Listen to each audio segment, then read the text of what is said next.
Good morning, everyone. Packed house this morning. I'd like to call this meeting to order. It is the meeting of Board of Regents, August 13, 2021. Roll call, please. Hammer. Here. Regent Ibrahim. Here. Regent Cradaville. Here. Regent Limbaugh. Here. Regent Claire. Here. Regent Kenny. Here. Regent O'Connor. Here. Regent Ferris. Here. Regent Pillen. Here. Regent Schaefer. Here. Regent Stark. Here. Regent Whites. Here. A quorum is present. Thank you, Phil. In your materials, you'll see a copy of the minutes from our meeting from June 25th, 2021. I'd like to entertain a motion for approval if there are any questions to these minutes. Second. Motion's been made and second. Any comments? Vote, please. Regent Ibrahim. Yes. Regent Cradaville. Yes. Regent Limbaugh. Yes. Regent Hammer. Yes. Regent Kenny. Yes. Regent O'Connor. Yes. Regent Ferris. Yes. Regent Pillen. Yes. Regent Schaefer. Yes. Regent Stark. Yes. Regent Whites. Yes. Regent Claire. Yes. The motion passes. Thank you, Phil. In compliance with Nebraska's Open Meeting Act, the board has posted a copy of the act on the south wall of the boardroom behind the seating of the press. It is my honor to introduce Senator John Stinner. He is chairman of the legislature's Appropriations Committee. Senator Stinner was sworn in District 48 Senator on January 8, 2015, then re-elected to a second term, November 2018. Over the past 6 years, Senator Stinner has been a member of the Legislative Executive Board, Building Maintenance Committee, Planning Committee, Performance Committee, Retirement Systems Committee, and the Appropriations Committee, where he has served as chairman since 2017. During the time in the Nebraska legislature, Senator Stinner has worked with his colleagues and Governor Regents to deliver $1.5 billion in property tax relief, reduce the rate of state spending and growth, and invest in Nebraska's rural housing and infrastructure, a champion of investments in the University of Nebraska and our state's public higher education systems. With his fiscal leadership, the University of Nebraska has partnered with Senator Stinner on such projects like UNMC's IXL Center, the Buffett Early Childhood Institute Workforce Commission, Doherty Water for Food Institute Research, and more recently, the landmark 588 NU Deferred Maintenance Proposal. Senator Stinner is a two-time graduate of the University of Nebraska, as a member of the 1970 and 71 national championship football teams. He completed his bachelor's degree in business administration in 1973, and then earned the master's in economics in 1975. Prior to his election to the Nebraska legislature, Senator Stinner started a career in public accounting before transitioning into banking. His bank, the Valley Bank and Trust Company in Gering, is a major employer in the region, and more than a dozen locations in Nebraska and the Front Range of Colorado. Because of his continued leadership in the banking industry, Senator Stinner was elected chairman of the Nebraska Bankers Association in 2013.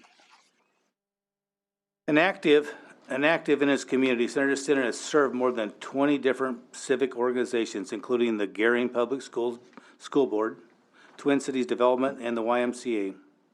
Senator Stinner and his wife Rita have been married for 48 years, living in Gering. They have 2 adult children, John Jr. and Cecilia. Senator Stinner, it's truly an honor to have you as the University of Nebraska Board of Regents administration today, sharing your perspective on Nebraska's legislature's continued success and opportunities moving forward. Please join me in welcoming Senator of the Nebraska Appropriations Committee, John Stinner.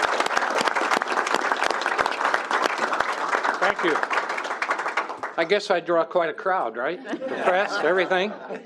Well, thank you for inviting me here. It's a great honor for me to be here.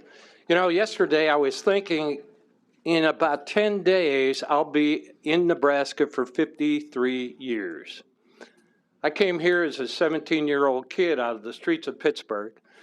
My dad was a mechanic, also a drill sergeant. My mom was a stay-at-home mom. I had 6 brothers and sisters. My parents never graduated from high school, but by God, we were all going to go and get a college degree. So showing up here, I want to say this. Thank you, University of Nebraska. They haven't had that opportunity until right now. Thank you for, first of all, giving me the academic background and foundation to be successful in business. I want to thank you also for providing a space. 17 years old, you got a lot of living to do, a lot of maturity to acquire. And I appreciate what the University of Nebraska did for me, providing me that security, that buffer that I needed in order to grow and hopefully become successful at some point in time in my life. So thank you very much.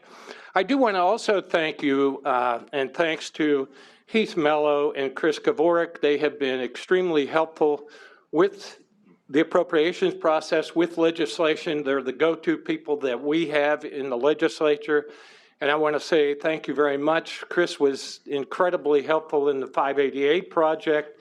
Lots of number crunching, lots of talk about where the economy's at, yield curves, bond council, those types of things. So I do appreciate that, and I want to acknowledge both of them for their hard work as it relates to that bill and to the legislature.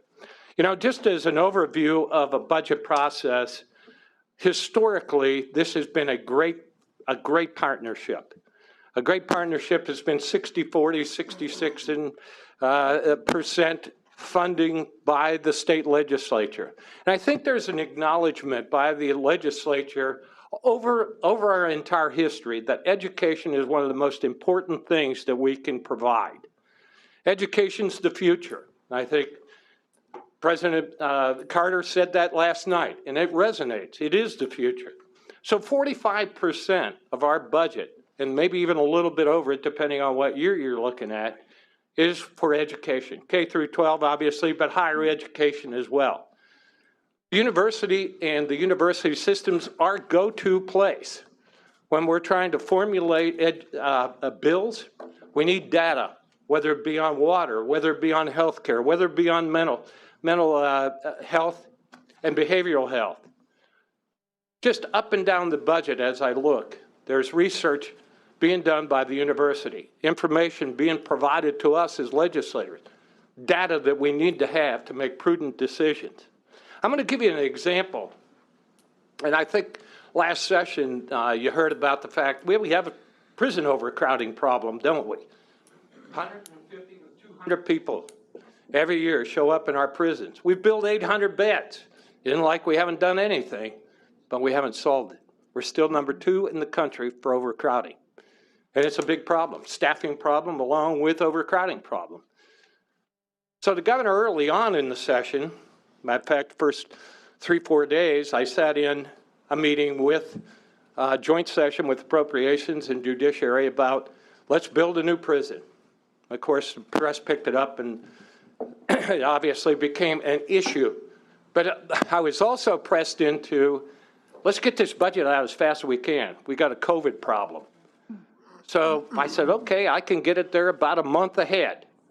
But it's going to be all-day hearings. It's going to be, just a real focused deal. So in any event, that's what I focused on. And then about the time I was about ready to bring the budget out, the preliminary budget, we set aside, we sequestered $115 million as requested by the governor, but we didn't appropriate it because I didn't have a plan. So what we did was to formulate, and we met with the governor again a couple times. I talked to some UNO folks. UNO is our go-to place when we talk about corrections. There's 2 people there that we rely on very heavily for expertise. They led us through a process. They led us through 3 appropriations people, 3 from judiciary, and we came up with what you saw as legislation, a plan to move forward, a plan to make sure that we crossed all the T's and dotted all the I's. And without that type of expertise, I think there would have been probably a plan that needed a whole lot more than what was in it. But I congratulate UNO for that. Just stepping back a little bit, probably 18 months ago, I can't remember. It seems like I've lost track of years instead of just months. But COVID hit, and obviously the legislature had a split session. During that split session, I was receiving economic reports, IHS, Moody's. They were saying, get ready, 10% down as a minimum, that's what you should be planning for, and 10% equals about $500 million, $550 million. And if you remember a few years before that, we had a shortfall in revenue of $1.2 billion. So I was accustomed not only to cutting, but I also was accustomed to seeing what happens, how it impacts agencies, how it impacts the university. If you remember, 8.7% cut. It's impactful. So during that particular period of time, and actually the range was 10% to 25%, I met with President Carter, I met with Heath Mello, and we talked about what kind of funding could you possibly do in this environment for the University of Nebraska. They were trying to get in front of the issues. And so at that particular point in time, couldn't promise very much other than I'll try to hold you even. Try to hold you even. Because you're important. I know what the cuts look like. I know how hard it is to make that up. Plus the fact that we were looking at kids not coming to school and what that would do as far as the numbers and how the university works. So I want to congratulate this board. I want to congratulate the leadership here. You know, first of all, the response was, we're going to freeze tuition. We're going to make it easier. We're going to raise the level that you can come to the University of Nebraska, get your education for free. You know, that resonates with me. That resonates a lot with the legislature. That resonates and should resonate with everybody in Nebraska. We got in front of it. We took it on and got in front of it in the middle of a crisis, and this board and President Carter should be applauded for that. Obviously, we came through, and we were actually going to start the session on the 15th of June, and I actually convinced the speaker to move it back. I didn't know what the numbers would look like as we looked at the different filing dates. We moved from April to June or July. I wanted to see what the fiscal year end looked like. I wanted to pull forecasting board back together to see where we were at as it related to COVID and what the projections would look like. I was prepared for a $500 million cut. Forecasting board said, it's not going to be that bad. We got stimulus, there's things we haven't accounted for, those types of things. They were right. We didn't cut. But additionally, we got more and more information, and more we saw where revenue really wasn't impacting. The tax revenue was not. And we did pass 1107, which had the next project in it. It's a $300 million commitment to the University of Nebraska system, and it will be transformational, regionally as well as statewide, as well as nationally, if we're able to execute on that, if the government's able to execute as well. But that's a heck of a commitment out of the state to help that process along. 8,000 jobs is what I understand. But the multiplier effect is even greater than that. And a lot of people ask me, you're 450 miles away from Omaha. Why would you be a proponent of it? Why wouldn't I be? Why wouldn't I be? Because I know what happens, that multiplier effect, and helping one part of the state and building a tax base is incredibly important. And I know it'll be in good hands with the UNMC people. So anyhow, now we have a situation where we've got $1 billion, supposedly $1.04 billion. We got 520 in the bank. Let's just talk about 520. It's one-time money, folks. One-time money means one-time projects. I keep hearing of pilot projects. Not so good. Think more in terms of one-time projects, meaning technology, what we can do to upgrade our technology that will have long-term effects. How about broadband? Now we have also $2 billion coming in that could be used for broadband, roads, and the rest of that. And I'm scratching my head today to try to figure out, do we have enough manpower? Do we have enough folks out there that can execute bridges, roads, sewers, water projects, broadband? I mean, we've already tried. We put $50 million of COVID funds into broadband as a number that we thought could be utilized. 29 million was not, because we didn't have contractors. So I need really this board to come together and as a single voice, and hopefully through President Carter, kind of come up with a plan, give us your priorities, but give us not only university priorities, you're so linked into the state that we need some insight from that. We need expertise. We need to have a whole lot of people get around the table and say, this is the best way forward, and we got 3 years to make that happen. Some of it we have to spend. And of course, there's new regs coming out all the time, and I'm not sure what that's going to look like. But those are transformational dollars. $3 billion to the state of Nebraska is big time money. And obviously we have challenges out there. From my perspective, from the rural perspective, broadband and roads are the most important thing. I got to stay connected. In order to stabilize that population, we've got out-migration in rural Nebraska. We've got a healthcare problem. I got a mental health and behavioral health problem. And you talk about leveraging off the university. Beacon is my go-to organization right now to provide that manpower that we need to have, the data that we need to have. We're trying to look at maybe the potential for a new model, a new system to address mental health and behavioral health. And it's not only access to it, it's levels. Okay, we've got acute beds, 16 acute beds at Regional West Hospital in Scottsbluff. They're always full. Kearney has more beds, but they're sometimes not full because they don't have nurses. They don't have staff.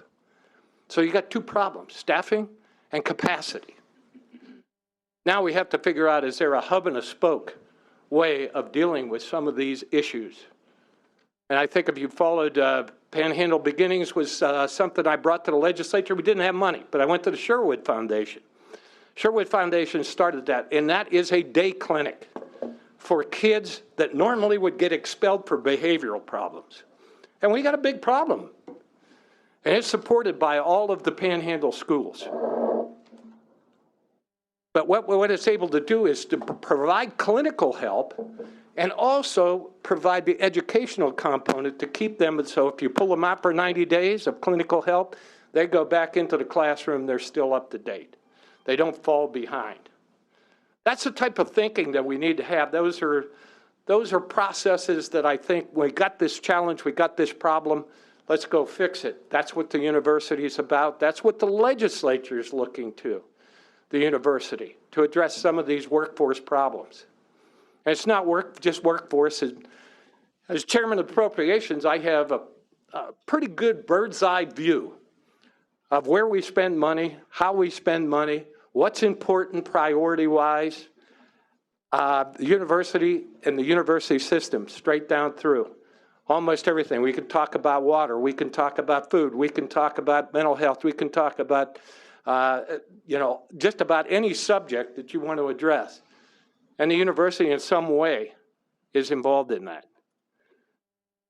My expectations of the university are, stay relevant, number one, be helpful in this process, but quality-wise, I want to make sure that we provide the resources to maintain that level of quality that we need to have to move us forward. But anyhow, I could go on and on about this and give you some examples, but I think my time's short. So anyway, I guess I open it up for questions. Heath is the guy that gives me guidance in this stuff, but I will open it up for questions.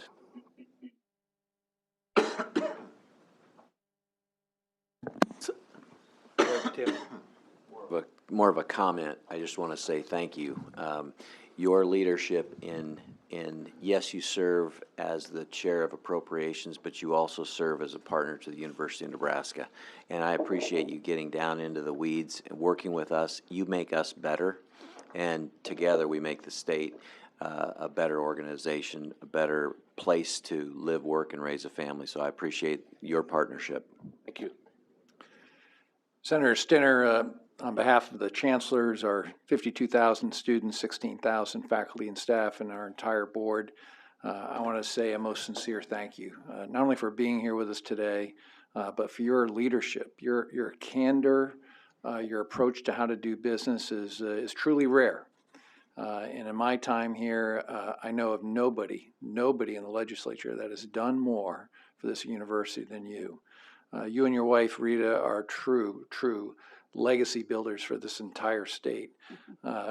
Regent Kenny went through a list of things that you've already done for us, from the UNMCI Excel Center to the H3 Career Scholarship Programs to the Doherty Water for Food Global Institute. We could go on a long list of things that you have done for this university, but I think the biggest legacy that you will leave in the 7 legislative processes that you've gone through since you came in 2015 is LB 588. I don't know that Nebraskans can truly appreciate how big and how important that is. Unlike any other university in the entire United States, we now have a path forward to maintain and sustain our nearly 1,000 buildings that were built in the 60s and 70s. And now we will have a path forward over 40 years that will save Nebraskan taxpayers $1.5 billion and get us out of an $800 million backlog on maintenance. It is going to be what makes our university relevant.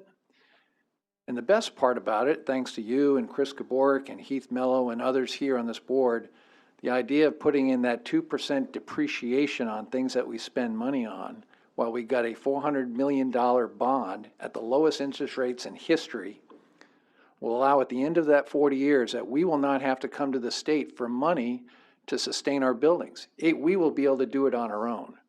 It's absolutely brilliant, and it is the future for this university. So I want to say our most profound thank you, because you are the architect of LB 588. On behalf of all of us, we have a framed version of that legislative bill that I'd like to present to you. Okay.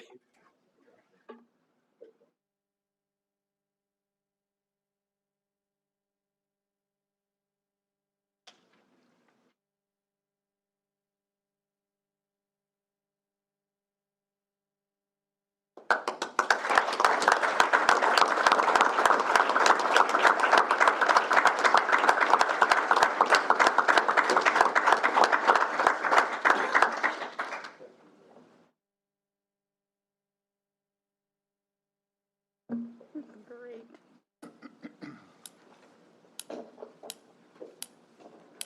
You can stay here.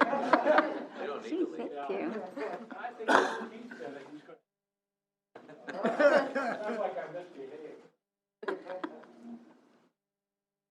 Well, thank you, Senator. At the beginning of each Board of Regents meeting, we take a time to recognize those persons who are often don't receive the recognition they deserve.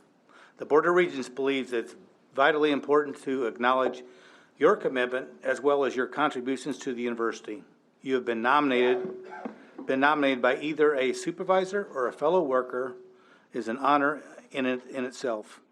As a Kudos recipient, you're announced to please come to the podium, join the Regent making the presentation.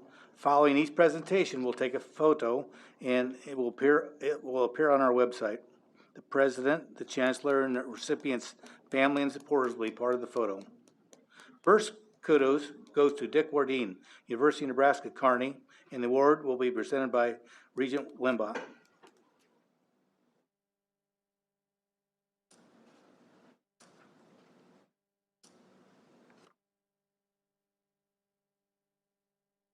Good morning. On behalf of the Board of Regents, it is my pleasure to present a Kudos Award to Mr. Richard Dick Wardeen, Ground Services Supervisor, UNK Division of Facilities Management and Planning.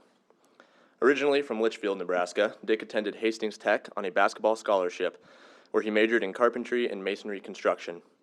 He worked for IBM in Tucson for 12 years, and for the past 26 years, since March 1995, he has been part of UNK. I feel like this is home, he says. As ground supervisor, Dick oversees the care and maintenance of all campus landscape and hardscape. With approximately 180 acres of developed area and over 1,100 trees, his work requires significant dedication. Dick leads the grounds team in daily operations that include mowing, trimming, and chemical application, tree installation and maintenance, turf repair and irrigation, planting bed and equipment upkeep, snow and ice removal, sidewalk installation and repair, landscape project design and review, and trash and recycling removal. Recently, he has taken on the additional responsibilities of interim building and ground services manager, overseeing carpentry, painting, and locksmith services for UNK's 2 million square feet of building space, coordinating maintenance construction projects and supervising automotive maintenance for more than 60 vehicles. All of this adds up to a very hefty job description, but he covers it like a pro. A Loper sports fan, Dick's most gratifying projects have been working with athletics and the installation of field turf at Foster Field and bleachers at the Health and Sports Center. In facilities management, we are faced with new and challenging obstacles every day, says his supervisor, Interim Director of Facilities Management and Planning, Michael Kremers. I can always depend on Dick to navigate those challenges thoroughly and effectively. I am truly thankful to have him on our team. It is an honor to recognize Dick Wardeen for his outstanding work, his willingness to undertake additional responsibilities, and his exceptional commitment to UNK. Joining him today is his wife, Laura, and his supervisor, Michael Kremers.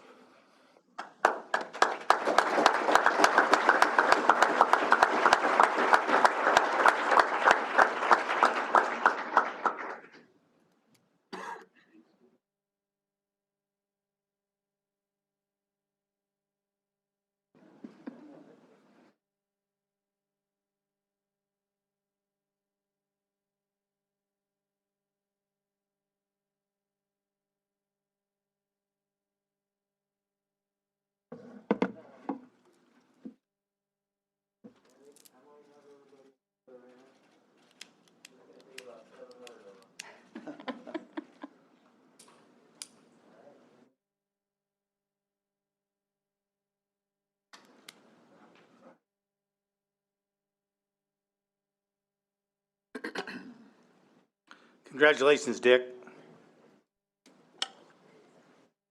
Regent Ferris will present the Kudos Award to Jordan Malone from the University of Nebraska, Lincoln.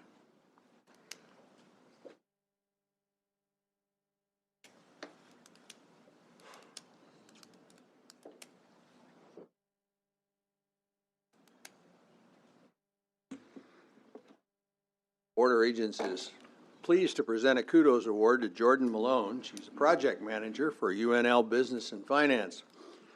I'm not sure we have adequate time this morning for me to get through all the things that her nominator has told us distinguishes her and justifies this award.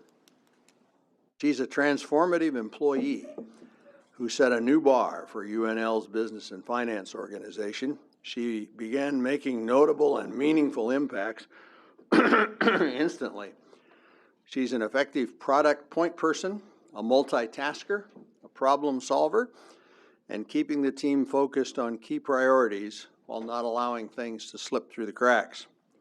She has led and managed significant projects, a list that's really too long to get through adequately, but they really cover a broad base of things. This particular list does not, however, encapsulate her daily contributions. They do show the tremendous breadth of her work, the exceptional talent that she possesses, and her willingness to work on any project that will benefit UNL. Jordan does all this with an incredibly positive and proactive can-do attitude, and her energetic approach, her optimistic outlook, and her sense of humor are all contagious. As shared by a team member, she has built trust and inspired transparency at all levels in UNL Business and Finance. She's an asset to the whole business and finance team. Joining Jordan today are her husband, Cameron, and her supervisor, Bill Nunez, the Vice Chancellor for Business and Finance. Join me in thanking Jordan for her dedication to UNL.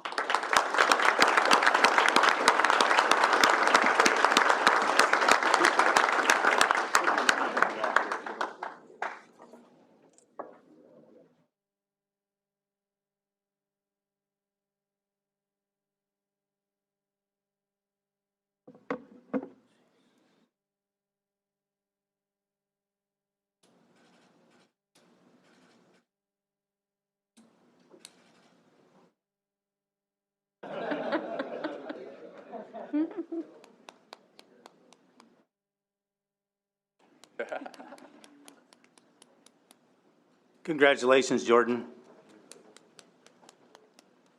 Regent Schaefer will present the Kudos Award to Lauren Leshock from the University of Nebraska Medical Center.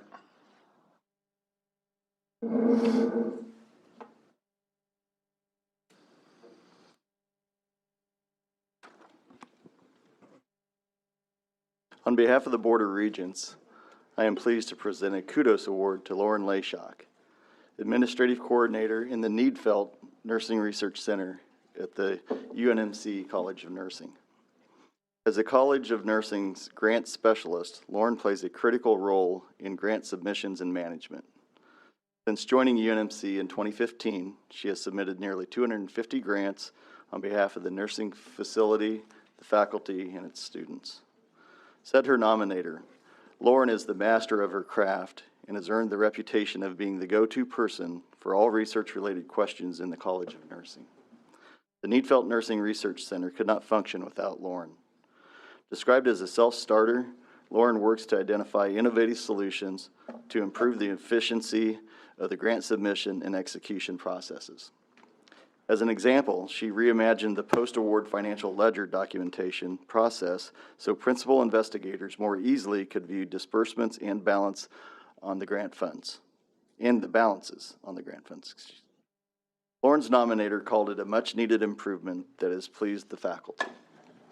In addition, Lauren helps grow the next generation of nurse scientists by voluntarily helping doctoral students in the college's grant writing course. She also reviews all nursing research posters presented at the regional, national, and international conferences to ensure they are meaningful and that they demonstrate the nurse's research expertise. And when a grant is rejected, Lauren debriefs each investigator to see what could have been done differently to make it better. Said her nominator, Lauren is the unsung hero of the UNMC College of Nursing research mission. Today, Lauren is joined by Dr. Julianne Sebastian, Dean of the College of Medicine, and Dr. Allison Hanisch. Please join me in thanking Lauren for her invaluable service in elevating the UNMC College of Nursing and its research mission.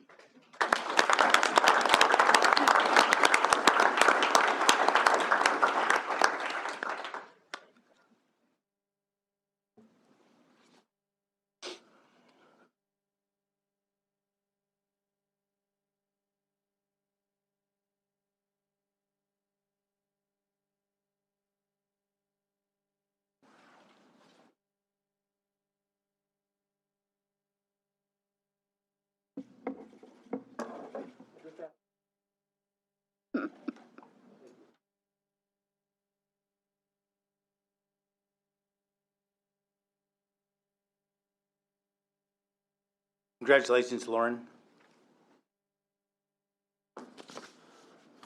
Nick Stevenson from the University of Nebraska at Omaha is our final recipient, and the award will be presented by Regent O'Connor.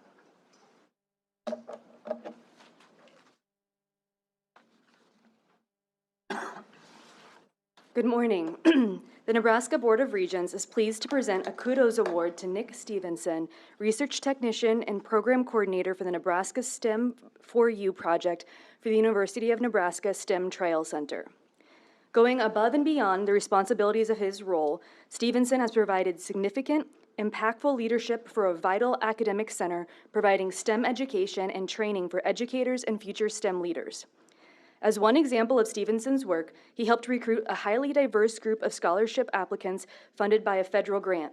Stevenson's relationship building and individual touch points led to more than 50% of scholarship recipients being female and ethnically diverse as well, including representatives from Native American, Hispanic, Latino, and African American communities. Additionally, Stevenson has served as a leader in enhancing UNO Nebraska's STEM for You out of school STEM education program. Not only has the pool of participants and educators expanded to be more diverse and representative, but trained student leaders to help keep the program sustainable into the future. Stevenson is also a prolific researcher supporting the STEM Trail Center's mission of STEM education and literacy. This includes presentations at a recent National STEM Education Center conference, the Nebraska Get Connected After School Conference, providing the keynote address for the launch of the STEM Trail Center in 2019, and working with faculty and students across the University of Nebraska system to publish research articles and being a critical team member to securing more than $3 million in grant funding from the NSF, NIH, and others. In the interest of enhancing and supporting diverse voices, Stevenson has also recently taken upon himself to launch a reading club among the staff at the STEM Trail Center to better understand gender equity and advancement. Additionally, he is part of the inaugural Equity and Inclusion Certificate being offered at UNO. Nick's nominator states, his tireless work ethic and willingness to dive in and improve the environment for all make him a joy to work with. Joining Nick today are his wife, Logan, and his son, Tucker. Please join me in thanking Nick for his dedication to the University of Nebraska, Omaha.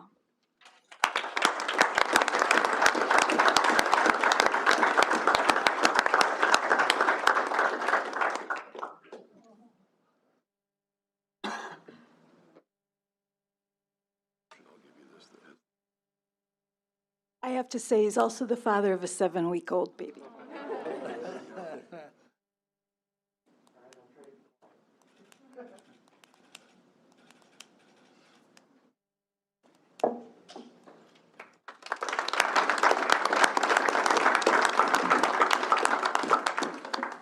So Nick, that's a double congratulations.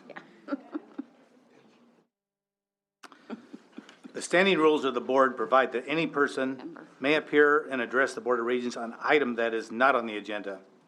If the individual provides the corporate secretary 24-hour notice. In addition, anyone desiring to speak on a matter that is on the agenda, regardless of notice, may do so. In accordance with Section 7.1 of our standing rules, we are allowed to waive any or all the standing rules for the duration of the meeting, only if the meeting which are waived. I would like to call on Regent Stark to present a motion to waive certain portions of the standing rules as respect to public comment. Chair Kinney, in order to provide an opportunity for a larger number of persons to participate in the public comment portion of our meeting today, I move to waive those portions of the standing rules which limits the total time for public comment to 30 minutes for all speakers, and further move that the chair of the board be authorized to preside over the public comment portion of this meeting in such a manner as will sufficiently and efficiently inform the members of this board. Thank you, Jack. Is there a second? Motion's been made in second. Roll call, please. Regent Cradaville, Yes. Regent Limbaugh, Yes. Regent Hemmer, Yes. Regent Ibrahim, Yes. Regent O'Connor, Yes. Regent Ferris, Yes. Regent Pillen, Yes. Regent Schaefer, Regent Stark, Yes. Regent Whites, Regent Claire, Yes. Regent Kinney. Yes. Motion passes.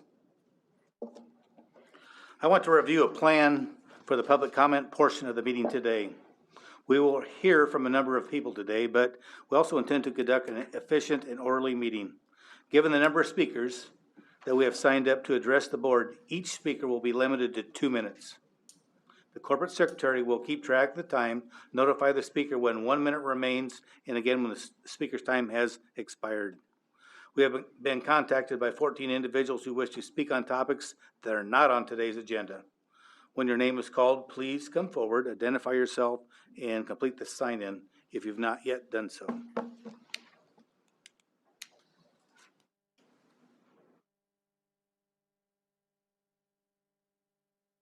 Kathleen Cowith is asked to speak the topic of safer community app, vaccine passport, and a voluntary registration program. Kathleen? Good morning. My name is Kathleen Kauth.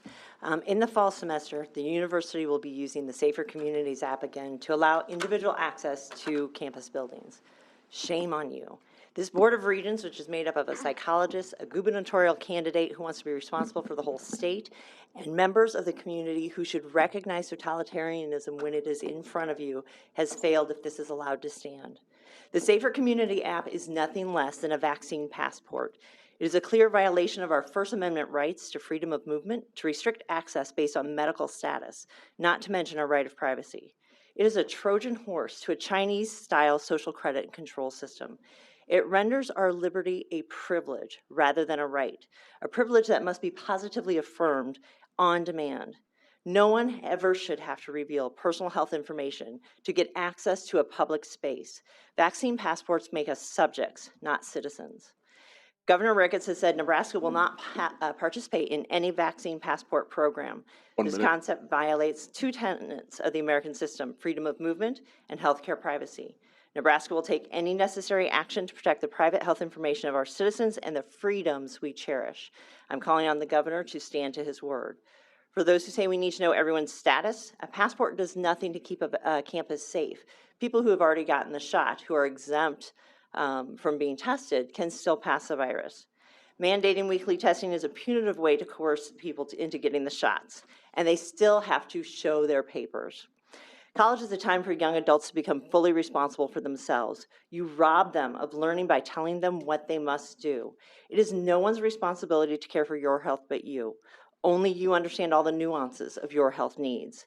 There's no one-size-fits-all medical decision. We're not widgets. We cannot be mass-produced, mass-managed, or mass-medicated. This university is promoting totalitarianism by forcing the Safer Communities app. Not having it will not make anyone less safe. If someone is concerned, they have the personal responsibility to look out for their well-being. Thank you.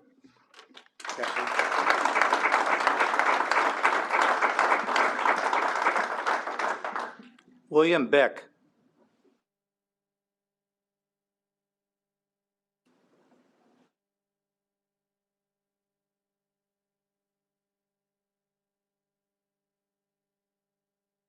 Morning. My name is William. I'm a senior political science student. I just wanted to echo those same sentiments and say that I am not in support of mandatory vaccines, vaccine passports. I pray that this body will not succumb to such mandates and will eliminate the Safer Community app. That's all I had to say. I didn't really have a plan, so. Thanks, William.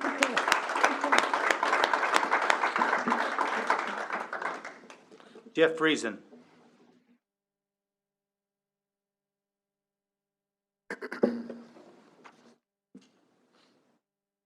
My name's Jeff Friesen. I'm an associate professor of finance at UNL, parent of UNL students, concerned citizen.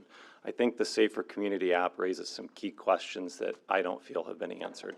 So I'd just like to ask some of those questions and ask the Board of Regents to really consider these. One, how long will the app be used and will it ever be discontinued? The only answer we've ever been given is that it will be used as long as the county health department requires testing. Two, why can't UNL or UNMC establish the criteria to determine and necessitate the app? If the county health department wants UNL to test forever or begin mandatory influenza testing, will we automatically agree to that? Why can't we establish transparent criteria now for the discontinuation? Three, all data in the app are being treated as personnel information, covered under Board of Regents Policy 6.7. First of all, why are we even pretending that medical test information is personnel information? This is protected medical information. But more specifically, why does HIPAA not apply? What public health emergency criteria allow the university to circumvent HIPAA and disclose this information without individuals' consent? Who determines these criteria? Are they made transparent? Even if they are personnel information, the Board of Regents Policy 6.7 explicitly states, quote, except under written authorization signed by individuals, this information will not be disclosed. Ultimately, I'll skip down to my last question. The location, contact tracing, surveillance data. How has this actually been used? Is it actually keeping UNL safer? Do we actually have hard data on how many lives have been saved or illnesses prevented? If we don't have this data, how do we even know it's actually effective? Or are we simply assuming that it works and establishing a precedent for future use? I think especially for students, this app creates an undue burden from opting out, and the effect of this app, intentional or not, is to manipulate them into installing the app. The installation of the app habituates them to a life of being surveilled and traced without even thinking about it. I think it's our job, I think it's your job to protect the civil liberties of our students. Thank you.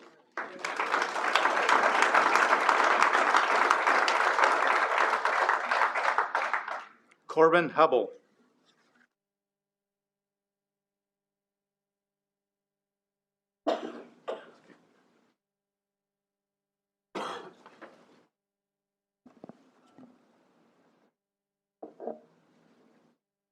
Hello and thank you. My name is Corbin Hubble. I work for an organization on this college campus called Turning Point USA, and I represent the feelings and sentiments of many students that I know attend this university. The University of Nebraska is shamelessly endorsing totalitarianism with its voluntary vaccine registration program and its Safer Communities app. Students must prove their medical status in time, each time they enter a building on campus, and they must show the Safer Communities app that will indicate if they have been vaccinated or if they have a negative COVID test. This is a vaccine passport. Students are being bribed to participate or coerced with the threat of mandatory weekly testing, creating a two-tier system of students who have to have the mandatory testing versus those who have complied with the voluntary registration. Never mind that vaccinated individuals can still get the virus and spread the virus and be hospitalized and die by the virus. Under the guise of safety, UNL is creating a system to punish those who do not participate and is requiring each student to provide proof on demand of their health status. This is the equivalent to be asking to show your papers. This is totalitarianism, and it will not stop here. Students should be able to decide to not participate in medical treatments that are not in their best interest.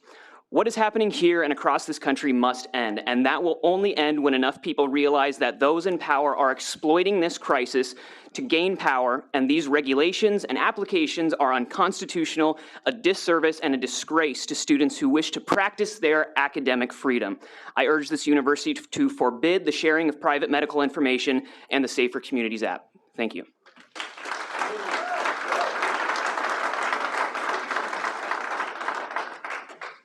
Rosalind Kirchler.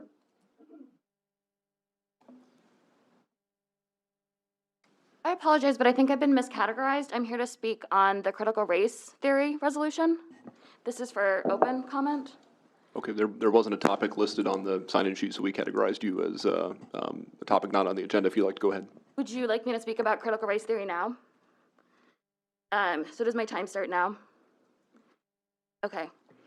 My name is Rosalind Kitchler, and I'm speaking in opposition to the resolution banning critical race theory. As a PhD candidate in sociology at the university, I speak from my experience as a sociologist, as a student, and as a grad instructor, although all opinions are my own. Critical race theory is a theoretical framework that examines the way in which racism is embedded within American society. It asks two questions. One, why does racial inequality persist? And two, how do we create racial equity? These two questions are linked. If we cannot recognize and analyze a problem, we cannot solve it. As the saying goes, those who do not learn from history are doomed to repeat it. Thus, critical race theory links a frank investigation of American history with a search for racial equity. At its heart, critical race theory is a problem-solving tool.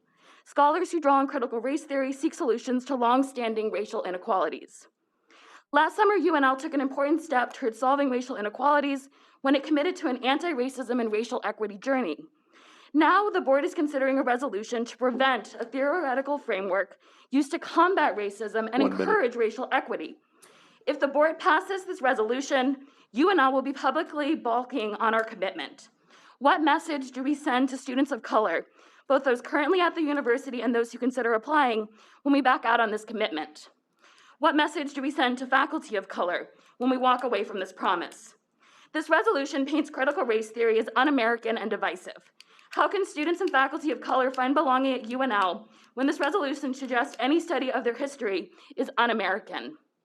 How can students and faculty of color trust UNL to combat racism when the resolution argues even naming racial inequalities is divisive? When we began our anti-racism and racial equity journey, we did so not only because it's the right thing to do, but because it's in line with our future vision for the university. And here I quote directly from the university.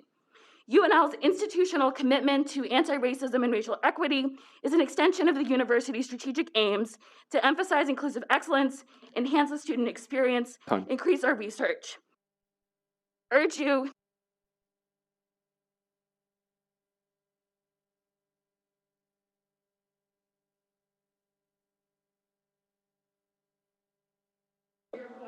Please wrap up. Thank you.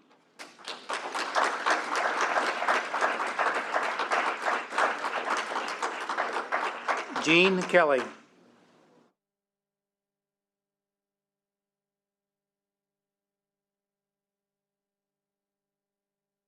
Jean in the back room.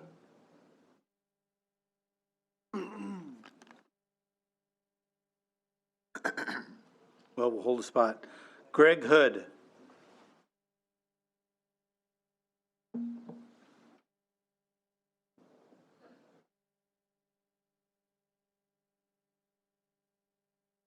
Hold Greg a spot too. Sean Kruckle.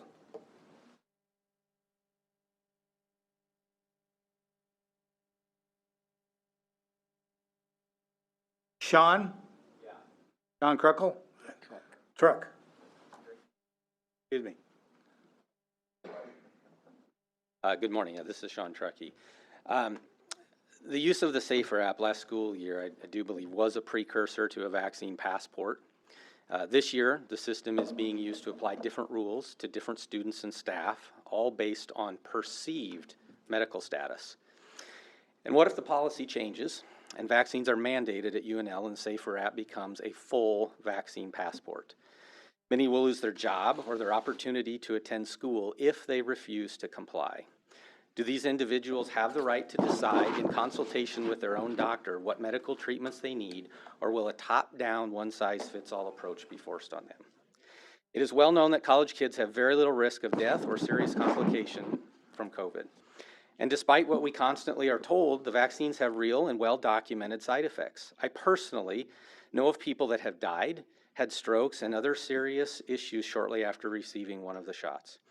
The idea, or the reality, is that we have no idea of the long-term effects of these shots. 1 minute. And have you noticed we now suddenly are being told, even recently by the CDC, that the vaccines can't stop infection or transmission but only reduce symptoms? Are you wondering why areas, even with high vaccination rates, are seeing large case spikes now? There is growing concern that the vaccines may actually be responsible for the virus mutations because they are not as effective as earlier stated and actually can set the conditions for mutation. Yesterday, area hospitals conspired against their employees to mandate vaccines, but in the press release, the reason given was, quote, "The COVID-19 vaccine is safe and effective at protecting against serious infection and hospitalization," end quote. They're not even claiming it stops transmission any longer, which destroys the case for mandates. Lastly, natural immunity is completely ignored, yet nearly every study, including those from institutions like the Cleveland Clinic and Emory University, now emphatically state natural immunity is both durable and wide spectrum. Even the CDC admitted this last week. Time. Thank you.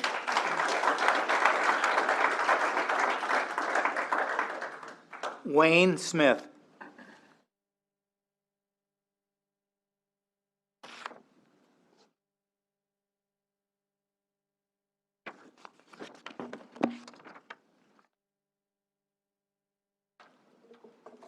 Morning.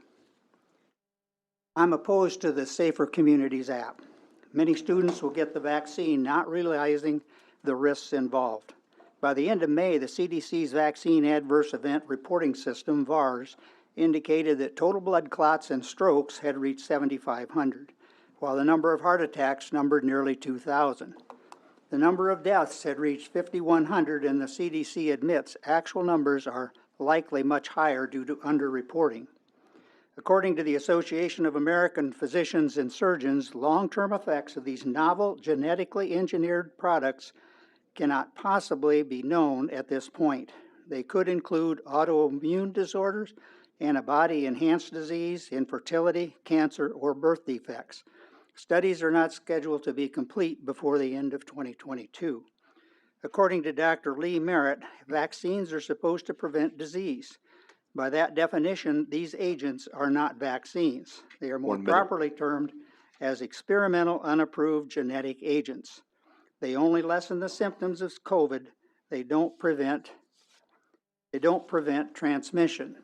Dr. Merritt reports that over the last 20 years, among all forms of vaccination, there have been 4,200 total deaths recorded in the VARS system. But in 2021, after only 5.5 months of COVID vaccination, 4,400 deaths have occurred, more than the previous 20 years of all vaccines combined. Everyone is aware of the drug thalidomide, which was released in 1957 for its sedative effects, and like COVID vaccines, was said to be safe for everyone, including pregnant women and children. That vaccine was withdrawn in 1962. Here's some questions that the students should ask themselves before taking the vaccine. How can I improve my immune system with vitamin D, zinc, and vitamin D? What are the low-cost, effective COVID treatments?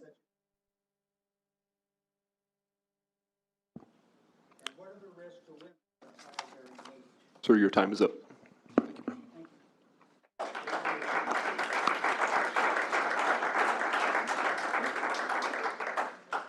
Mark Bonkowitz.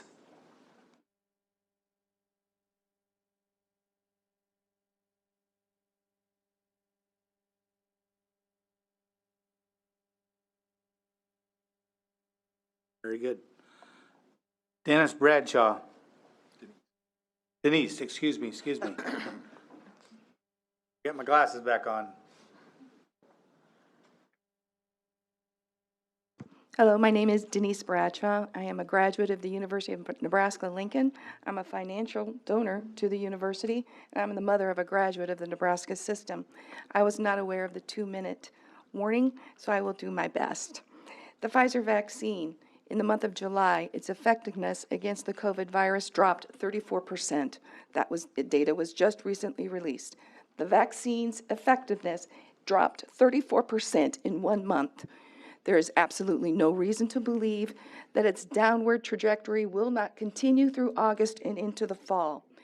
2 days ago, Johns Hopkins University released data showing 2 countries with the highest vaccination rates, Israel and Chile, are now in the throes of their highest infection rates.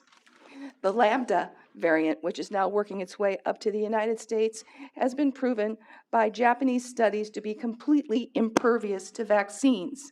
It's not stopping it.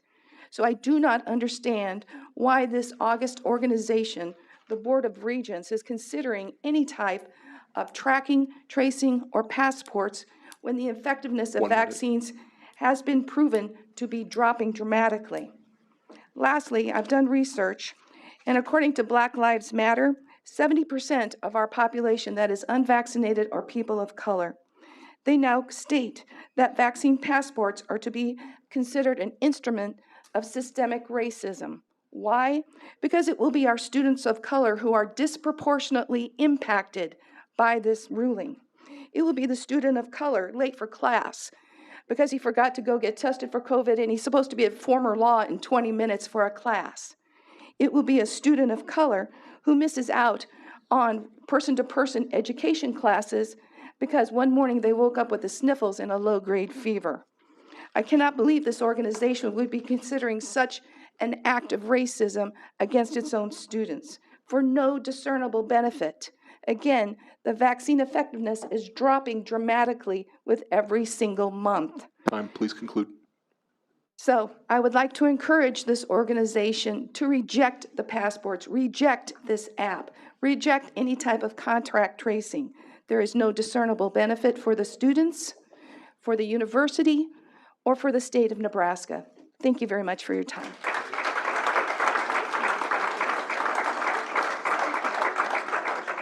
Mark, you ready now?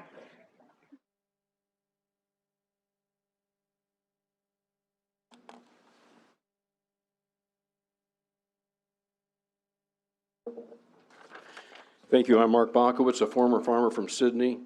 I live in Omaha now. I start with a question. When was the last time you heard of a student being killed by a lightning strike in Nebraska? It is difficult to remember that tragedy because it happened so infrequently. The probability of children ages 1 through 18 and adults 18 through 25 dying from COVID-19 are less than being struck by lightning. That probability is 1 in 1,119,000.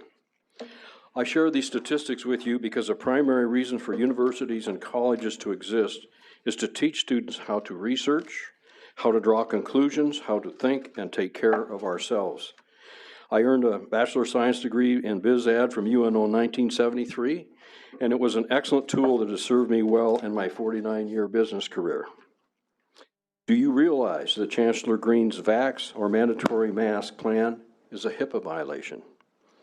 In addition, it's a terrible assault on our rights as citizens to move about freely anywhere at any time in the United States. 1 minute. This program smacks of a totalitarianism tactic to control the citizens by untrusted elite leaders. We adult citizens are fully capable of making decisions in our lives, including health decisions.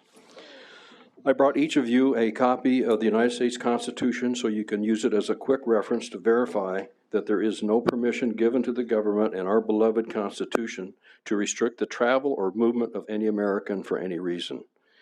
Therefore, I highly encourage you to immediately stop the use of any aspect of the vaccine passport program called Safer Community App or any other electronic or paper-based tool to track the health of individual students or faculty members, or to create a two-year grouping of students or faculty. Thank you.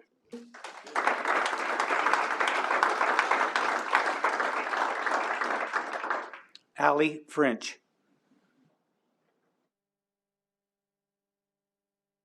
Thank you. Jeannie Weeder.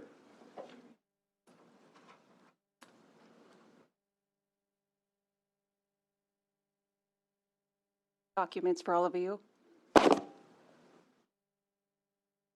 Might have killed a tree doing all that too. I do have to correct my name. I don't know how I got down as that's my maiden name, but my married name is Jeannie Greisen, and I'm a pharmacist, and I'm here to speak to you regarding two things: the UNL's policy for COVID testing of healthy kids, and to talk to you about the track record of the pharmaceutical companies that are making the vaccines that UNL wants to coerce these kids to take. So first, the mandatory testing. You can look at all, I have given you more documents than you can even look at in this meeting, so I hope that you take them home and look at them. The mandatory testing. I want to focus on this regarding the accuracy, safety, and quality of the test. These tests were they have an EUA, which is an emergency use authorization, the same as the vaccine, but they are not FDA approved. Per document 1 in your packet, FDA COVID response bulletin dated July 16, 2021, states there are 396 tests and collection devices authorized under the emergency use authorization. 1 minute. On July 30th, 2021, 268 tests were removed from the market, which is on document 2. This is a failure rate of 67.7%. So why do we need testing of healthy kids when these tests aren't even proven to be accurate? Let the kids alone. Second thing I want to talk about is making you aware of the history of the pharmaceutical companies that make these vaccines that UNL is coercing these kids to get. I want you to reference document 6, 7, 8, and 9. I'd like to bring to your attention that Pfizer had a settlement of $2.3 billion for off-label promotions, kickbacks pertaining to their products, bribery, misbranding, and suppressing adverse event trial reporting. Johnson & Johnson had a $2.2 billion settlement for off-label promotion and kickbacks. Both are cited for false claims. I urge you to stop funding and promoting these corrupt organizations. I want you to take, if you want to take the jab, that is your choice. Leave the kids alone.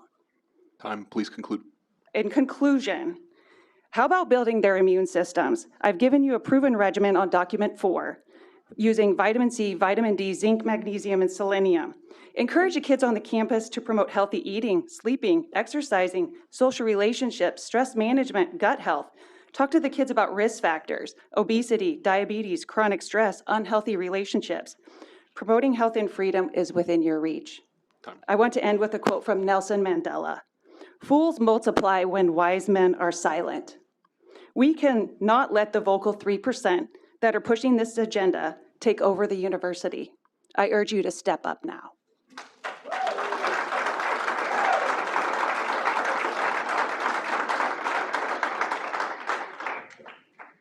Barbara Ramsey.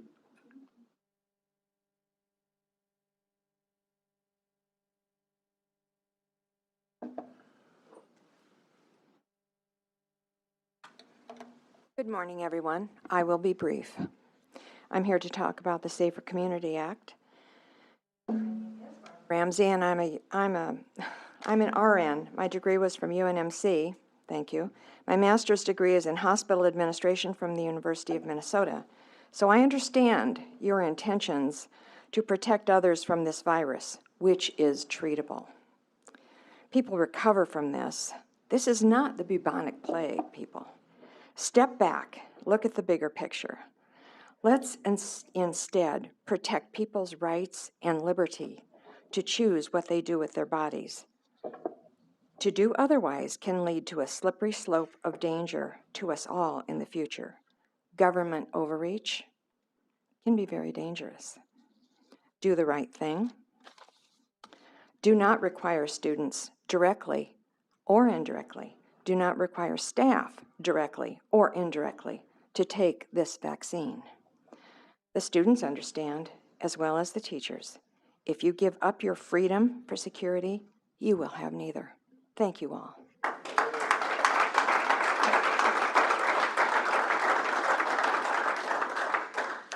Dallas and Marilyn Asher.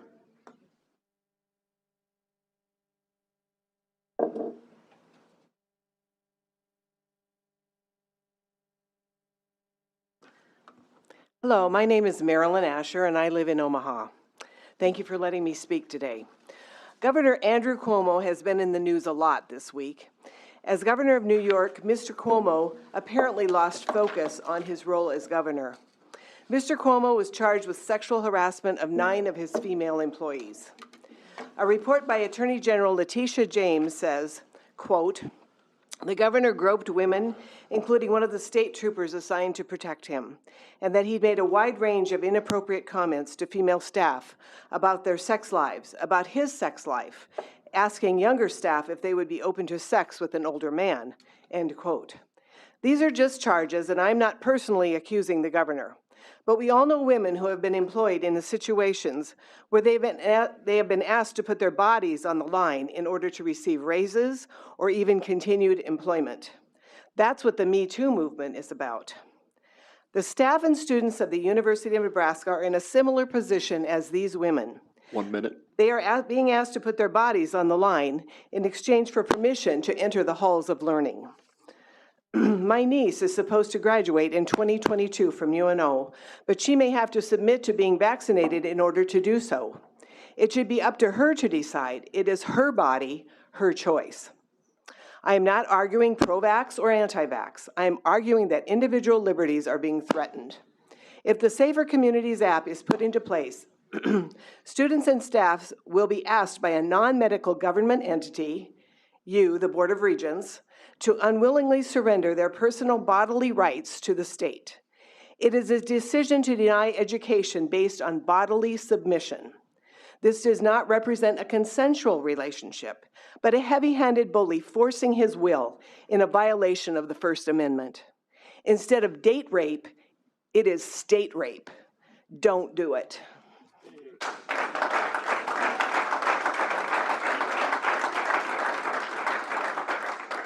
So going back, is Gene Kelly or Greg Hood here? Okay, go ahead. My name is Dallas Asher, and I live in Omaha. I'm thankful to say that I stand before you under the protection of the First Amendment. We have been given God's grace to live our freedoms so far, and I'm also thankful for the college education that I have received thanks to the Veterans Administration after I've served as a Marine in Vietnam. But I'm standing here because in the last few years, we have seen hungry political and highly educated people in non-elected offices chip away at our First Amendment. This has to stop. Why do people have to disclose their medical conditions to a government entity? What happened to HIPAA?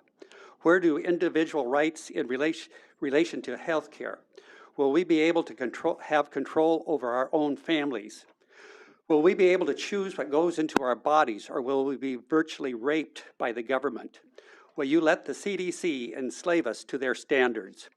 I see Mao Tse-tung written all over September 15th, the date that the military has to all be vaccinated.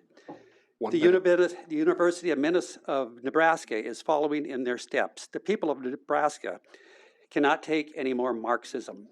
If the Board of Regents establishes the Safer Communities Act policy, you are pushing the long-existing establishment of tenets of CRT.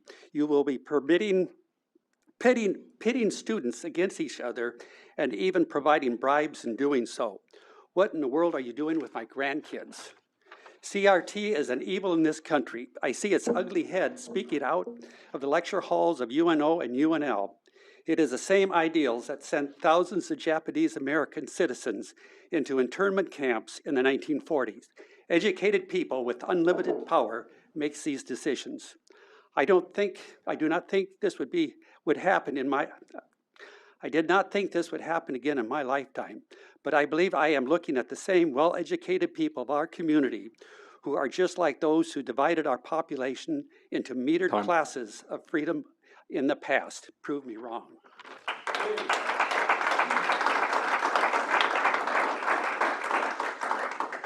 Just double checking, is Gene Kelly or Greg Hood here?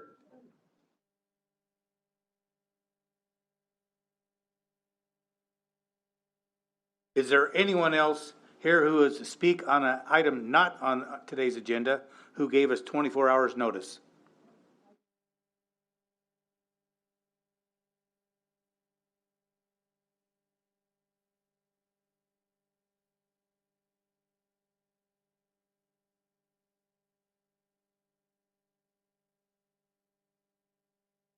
Hello, my name is Father Sasha Petrovich, living in Omaha. I'm a parent of 3 college students.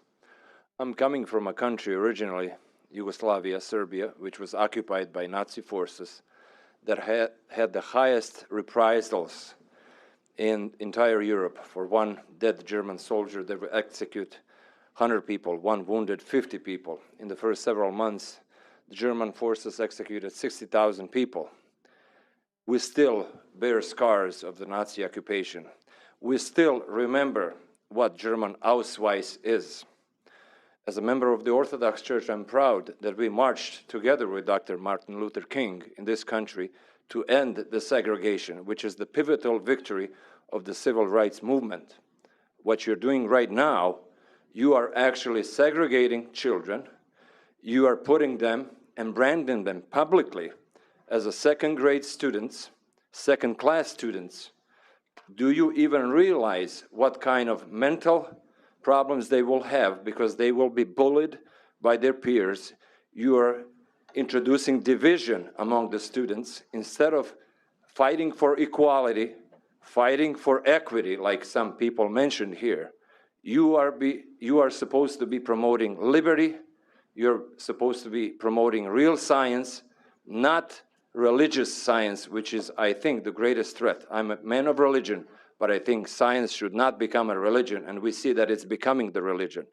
Please do not go this way, otherwise you will leave us, the parents who are ready to die for our children, with no other choice but to pursue all available means to end this. Thank you.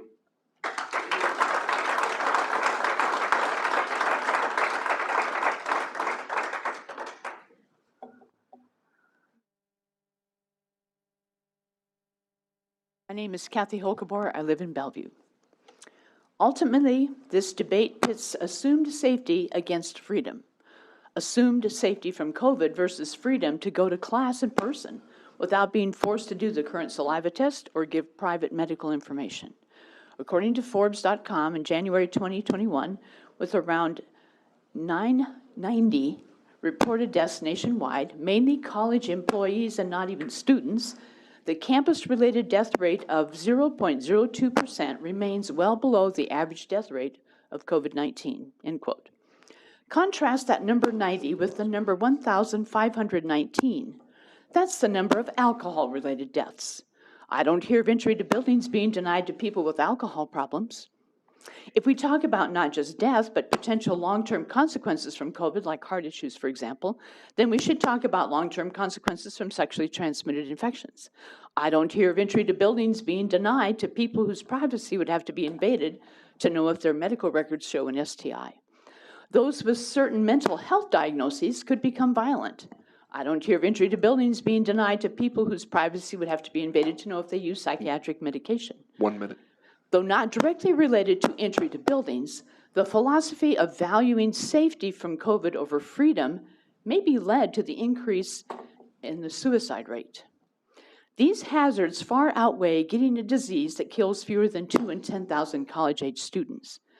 Even though vaccination is not officially being required, using the COVID vaccine as a get into class for free card stigmatizes, inconveniences, and unfairly pressures those who prefer to not vaccinate, whether for personal, medical, or religious freedom reasons, or simply not wanting to participate in an experimental vaccine. Who gets to decide the debate between safety from COVID versus freedom to maintain one's privacy and enjoy a normal college experience? What is your strategy for saving the 2 in 10,000 without stealing the freedom of the 9,998?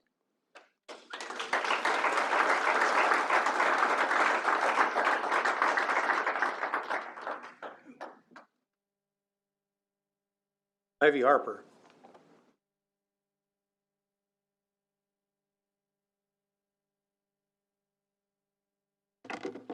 My name is Ivy Harper, and I am a fourth-generation Nebraskan. I graduated from the College of Journalism in 1975 with a double major in political science. I received the most amazing education from Professor Sittig and Dean Neil Koppel in journalism, and I have 7 siblings that graduated from the university. My mother, after raising 8 children, got her master's at the University of Kearney, and my father, after the GI Bill, went to UNL Law School. In 2006, I discovered malfeasance at UNO and later at Lincoln, and rather than address and rectify it, the university chose to basically slander and libel me, but I'm still standing. So today I'm here to thank, first of all, President Carter. I really do appreciate the fact that you kept NU open and you did establish the Nebraska Promise, and that's really kudos. And by the way, I totally agree with the woman in the green blouse and the vaccine people, because in fact, maybe we should team up because it's out of control. But anyway, here's a story. I have 2 stories for you. One of them is recently at at Omaha. My sister lives there. She's a Buffett scholar and knows everybody in Omaha. She's wonderful. Her name is Colleen Harper Augustin. Anyway, so I visit her a lot, and I was at Hy-Vee, and I always ask young folks at Hy-Vee, are you a student? And this young man said, well, I was. And I said, where? And he said, UNO. And I said, why aren't you there anymore? And he said, well, I have too much student debt and I couldn't get the classes I want. And that's a big problem. You need to address that. And the second thing you need to do is the media needs to stop just taking the materials from NU, from the marketing people, and then recasting them. You need to really challenge. There's either booster journalism. Your 2-minute time is up. Or there's no journalism. But here's the reality. The university, with nearly a $2 billion foundation, duns students. They don't let them get their diplomas, and they hire law firms to take on these students. I mean, what's up with that? Thank you. So is there anyone else that gave 24-hour notice to speak on something that's not on the agenda?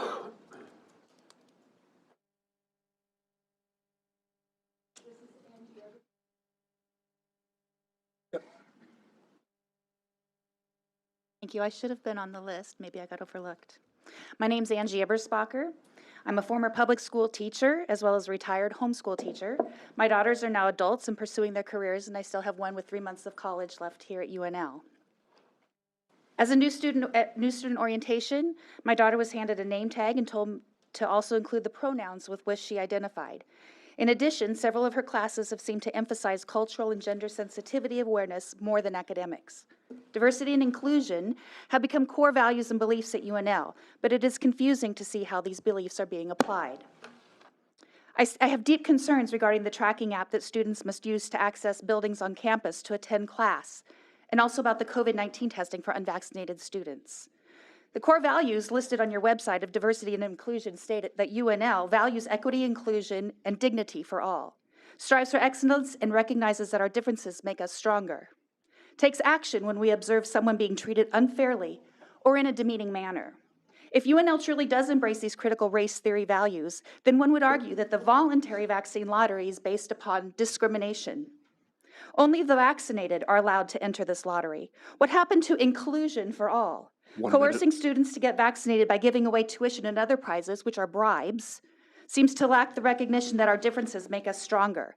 After the initial testing, everyone at school, only the unvaccinated will need to sign the app for mandatory repeated COVID testing. What happened to dignity for all in taking action when we observe someone being treated unfairly or in a demeaning manner? Forcing unvaccinated students to repeat COVID testing and tracking is demeaning at best and coercion at worst. UNL should be better than this.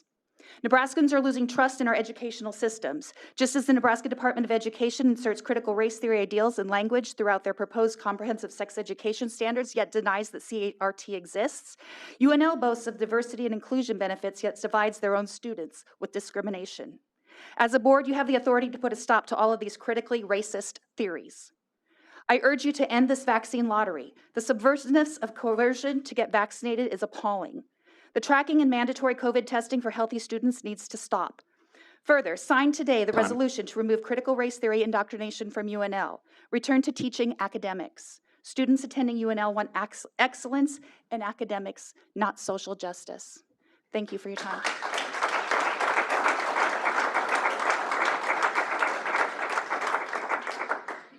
Several individuals have reached out to speak on topics that are on today's agenda. When your name is called, please come forward, identify yourself, and complete the sign-in sheet.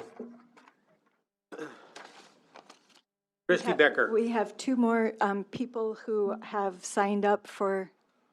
Okay.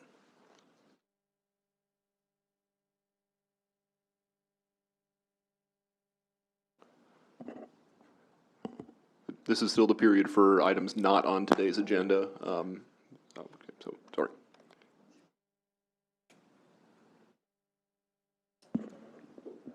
Is the second one not on the agenda? Christy Becker.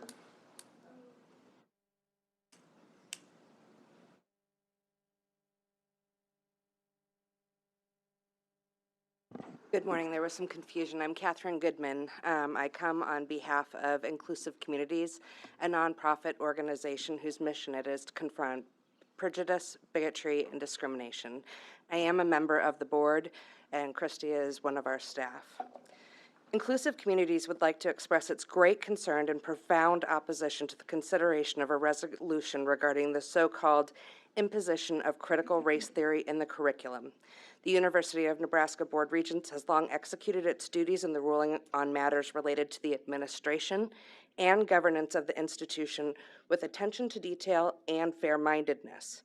Specific academic topics, however, remain outside the purview of the administration and governance, making this resolution superfluous by nature.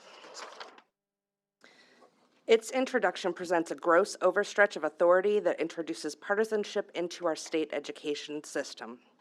The University of Nebraska is ranked in the top third of national universities, a ranking which it attributes to its value, graduation rate, and access. Its stated mission is to, provide leadership and comprehensive education to the state of Nebraska. This resolution is completely contrary to that mission. Exclusion of information does nothing to further education, leadership, and access. It ignores the impacts of education on individuals, the community at large, and the world. Should the board determine that this resolution must move forward, it will dilute the academic rigor offered by the University of Nebraska. It will make the institution a less desirable option, both for future students wishing to pursue post-secondary level studies and future faculty seeking to achieve tenure. It further infringes on the civil liberties of current students to choose the topics in which they wish to pursue. This purposeful and malicious constraint that this resolution aims to place on academic freedom will not only affect the quality of the institution's offering, but sends the message that the University of Nebraska positions itself above the diversity of ideas that post-secondary education is meant to provide. We urge you to oppose the passing of this resolution. Thank you.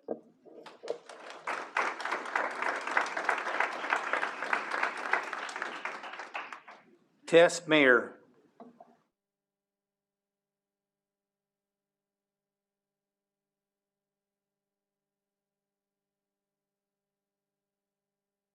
Hi. When I learned I would have this opportunity to speak to you, there was so much I wanted to say. I wanted to reference the radio interview during which Pete Ricketts was unable to define critical race theory, instead telling the listener to read a book. I wanted to mention the letter sent by the governor's office this week, which damns critical race theory because, quote, all men are created equal, a phrase famously coined during a time in America when Black people were being abducted, sold as property, raped, and tortured as slaves. Instead, for brevity, I just want to talk about my time at UNL. I don't know what campus culture is like today, but when I was a student, it was embroiled in racism.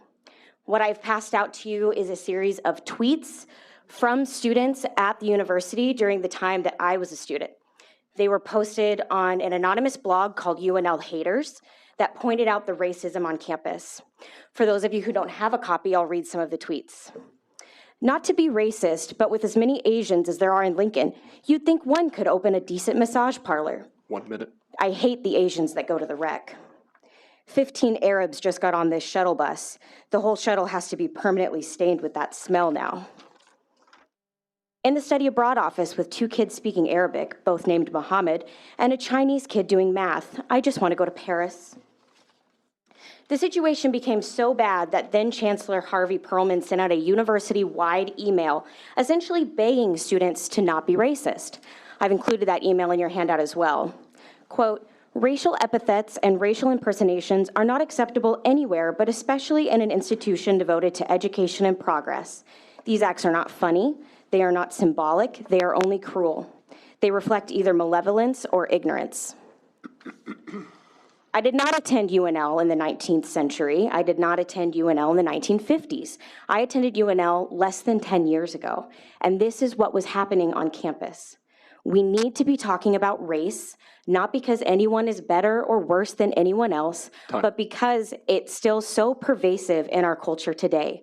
Talking about it is what will change that. We need race at UNL, critical race theory. So do not pass this resolution. Thank you.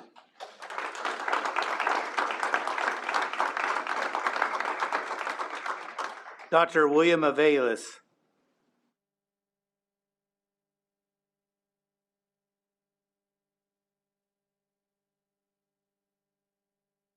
Good morning. I'm Will Aviles. I'm a professor of political science at the University of Nebraska at Kearney, where I've been teaching for almost 20 years. I'm currently also the president of UNKEA, which is the faculty union at that campus.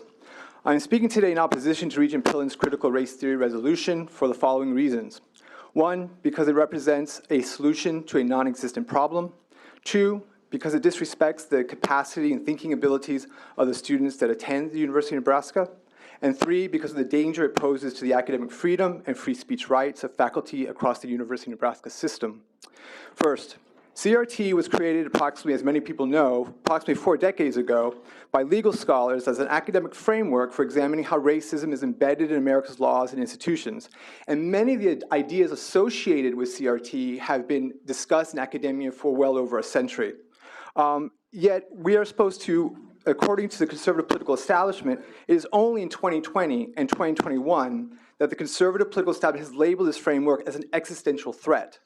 What kind of threat does CRT pose that 40 years have passed since it was originally developed, and it is only now that we're told it is a danger? 1 minute. Second, this resolution shows real disrespect for the thinking and analytical abilities of the students who attend the University of Nebraska, all the campuses across the system. Our students are more than capable of learning about controversial or difficult subjects, analyzing and criticizing these ideas, and choosing whether or not the evidence supports a given theory. They are not empty vessels, simply receiving information, but are encouraged to question and weigh ideas presented by professors in readings. They deserve more credit and respect than what this resolution gives them. Finally, this resolution should be rejected for the direct and substantive threat it poses to the academic freedom and free speech rights of university faculty. Supporters of this resolution assert that our academic freedom is not threatened by this resolution, but this is simply false. In order to ensure that CRT is not being imposed, one is required to determine what counts as CRT and define what this imposition looks like. If the board passes this measure, then it must establish the infrastructure of monitoring, censoring, and excluding specific classes and material that it concludes constitutes the imposition of CRT. Alternatively, the board can reject this resolution and continue to do what you and your predecessors have done for generations, and that is to trust the faculty that you have hired because of their respective expertise and training, and to trust the tenure and promotion process that requires that rigorous review of their teaching. Please conclude. I sincerely hope that you choose the latter course and reject this divisive resolution that is largely a response to our current political moment and not to any threat to democracy or to the healthy exchange of ideas and debate. Thank you very much.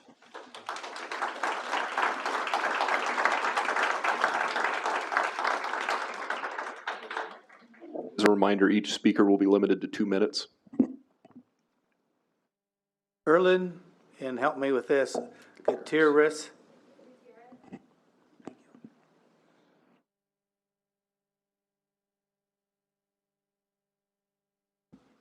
Good morning, everyone. My name is Erlin Gutierrez, and I'm a third-year political science major at the University of Nebraska at Kearney. I'm here this morning to speak in opposition of Regent Jim Pillen's effort to ban the teaching of critical race theory. As a first-generation Guatemalan American, I have, unfortunately, been at the receiving end of racist remarks and stares. But thankfully, because of the academic freedom that my professors have, I have been able to empathize more with those from a different background than I. I have gotten a brutally honest education on the founding of our nation and have obtained the insight for the steps necessary to advocate for progressive change in the socio-racial, socio-political American culture. The academic freedom that my professors have has given me the exposure to concepts and ideas that I may have not have had if it were not for my professors being able to teach passionately about a subject they would like to. Other than the academic and cultural benefits to critical race theory, I believe putting roadblocks to teaching it will further affect Nebraska University systems from recruiting and retaining students. I was in the Washington, D.C. area this summer for internships and networking opportunities, and I was able to talk to a lot of peers my age. We spoke a lot about the cost of tuition and how it's overly expensive on the East Coast, and I was trying my best to recruit students to come to UNK. I really love UNK, it's a great place, but unfortunately I was often met with UNK or any Nebraska system is not diverse enough for me. Not only is it not ethnically or racially diverse to be in person, but they also feared it would not be educationally diverse either. They felt that they would not get the proper education that they would as they would on the East Coast. Finally, I believe critical race theory should remain on campuses because college students are adults, fully capable of maturely understanding this concept. We are not children, and I believe it is imperative for the youth to be exposed to the hard truths about race in America's institutions, in hopes to create a better America for the generations to come, because like Nelson Mandela once said, education is the most powerful weapon which you can use to change the world. Thank you.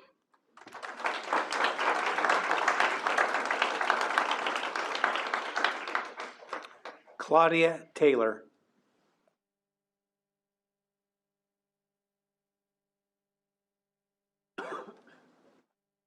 Hello, my name is Claudia Taylor. I attend the University of Nebraska Kearney, and I'm a senior. This is like my first Board of Regents meeting, and I also think that this is kind of the most ridiculous one I'm at. I don't think this topic should be even discussed. The fact that critical race theory is even being an option, as various people have said, it's been in our system. It's been in the curriculums, and you will be doing a great injustice to the future students, an enormous injustice, because after they get done with their academic journey, they're going to be put into the world and to be confused into this very racially politicized sociopolitical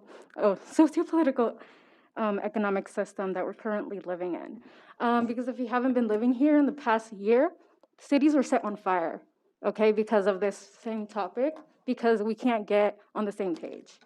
And once again, the retention rates, good luck recruiting athletes of color. The 1 minute. And it's just, as someone who will be walking into this world with a university, I mean, with a degree from your university, it's imperative that you make the right decision, because the whole, we hear you, we see you, that you've all have been preaching will be put into the dumpster, into the gutter, if this passes. So yeah, sorry. But thank you for your time.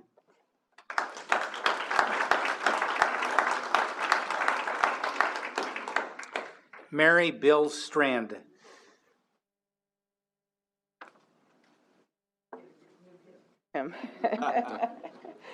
Okay. I'm Mary Bill Strand. I am a UNL graduate. My husband, my 3 brothers, our 6 children are all university graduates, and I am a retired real estate broker. University life is supposed to encourage debate and challenge our way of thinking. I have some handouts and I had this on those. You have the opportunity here to rise above politics, to protect the integrity of the university system, to be the guardian of reason and challenge the university students' minds so they can grow as a person, enabling them to learn from the successes and the failures of the past. What definition of CRT are you using? Can you give us a true definition? Some newer variations include women and LBGTQ.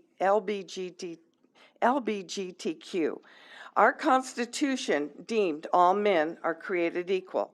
Clearly, it wasn't all-inclusive when it was originally written. It has been through a lot of growing pains. Thus, the 13th Amendment and the 15th Amendment, which had to give men of color the right to vote. Segregation and civil rights acts of the 60s. Neighborhood covenants, even in Lincoln, Nebraska, stated that certain races and ethnic groups couldn't purchase a home in certain neighborhoods, thus the Fair Housing Act of 1968. Where some find opportunities, others have found denials and devastating losses. Fighting for equality as an ever-evolving process. Acknowledge it. Hiding from it doesn't make us better people. Now, the freedom to discuss openly in debate is unacceptable and banned. Using certain terms like racism, equality, diversity could set off alarms. Are you ready for the lawsuits that are going to follow from the students that feel a professor might be teaching CRT? Time. Are you going to ban books? Are you going to have a list of phrases and words that cannot be spoken? Thank you.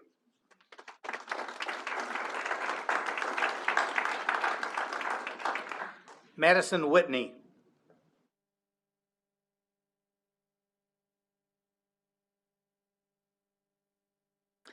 Hello, my name is Madison Whitney, and I want to thank you for allowing me to speak today. I testified for the first time back in April, urging the board to commit to divestment. Not much has changed since then, and that's why I'm here today with the same plea. This topic isn't new, it isn't groundbreaking, and it isn't going away. I'm tired of hearing excuses, or even worse, silence from my university. You are investing in a system that pollutes our air and water, increasingly harms Black and brown communities, and is becoming less profitable by the day. But you already know that. 100% fossil fuel divestment should be included in the ESG policy passed this spring if the board is actually committed to making environmental and social progress. With the new year starting and a new set of student regents, I look forward to progress and expect change. I demand change. Along with that, it sickens me that someone who is meant to represent my university has the audacity to claim that the imposition of critical race theory on our students runs counter to those ideals by attempting to silence their dissenting opinions. Regent Pillen, your fear and ignorance are getting the best of you, and I'd like to remind you of the purpose of a college education: to introduce students to new ideas and to challenge preconceived notions. Students should be thinking critically about the roles that issues like race, gender, and class have had on our society, and a resolution to block critical race theory at UNL would be disastrous to our university, our state, and our society. Thank you.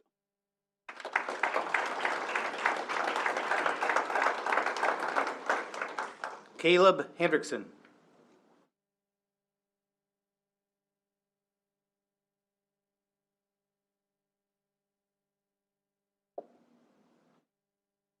Hello, my name is Caleb Hendrickson, and I am a junior studying ag business and political science at the University of Nebraska, Kearney.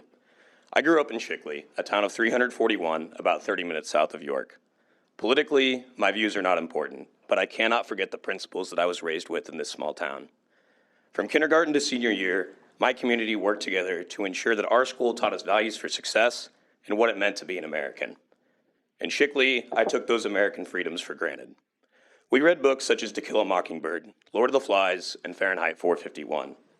These works are banned in school districts across the nation, citing offensive language, racism, and violence. The fact is, these three things are not fairy tales that only happen in books. They are a part of human history. and at times that includes American history. The resolution infers that critical race theory is un-American, and supporters of this resolution labeled it the attempted indoctrination of students on college campuses. I am not here today as an ally or an enemy of critical race theory, but I am a staunch supporter of academic freedom in our universities, including our great universities you all represent. For that reason, I believe critical race theory should remain available for professors across the university system. Nebraskans have never shied away from our history. Rather, we celebrate it. There is also the acknowledgement that at times violence and racism have been a part of our past, but instead of ignoring it, we have worked together to make sure it doesn't repeat itself. This resolution would negatively impact any course the vague description of CRT covers, hurting core classes such as history and philosophy that are required for general studies. It might be critical race theory today, but tomorrow it's another topic that is deemed un-American. I stand before you all as a student of UNK, but deeper than that, I am a kid from rural Nebraska, one of thousands in our great state who has been able to learn freely through our public education system since I was 5 years old. I hope that you all can see the importance of maintaining the integrity of our education as history tells us, rather than our government dictating what we can and cannot hear. Time. Thank you.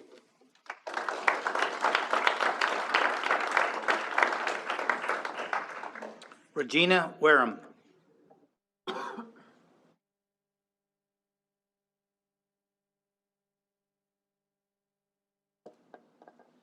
Morning. You have my handout. I'm Dr. Regina Wareham. I am a professor of sociology here at UNL. I'm an expert in higher education, and I'm also the outgoing president of the AUP chapter here at UNL. The AUP chapter executive committee opposes Regent Pillen's proposed resolution to ban teaching critical race theory, or CRT. We also sued all the colleagues who have publicly opposed this politicized maneuver. They're part of our collective efforts to achieve removal from the AUP's central list. But this resolution reflects dubious intent and bad form, and as many others have said, it will negatively impact our ability to recruit. We call on the BOR to dismiss this resolution. It violates university bylaws and policies related to principles of academic freedom, which you know well, Section 4.2. These principles require all researchers and teachers to communicate their discipline's standards and findings to their students. As the bylaws remind us, this is our obligation and our responsibility as faculty. 1 minute. Efforts to prevent the teaching of certain material, any material, by our faculty are deeply concerning. To do so while saying you're promoting inclusive and honest dialogue is just disingenuous. We call on the BOR to call this violation of its own bylaws by its name and to vote it down and to consider whether regents who knowingly violate their own bylaws should remain in this position of public trust. It's the responsibility of the BOR to respect and protect the institutional mission. We expect all of you to take that responsibility seriously. When we all tell you the same message, maybe you'll listen. This is not an ideology. It's a theory. It's part of our toolbox. Claiming anything else means you're misrepresenting it to the public and you're being disrespectful of your faculty. Please listen to us. Thank you.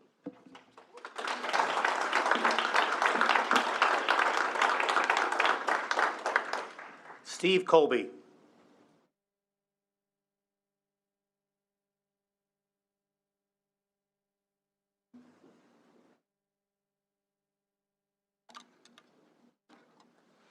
On behalf of the faculty senates of the University of Nebraska campuses, we stand in support of the statement released by the president of the university and the chancellors of our respective campuses. We are deeply concerned that the current resolution contravenes both the letter and the spirit of the bylaws of the Board of Regents. Academic freedom is a provision in and thus protected by the Board of Regents Bylaw 4.2, which does state, the university serves the people of Nebraska and the common good through learning, teaching, extension work, research, scholarship, and public service. Fulfillment of these functions requires the preservation of intellectual freedoms of teaching, expression, research, and debate. The right to search for truth, to support a position the searcher believes is the truth, and to disagree with others whose intellect reaches a different conclusion is the very fiber of America's greatness. It is likewise the strength of a great university, and its preservation is vital. A teacher or researcher is entitled to freedom in research, and publication of the results of that research limited only by the precepts of scholarship and faithful performance of academic obligations. Members of the professional staff are entitled to freedom in the classroom in discussing their subjects. Only with academic freedom intact can all faculty fulfill their academic obligations as stated in Bylaw 4.1 to respect the dignity of others, the right of others to express differing opinions, the right of others to be free from fear, from violence, and from personal abuse, and the right of the university community to be free from actions that impede its normal functioning. In 1997, the Board of Regents reconfirmed its policy goals pertaining to equity for people of color. In goal number 5, it states the board would support and encourage a curriculum which manifests diversity as a sign of equality.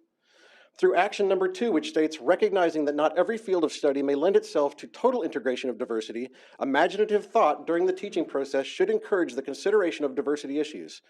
Studies should consider implementing diversity issues, thoughts, and ideas that are cogent and meaningful when they present a more accurate depiction of those studies. Additionally, inclusion of diversity within the curriculum is desirable to properly prepare students for a successful career upon the completion of the university experience. In the University of Nebraska's strategic plan from last August, President Carter stated, "A growing, thriving University of Nebraska depends on the voices, ideas, and successes of all members of our community. We must be a university for everyone, a place where diverse backgrounds and ideas are welcomed and celebrated, where robust dialogue is encouraged, and where we are intentional and transparent in exploring how we can be a better place to learn, work, and study." We, the faculty, affirm the bylaws of the Board of Regents and have full confidence the Board of Regents will uphold their bylaws, the very foundation which makes this great university possible.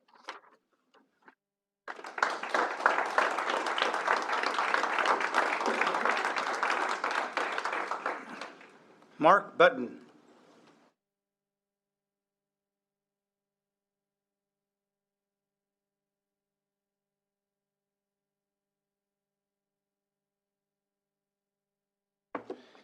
Good morning. My name is Mark Button. I'm honored to serve as the Dean of the College of Arts and Sciences at the University of Nebraska-Lincoln. I'm here to urge you to vote against the proposed resolution because this resolution is at odds with the universities in the state of Nebraska's goals and interests, and it is deeply damaging to the reputation of the University of Nebraska. If adopted, this resolution will have an immediate and chilling effect on our institution's ability to confront and help address ongoing challenges in relation to race, discrimination, and racial inequality. Since these issues are manifested in a variety of different domains, this resolution will have a direct and negative impact on the ability of our faculty and staff to offer courses and programs that remain current with developments in their fields and in the world. The direct consequence is a loss of competitiveness in recruiting, retaining highly talented people to the state of Nebraska. I've received recent reports from program leaders that we now have several tenured and untenured faculty members of color who are beginning to look for other positions at other universities. This type of self-inflicted loss of competitiveness will hamper the great strides that we are already making in establishing the University of Nebraska as unparalleled among public research universities. At a great university like ours, we don't impose ideas. We assign them in order to critically evaluate, discuss, and debate them. An unnecessary resolution that seeks to address a problem that does not exist is nonetheless deeply damaging to the reputation of the University of Nebraska because it would mean allowing the critics of a theory to enshrine their disagreements into a formal institutional expression of opposition to that theory through its governing board. In a free society, the legitimate place for disagreements about any theory is in the public sphere, most especially our public universities. Thank you.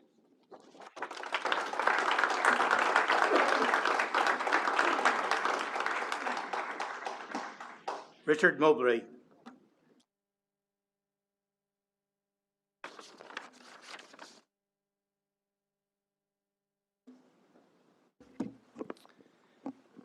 Good morning. I'm Richard Moberly, Dean of Nebraska Law. I respectfully oppose the CRT resolution for 3 reasons.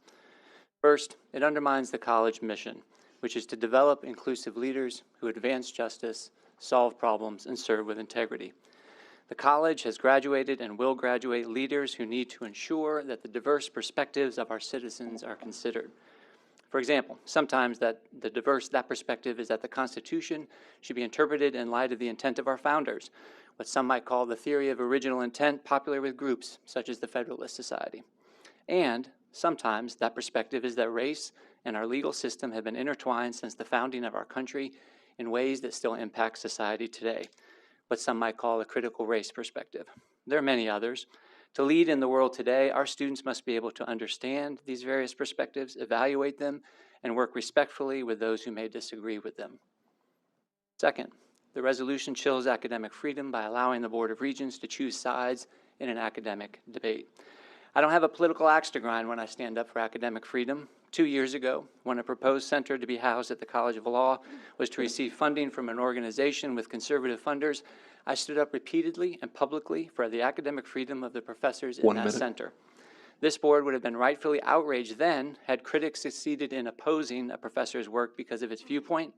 I ask you now to take a consistent stance in favor of academic freedom by rejecting this attempt to muzzle a perspective that is politically controversial. Third, I oppose this resolution because it insults the intelligence of our students.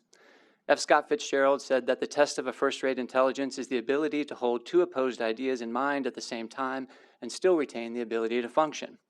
For example, I've watched football here for 17 years. I know for a fact that Nebraskans can love the Huskers and still criticize the play calling on every single down. Much more importantly, I believe our students can love the United States and still be able to critique how the law and our legal systems have intersected with race throughout our history. Make no mistake, hidden behind this resolution is an assumption that our students can't understand and evaluate perspectives that might challenge them. I disagree with that assumption. To produce the leaders we need, our faculty and students must respectfully debate the impact of our legal system and consider race, justice, and equality. It is only through doing so that we will develop leaders who are truly inclusive and who fulfill our commitment to advancing justice. Thank you.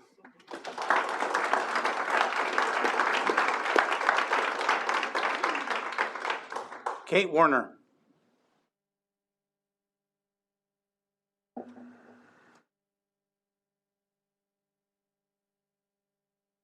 Good morning, everybody. My name is Kat Warner, and I'm a senior at UNL majoring in economics, environmental studies, and natural resource economics. I would like to use my time today to discuss our environmental crisis and my opposition to Regent Pillen's CRT resolution.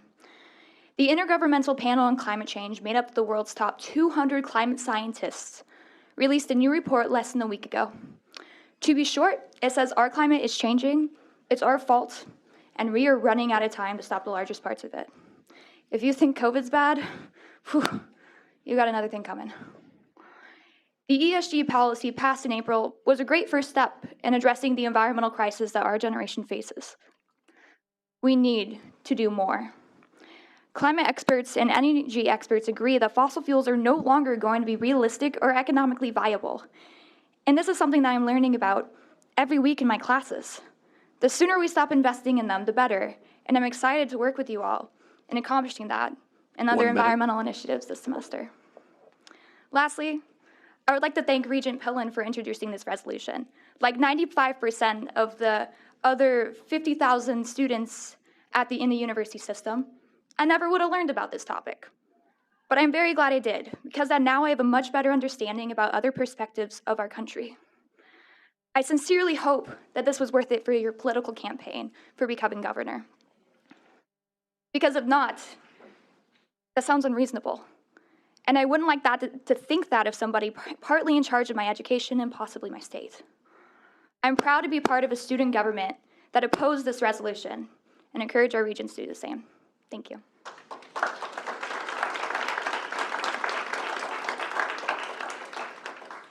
Sarah Jordan.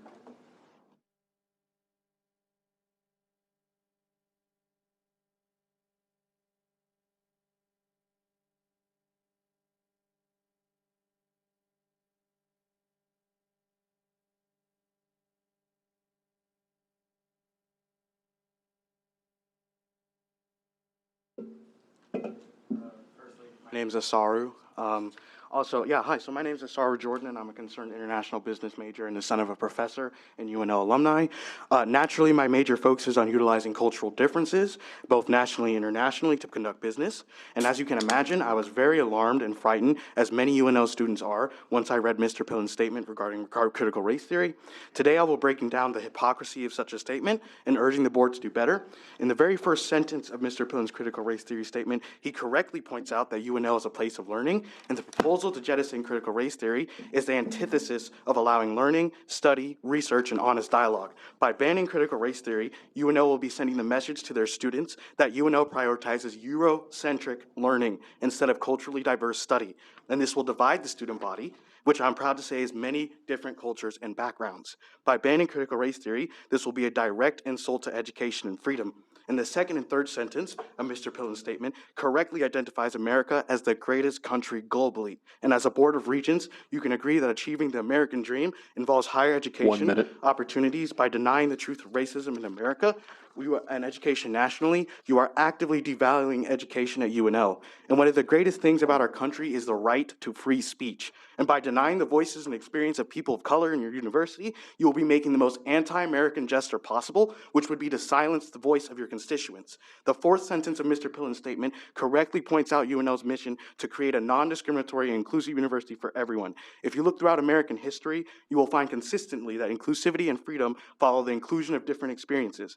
By denying the truth of racism and how it has and continues to affect education in the United States based on white guilt, the only students who will feel included will be of European descent. The fifth and sixth sentence of Mr. Pillen's statement are outrageously inaccurate, citing that critical race theory doesn't promote inclusive dialogue and silence opposing views. This shows a clear lack of understanding, or intentional lack of understanding, of what critical race theory is. Critical race theory is the active inclusion of different experiences and perspectives in the United States regarding racism and how it impacts everyone. White guilt is a big reason why it is necessary, because just like Mr. Pillen suggests, some would rather silence the voices of those who have suffered through racism instead of having it discussed and studied in the classroom. And I'm hoping I've reached enough of the board through my honesty, and I'm hoping that the proposed resolution will read as follows at the end. Therefore, it be resolved that UNL will move forward to protect the voices and promote the interests of our community and student body as a whole. When I moved 1,000 miles away from my home, I am and always will be proud to say I'm a Husker, and that is because my university promotes diversity and inclusion. In closing, I ask what is next. Feminist theory because men feel guilty, queer theory because heterosexuals feel guilty. I urge the board to stop this trend now before it spirals out of control. Thank you.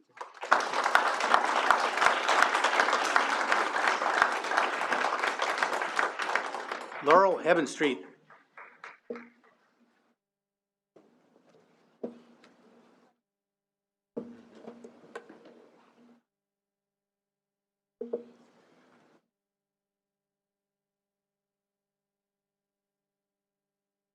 Matthew Cook.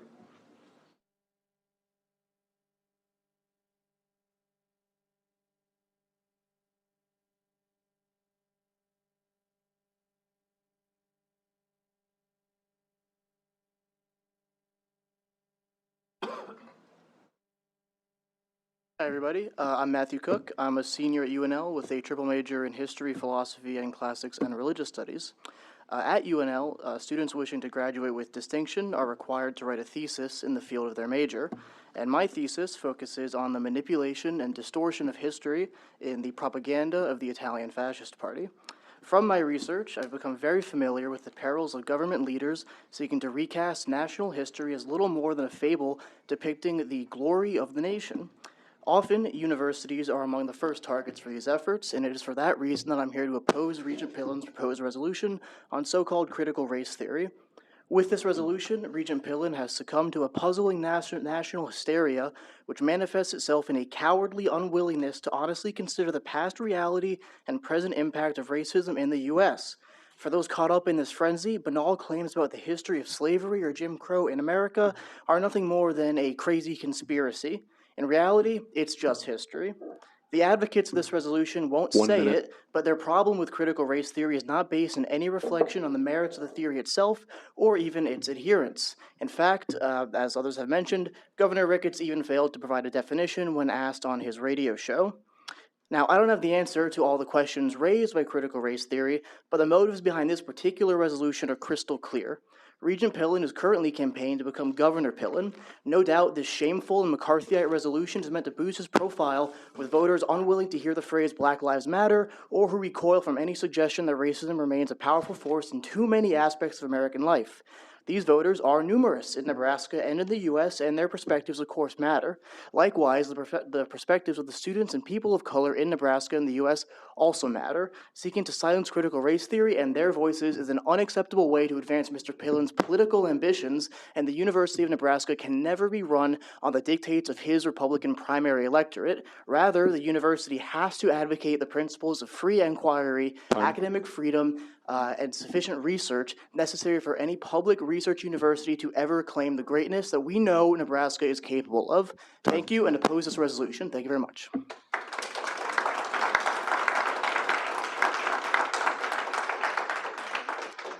Catherine Wilson.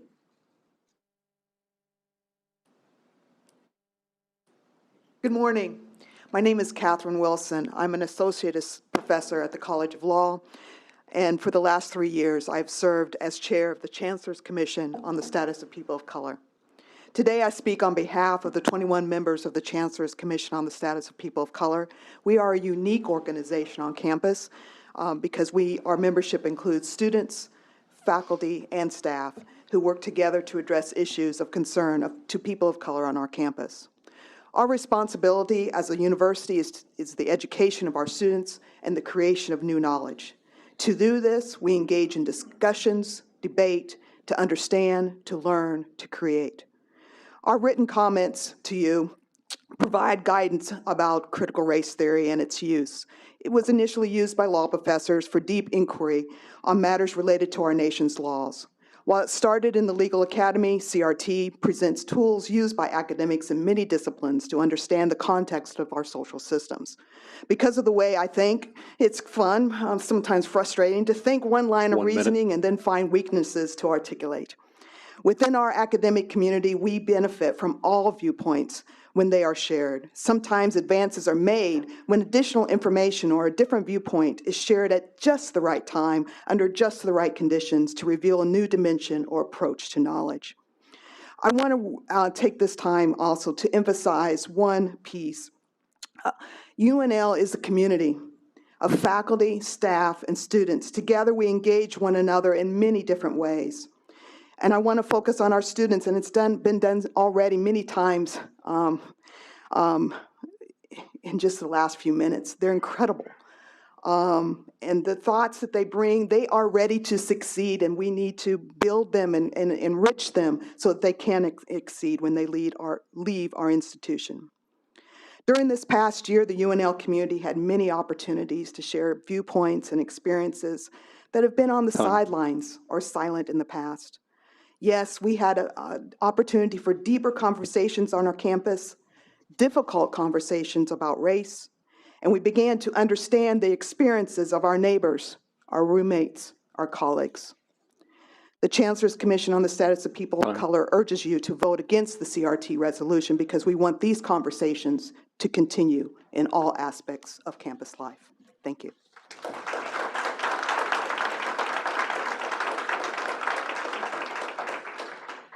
Joe Starita.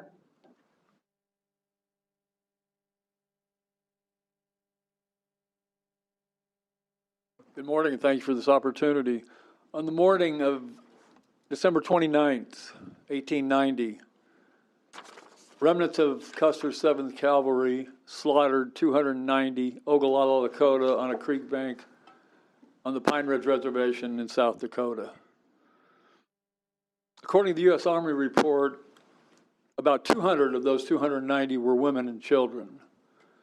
Some weeks later, in a personal letter to a friend, General Nelson Miles talked about one of those victims. It was a baby. The Army had found the baby nursing alongside its mother. The baby girl had been shot in the back 5 times.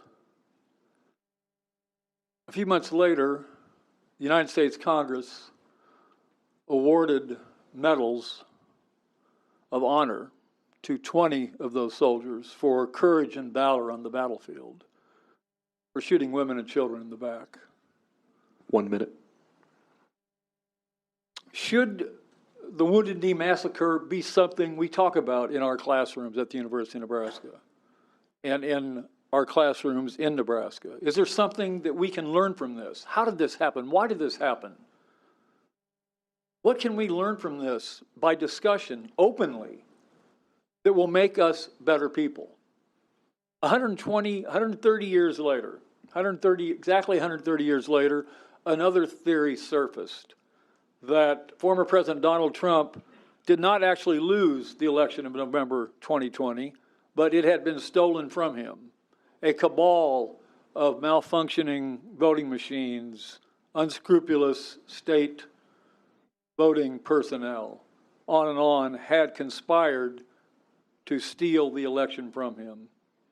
Is this a theory that should be discussed in University of Nebraska classrooms? Time. In University of Nebraska schools and Nebraska schools?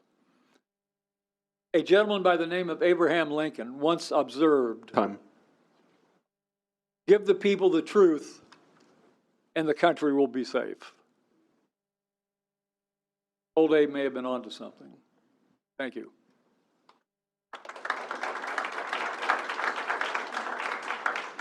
Catherine Wilson. Excuse me. Is there anyone else who'd like to address the board that is part of today's agenda?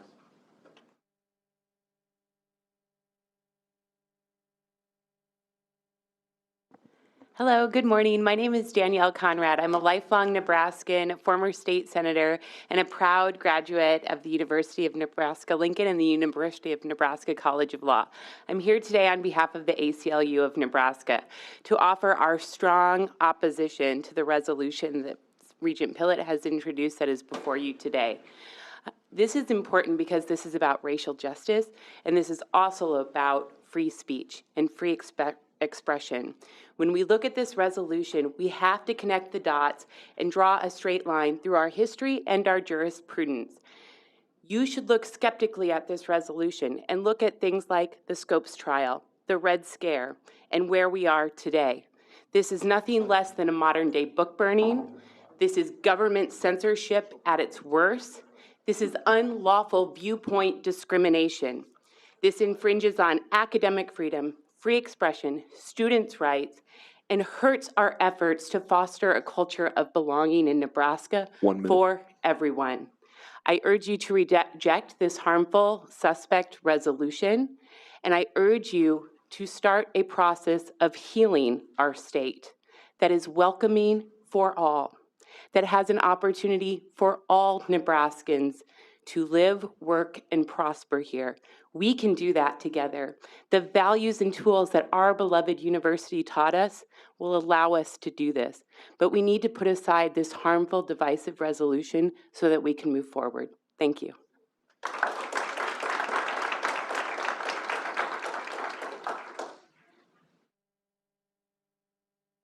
Hello, everyone. My name was on the list, but it seems to have been missed. My name is Laurel Hebenstreet. I'm a UNL senior studying psychology and ethnic studies. Today, I would like to suggest and demand that you oppose Jim Pellen's resolution on critical race theory. I checked the bill from last semester. I was charged $1,813 for tuition, another $1,554 for additional tuition fees, $165 for technology fees, $500 for program and facilities, and the list goes on and on. Now, I may stand corrected, but nowhere on my UNL student bill did I see a charge from Regent Jim Pillen. Last time I checked, the fact of the matter is I don't pay thousands upon thousands of dollars alongside other students for Regent Jim Pillen to use my university as political amphitheater. As a gubernatorial candidate, it is clear that Regent Jim Pillen does not truly care about the issues facing Nebraskans today.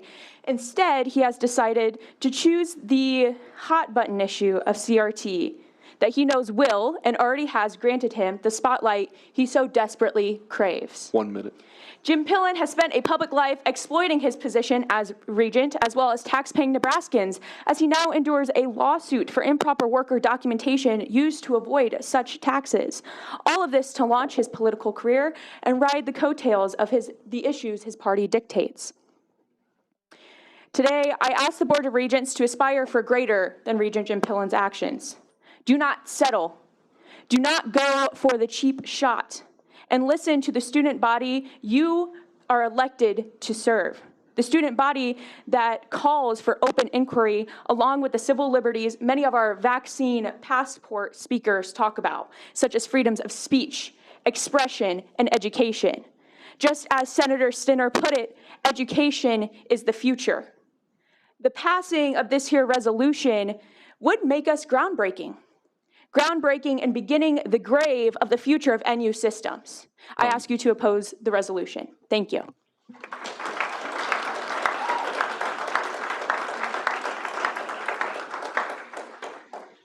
Good morning. My name's Kurt Romekers. My name was on the list. Must have got missed. I'll keep it short. I'm a graduate of the University of Nebraska-Lincoln. I majored in agribusiness, ag economics. I got my MBA from the College of Business Administration, as did my wife. I'm a small business owner here in Lincoln, Nebraska. My wife and I are the parents of 5 young children. I'm a citizen of the state of Nebraska. I was born and raised in Nebraska. I'm a taxpayer and a registered voter. I consider the University of Nebraska-Lincoln my college. I consider it my school. I'm raising my kids, my boys to be Huskers. Let me tell you, it was a lot easier in the 90s, but I'm doing it. When I sat down over here today, the lady next to me said, "Hey, what are you doing here?" What am I doing here? I'm here for my children. I'd like to see my children go to the University of Nebraska-Lincoln. I've raised my children to be colorblind. I have my brother married a black lady. I have cousins my children have cousins who are black. My other brother adopted a black girl. My children have no idea that their cousins are different than them because they're not. Black, white, they're all the same. So that's why I'm here today. I support Regent Pillen's proposal, and I urge all regents to vote in favor of Regent Pillen's proposal. Thank you.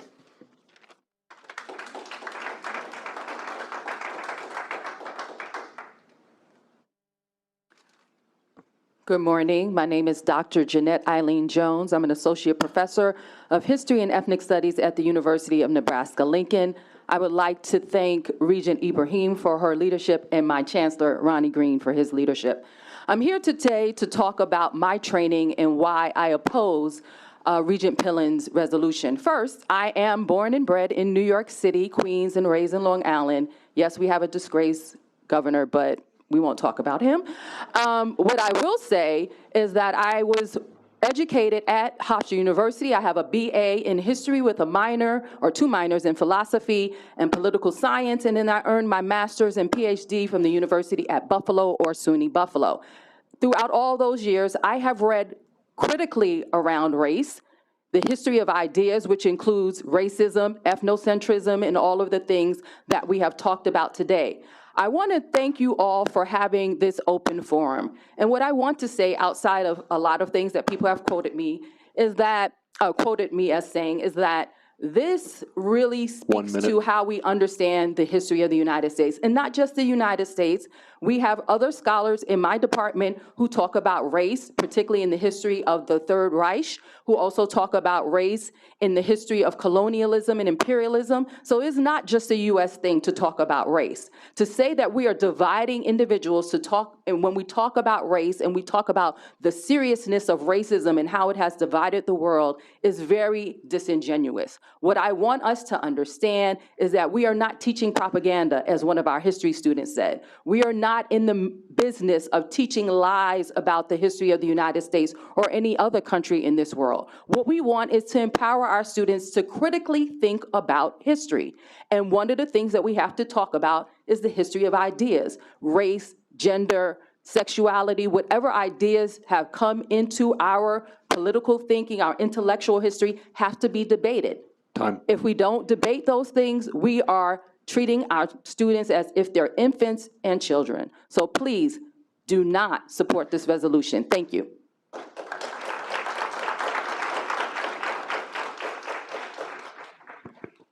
Good morning. My name is Patrick Baker, and I serve as the external vice president for the student government at the University of Nebraska-Lincoln. I grew up, like many in this room probably did, attending a small public school where every individual looked the same, spoke the same language, and thought the same way as I did. Frankly, in coming to UNL, I didn't expect much of a change from the environment in which I grew up in. My viewpoint on the world changed, though, within the first weeks of being on campus. I attended UNL's Husker Dialogue series, in which 4 students spoke about their experience on our campus. The stories of racism endured by Black students in Lincoln were particularly eye-opening for me. As someone who has had very few peers from different backgrounds, I recognized that my comfortable worldview needed to be challenged, and I sought out more opportunities to learn and personally grow on our campus. I can confidently say that I have been changed for the better due to the courses and teachings that my university has provided me. Personally, I'm still the small-town Missouri kid who can't wait to go see Garth Brooks tomorrow night, but that same kid has a very different worldview. 1 minute. I stand here today to express my concerns because my career and professional goals have been shaped by the experiences I've had due to the diverse and insightful curriculum that UNL has offered me. Through my role as student body vice president, myself, along with the rest of our executive team, released a statement opposing Regent Pillen's resolution. Since its release, over 20 recognized student organizations on campus that represent 4,000 students have reached out and expressed their endorsement of our opposition. These include the UNL Medical Students United Across America, the Nebraska chapter of American Institute of Architecture Studies, UNL Unified, UNL Student Organic Farm, the University Program Council, Big Red Readers, Honors Ambassadors, Asian Student Union, Lazi Improv, UNL Young Democrats, Sustain UNL, Bosnian American Student Alliance, Take Note Acapella, African Student Association, Vietnamese Student Association, Minority Pre-Health Association, Black Student Union, American Medical Student Association, African People's Union, Pride in Business, Sheet Tribu, Rwandan Student Association, and the UNL Pan-Hellenic Council representing the UNL sororities. I thank you for allowing comment, and I urge, along with ASUN, for Regents to oppose this resolution.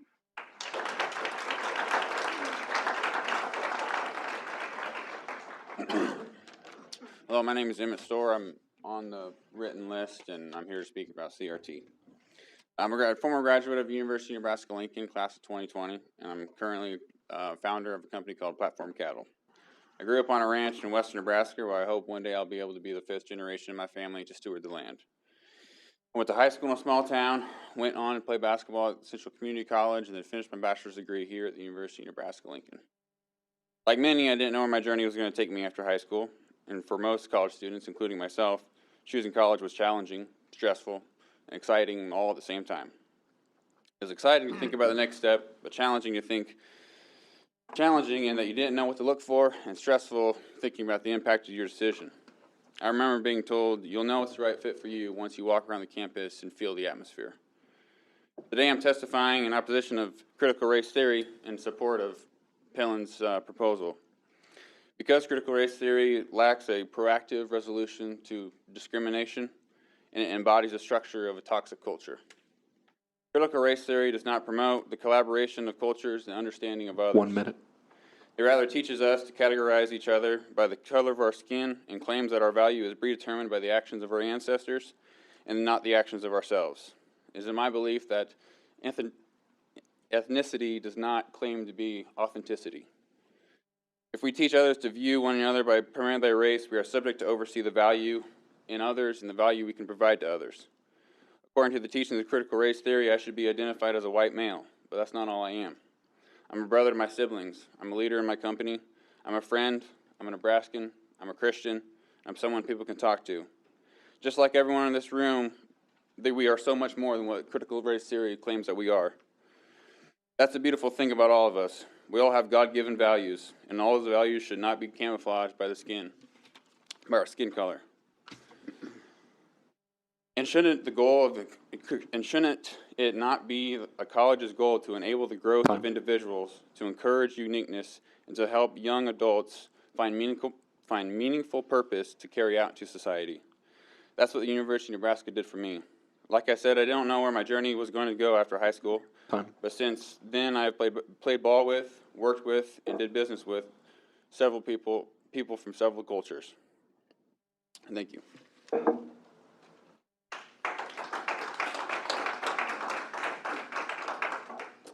My name is Daniel Schaefer, and I oppose the resolution to ban critical race theory. I'm a graduate student at UNL, a taxpayer, and a voter in Nebraska.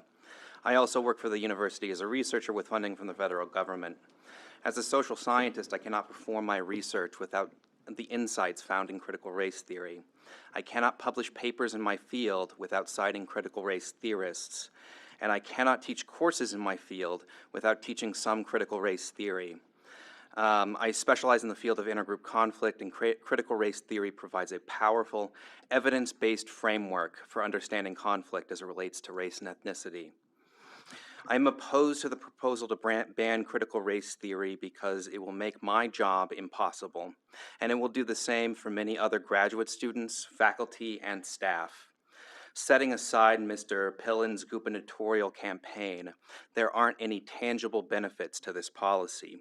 In contrast, the harm to the university is clear. 1 minute. A loss of faculty and staff, a tarnished reputation, a decline in recruitment, and the loss of funding opportunities like the grant that funds my position.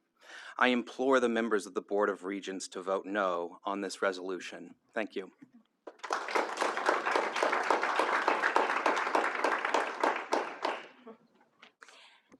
Hello, my name is Jamie Rentschler, and I am speaking in opposition against critical race theory resolution. So 6 years ago, when I was considering attending graduate school, UNL wasn't even on the list. But I wanted to stay close to family in Iowa, so I looked at schools in surrounding states. And when I began reading up on UNL and the sociology department, I was really impressed. So I applied, and when I came from the campus visit, I fell in love instantly. And as a lifelong Iowa State Cyclones fan, that was a hard pill to swallow. What motivates me to speak to you today is that if I had to make the choice of attending UNL today, I'm not sure I would have made the same decision. UNL administration has been censured by the AAUP, and now the Board of Regents are considering a resolution against critical race theory. Yes, UNL still has amazing faculty and strong academic programs, but the very things that truly make it outstanding are at risk when leaders prioritize political drama over the mission of the university, education and research. 1 minute. As a graduate student and academic scholar, I am required to cite reputable, peer-reviewed sources when I write a paper. I have studied advanced statistics and survey methodology to prepare myself to conduct and evaluate research to the highest standards. So tell me, what research is this resolution based upon? Have any of the board members read Critical Race Theory by Delgado and Stefanik, or Racism Without Racist by Eduardo Bonilla Silva, or any of the many works by critical race theorists? My guess is few to none. As sociologist Dr. Victor Ray so poignantly highlighted, it is ironic that creating resolutions and laws banning critical race theory confirms the point that racism is embedded in our institutions and law. Thank you.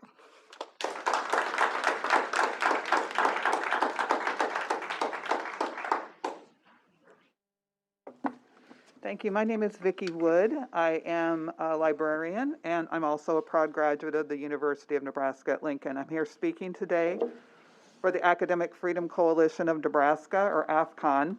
It's a coalition of organizations and individuals that have been supporting the intellectual freedom of Nebraska students, teachers, researchers, and librarians since 1988.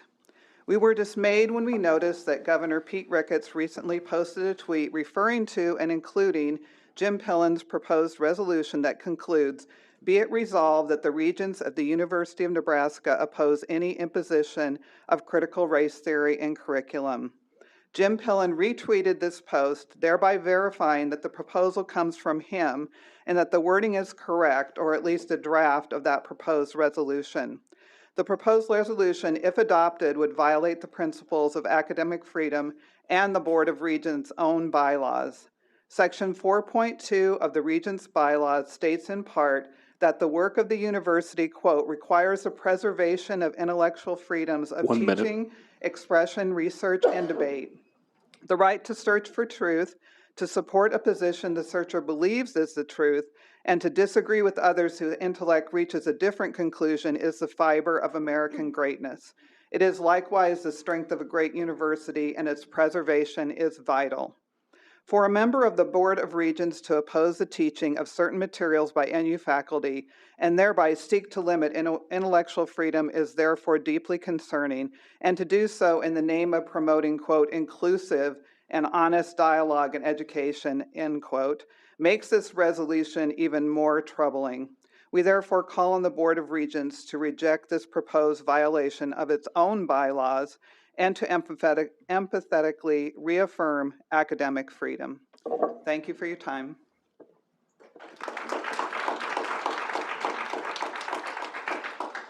Good morning. My name is Ibrahim Hamzat. I'm a UNL class of 2020 graduate and a second-year medical student at the University of Chicago. So as a medical student, a lot of things that I focus on are healthcare disparities, and that's due in part to a formative experience I had at UNL. I took a class taught by the late professor, Dr. Combs. You know, he used elements of critical race theory to explore the ways in which that we as Black Americans got to this point in the United States. I think that if you would have taken this class, Regent Pillen, you probably would not have written this resolution. And when I think about your resolution, I hope that you consider, you know, the histories of your previous classmates and, you know, teammates. These are Black Americans who were born in the 50s and 60s, you know, who grew up in the 70s. You know, somebody here talked about how their brother married a Black woman. That was illegal until the mid-60s in Nebraska. I don't know if you knew that or not, but critical race theory would allow you to explore that perspective. 1 minute. Thank you. You know, it's really painful to stand up here because questions that guide me are things like, why is the Black maternal mortality rate so disparate between Black and white women? You know, why are Black women dying at higher rates from breast cancer than white women? Why do Black people die disproportionately from COVID? You know, these are questions that force us to explore elements of critical race theory because they're part of our history. And I think the thing that pains me the most is that deep down, you know this is meaningless. You know that American history requires us to consider critical race theory. You cannot consider American history without considering the ways in which the legal system has impacted Black and brown and indigenous people in this country. And that's why it hurts. You know, it's part of a legacy in which Black history, you know, and Black people are used as scapegoats and straw men to push whatever agenda somebody might be trying to push. I know I can't change your mind because, quite frankly, there's no way that you can vote against your own bill. Time. But I hope that each of you, Regents sitting here, will explore that and consider voting no on this resolution because you know what it means to somebody like me, and you know what it means to Black people and people of color across the state of Nebraska. Do your duty. Thank you.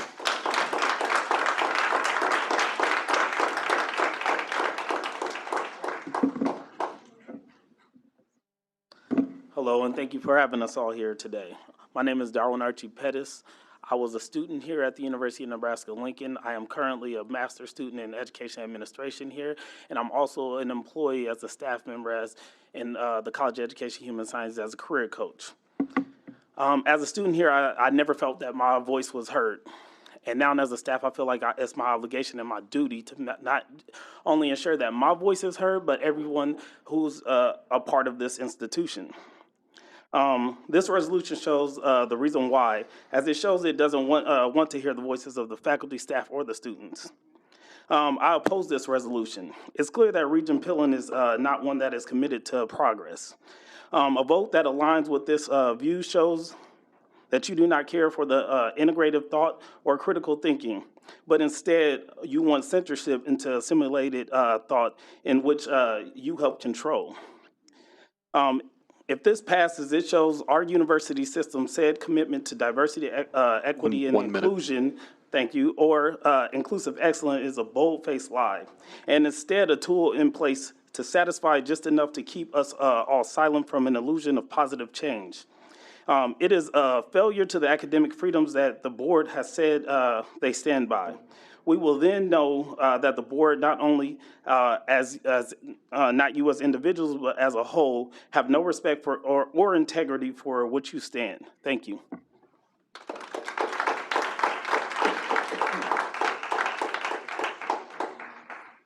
Good morning. My name is Sarah Brumfield, and I am a sociology graduate student and graduate teaching assistant at UNO, and I'm here speaking on my own behalf in opposition to the resolution against critical race theory. More importantly, I am a graduate student whose thesis has a foundation in critical race theory. As such, I would like to issue a challenge to the Regents supporting this resolution. Please define critical race theory without the use of Google, Fox News, or Breitbart. Critical race theory does not teach me that I'm a bad person because I am white. Critical race theory teaches me that I have inherent privileges because of the color of my skin that other people do not have. I have the privilege of never having to fear for my life when interacting with the police. I have the privilege of never being followed by security while shopping. And I have the privilege of never being told that I am so well-spoken or how well I've done for myself. Critical race theory, in a word, is critical to enable the leaders of tomorrow to have the tools to break down the systems of oppression that have existed in this nation for hundreds of years. 1 minute. And if anyone should doubt that statement, I will remind you that the Declaration of Independence contains the words, "merciless Indian savages." I urge the Regents to vote against this dangerous, destructive resolution. Thank you.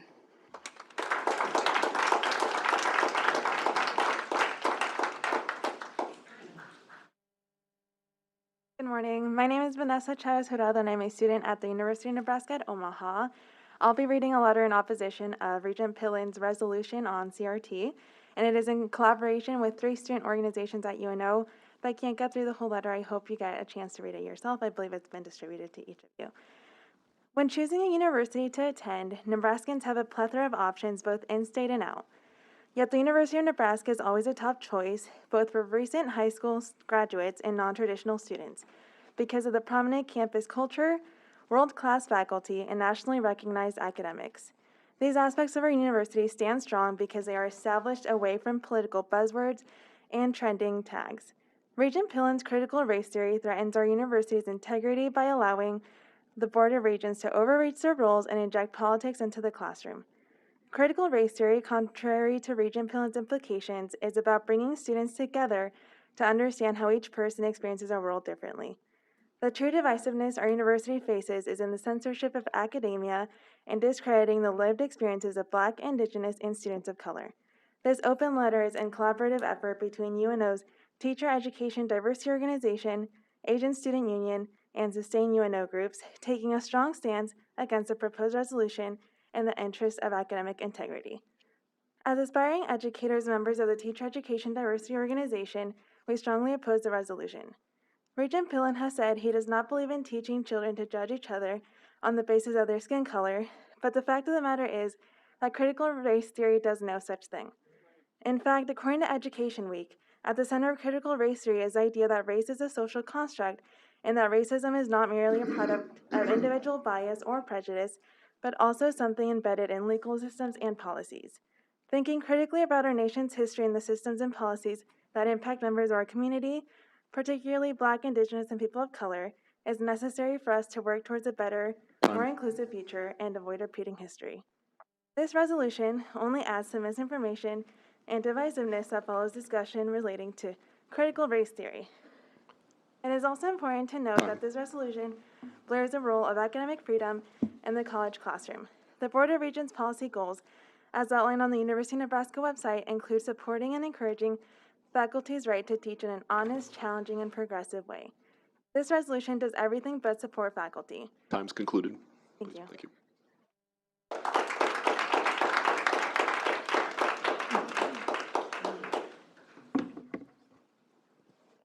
Good morning. My full name is Elizabeth Mary Hill. That's the whitest name for a Thai Singaporean mixed girl to have. My father, half white, half Singaporean, always told me that according to the US government documents, I'm technically white and should always say I'm white, but I'm not. I don't look like it. They brainwashed me to act white because they believed that was how I was supposed to become successful in America. They weren't completely wrong. My name is white because it's easier to pronounce and to read for job applications. I had to act white so I could completely assimilate into the white-ruled world in order to try to get the same privileges that they do. Thankfully, UNO has taught me to accept myself and the positives of my culture and heritage. They helped me realize that while I was acting white, I was actually losing my real identity and throwing it under a bus. Critical race theory does not teach or encourage 1 minute. segregation, nor does it teach that racism is only due to individual acts. Rather, it teaches that racism comes from a systemic history of racism baked into the structure of the United States. So please ponder this question. Why do Black students graduate college with an average of $25,000 more in debt than their white counterparts? College was supposed to be the great equalizer for Black people. CRT helps answer and support the fact that we still have work to do. Driving these vital discussions about critical race theory will inspire some students to make positive changes for our city and our country. Encouraging these difficult discussions in an educational space is not only appropriate, but perhaps one of the best places for a discussion, as it allows the university mindset to grow and adapt. To conclude, the teaching and discussion of critical race theory is necessary, as the University of Nebraska is known for its diversity and acceptance among its other competitors. I am proud to be in our Nebraska University community, but together we need to fight to uphold our values. Please reject this resolution.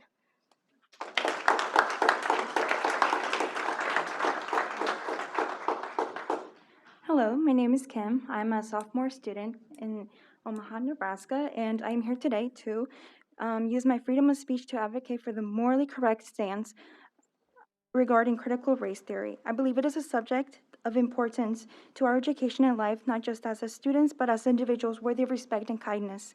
It is beyond disappointing to know that there are individuals in today's society that refuse to acknowledge the obvious existence of systemic racism in our everyday lives.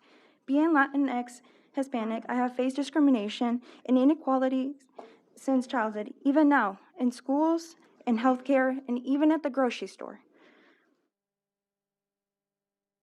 It is unacceptable to continue to live in avoidance of these topics that affect almost half of the American population. I will not stand by and let people's fear of being uncomfortable take away others and my opportunity to gain the education offered in the critical race theory classroom. That is why I'm here today, along with many of my peers, to share my support of critical race theory to continue being taught in the University of Nebraska campuses. Thank you so much for your time.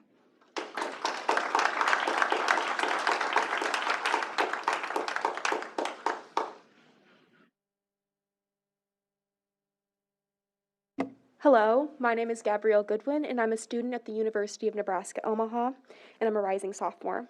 We have been here for a while, and everyone's voices deserve to be heard. That's our First Amendment right, so I will keep this brief. The United States is rightfully called a melting pot. People from hundreds of countries and backgrounds gather here and call this great land their home.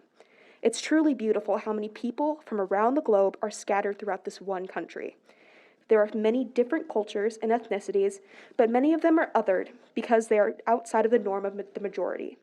In today's society, people of all shapes, sizes, and skin tones are demonized based on aspects of themselves that are out of their control. Our own personal biases influence our everyday interactions, and when those biases are not challenged, we are unable to progress as a country. For students pursuing higher education, they have the opportunity to discuss their biases with people of many backgrounds to challenge and broaden their own beliefs.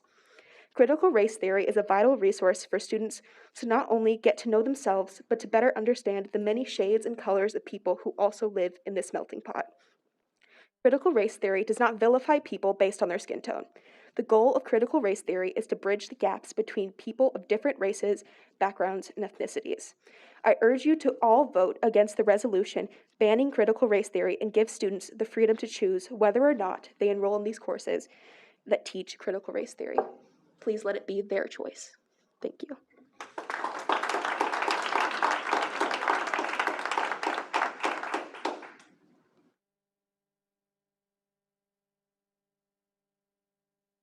Hello, my name is Betty Dessy, and I am a second-year microbiology major at the University of Nebraska-Lincoln.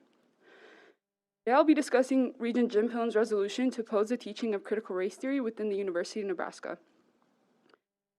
When I saw this resolution come to light, I was shocked to say the least.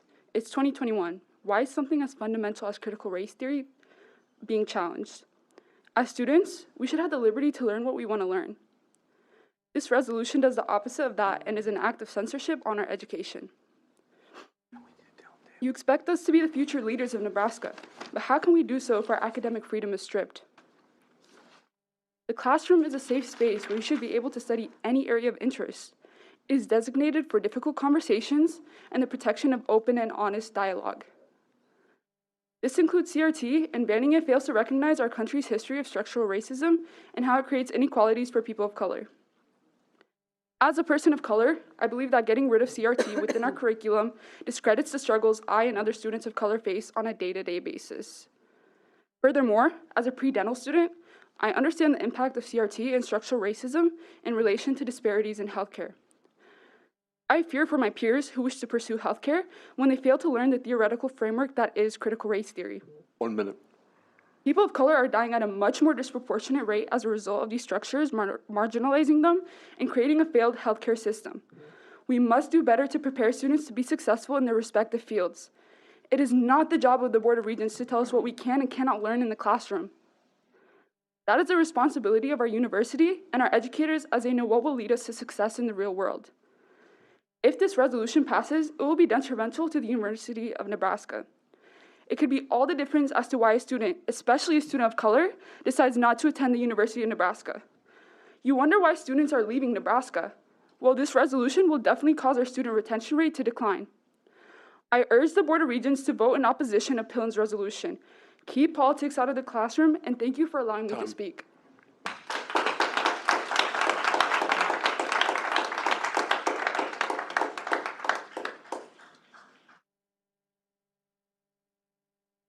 Hi, good morning. I'm grateful to see an activated community here today, especially the students and university faculty who are standing in their power in favor of integrity, wisdom, academic freedom, and against the resolution to oppose critical race theory on NU campuses. My name is Hallie Taylor, and I'm the Education Director for the Anti-Defamation League, serving Nebraska, Iowa, and Kansas. Our mission is to secure justice and fair treatment for all. The national political cultural war centered around divisive concepts and CRT has come home to our Nebraska. Examining systemic inequities stemming from race and racism is imperative. Researching, studying, synthesizing, and debating history and evaluating the deeply entrenched, intentional impact of race and racism in our history is imperative. Students, faculty, and staff deserve the academic freedom to teach, learn, and research of these systems of oppression which uphold racial inequality in order to combat it in every facet in our society, from healthcare and criminal justice system to education, real estate, access to quality jobs, and yes, higher education. I echo many of our student speakers today as they shared the necessity of such teaching. So I have 3 points that I would like to make sure that you have heard. Let it be heard by your students, faculty, staff, and our community today that CRT, so-called divisive concepts, studies centered in race, ethnicity, bias, and the fight against racism are an important part of our nation's history and have an appropriate place in Nebraska's classrooms and campuses. Let it be heard today that Nebraska University students, alumni, administrators, faculty, and community will not allow potential politicians, political football, or cultural wars instill fear into our educational systems. Let it be heard today that the Board of Regents must reject the resolution to oppose critical race theory on NU campuses. Thank you.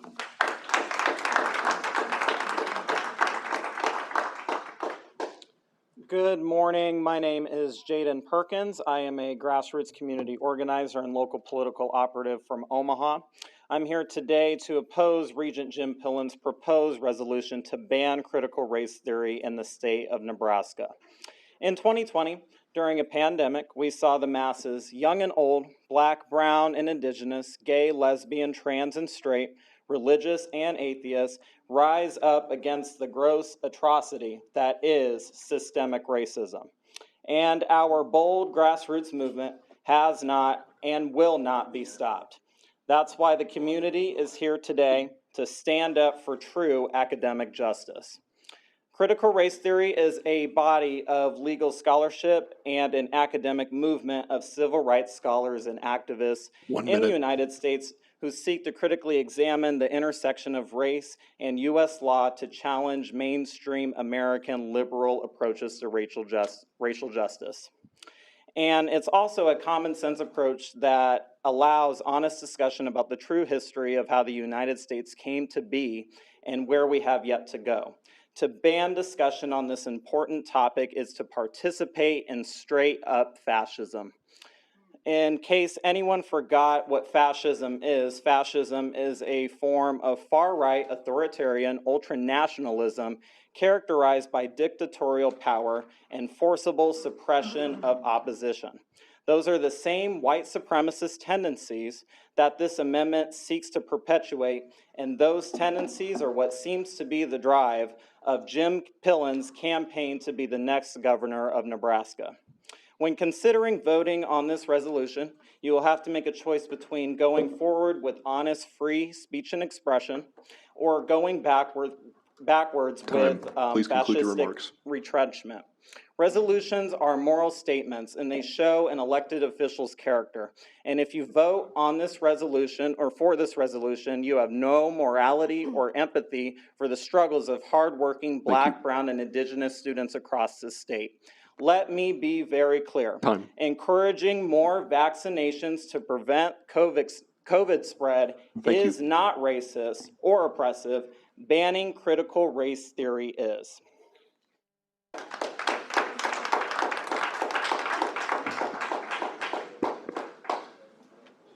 Morning. My name is Chris Hasbrook, Waterloo, Nebraska. Critical race theory is racist. Proponents of critical race theory are racist. There's no other way to explain it. Fortunately for us, we live in the United States of America, a nation of elected officials which have a proud history of defeating racist ideas and promoting equality. Most recently, when California voters were asked in 2020 via Proposition 16 whether they wanted skin color to be the determining factor in government hiring and contracting decisions, they said with one voice, "No, we reject your racism."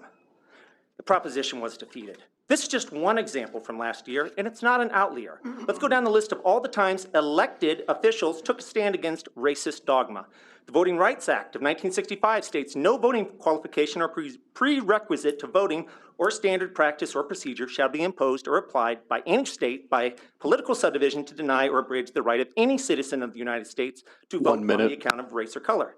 Before that, you had the Civil Rights Act of 1964, which prohibited discrimination on the basis of race, color, religion, sex, or national origin. The 15th Amendment, passed in 1870, states the rights of citizens of the United States to vote shall not be denied or abridged by the United States or by any state on the account of race, color, or previous condition of servitude. The 14th Amendment of 1868 states all persons born or naturalized in the United States and subject to the jurisdiction thereof are citizens of the United States and of the state wherein they reside. You may note that I've left out Brown v. Board of Education and, of course, this year's Miller v. Vilsack. I've done so because these are court cases and not actions taken by elected officials. We already have enough racist policies coming out of Washington, D.C. We don't need that here in Nebraska. By supporting CRT, you are supporting racism.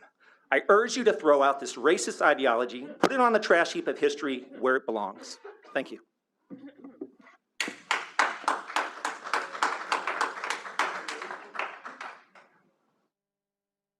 I know you all are tired, so I'll keep this short. My name is Jake. I'm a third-year PhD student in UNL's Counseling Psychology program. CRT forms a foundational part of the knowledge of my field. I know this because I, unlike ignorant lay people, have put in the work to understand it. I'm here to say how hurtful it is as a person of color to see that so many people want to stop talking about race. Talking about race is the only way to overturn racism.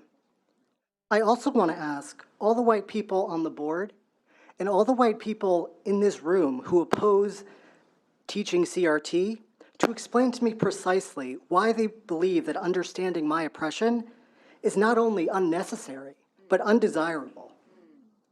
Is it a coincidence that the people who want to stop talking about race are at the top of our racial hierarchy? Could they have a stake in maintaining a system where they have the most power? 1 minute. I'll let you answer that question. I want to end with this. Some people have the privilege of being only their race. Some people have the privilege of only thinking about race because there are people of color in their family. But I don't. Race is an unavoidable part of my life, and that was not my choice, but it is nevertheless a reality. This issue is not just about scholarship. This is about people in pain.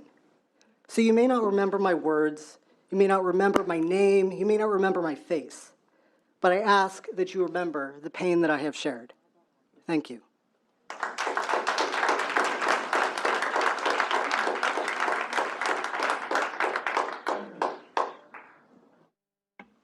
My name is Linda Kleen, and I'm speaking in support of Regent Pillen's resolution and in support of traditional values.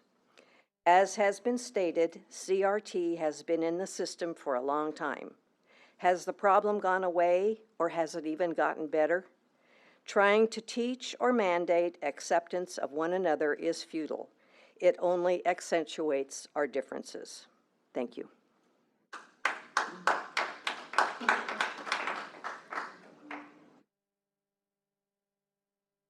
Fran Kay, Dr. Fran Kay, Professor Francis W. Kay. I retired in 2018 after 41 years of teaching at UNL. I taught critical race theory before it was critical race theory because I was talking about race and racism and systemic racism. You know what? If you pass this, you repudiate my whole career. You repudiate the thousands of students in whose name I received teaching awards. You repudiate the thousands of students and other people in Nebraska in whose name I received service awards. Let me tell you the kind of terrible things I did. Listen, remember about the merciless, savage Indians that's also part of the Declaration of Independence? In my Native American Studies courses, we talked about where that came from. We talked about how that was used in reference to the Proclamation of 1763 that kept settlers from moving past the crown of the Appalachians. Other terrible things I did. We talked about Huckleberry Finn in the schools and how badly teaching it made things difficult for black students in the class. We talked about the history of the book. We talked about what was happening in the United States as Reconstruction gave way to Jim Crow when Mark Twain was teaching that. Was that Marxism? My goodness, Mark Twain and Marx would both be rolling over in their graves, howling with laughter. Those are the terrible things that I did. Do you really want to repudiate all of them? Do my current colleagues who are teaching about, say, the Genoa Indian School have to shut up? Is that really what you want? Thank you.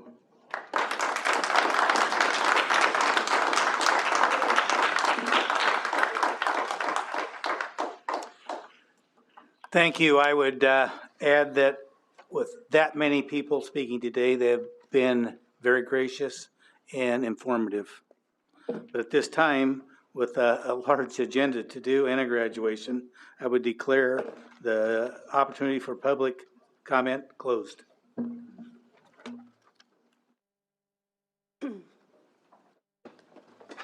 Included in your meeting materials is a resolution Regent Pillen has asked to introduce. Regent Pillen, would you move that the Board of Regents adopt your resolution? Is there a second? Second. Jim, I'll let you lead off the discussion. Thank you, Chairman Kenney and President Carter and my colleagues, student, faculty, and Nebraskans. I think that the good news would be that Nebraskans care about the future, care about our children, and have tremendous passion, and that's all a good thing. There's been a lot of mischaracterization surrounding the resolution I've asked the board to consider over the last month, and there's many false accusations that don't deserve attention today. I think today in front of the people of Nebraska, you're voting on a resolution that sits in front of you in clear, simple words, not mischaracterizations. This resolution clearly affirms the board's support about academic freedom and free speech. It affirms our commitment to opposing discrimination and supporting of our well-being of our students. This resolution has a clearly defined scope and mission to prevent this institution from imposing extreme ideologies and a majority of fellow Nebraskans find to be discriminatory, divisive, and the polar opposite of how we live in the values of Nebraska, helping neighbors, helping neighbors.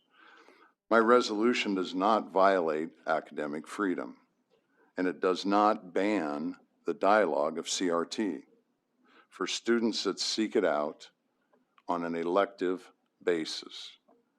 It's about the safety of our students and faculty without having to worry about something being imposed on them. This resolution plainly states that the University of Nebraska should play no role in forcing critical race theory on anyone, students, faculty, and staff. Academic freedom applies on both sides of the desk. It's not one-sided. It demands a free, fair exchange of ideas between instructors and students, and there should be no fear of consequences for voicing a different opinion. Critical race theory should not be forced on our students and staff as an unquestionable fact. They should be free to debate and dissent from critical race theory without fear of silencing, retribution, or being labeled. They should also be free to avoid the concept of critical race theory altogether without penalty if that's what they choose. My position is very, very clear. I believe the Board of Regents needs to pass this resolution to preserve academic freedom, to have balance in our classrooms, and maintain the trust of parents and taxpayers. Nebraskans deserve the confidence of knowing their hard-earned tax dollars cannot be used to force critical race theory on anyone, and that the University of Nebraska respects our Nebraska values.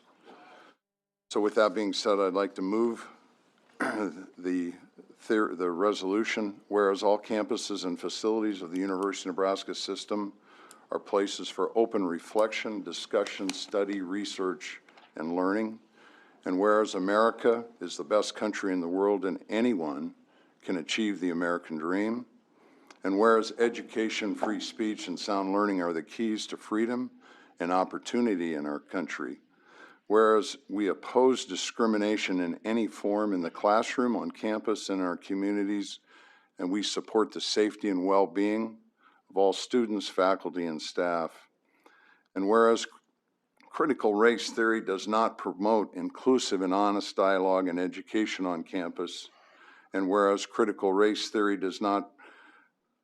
seeks to silence opposing views and disparage important American ideals.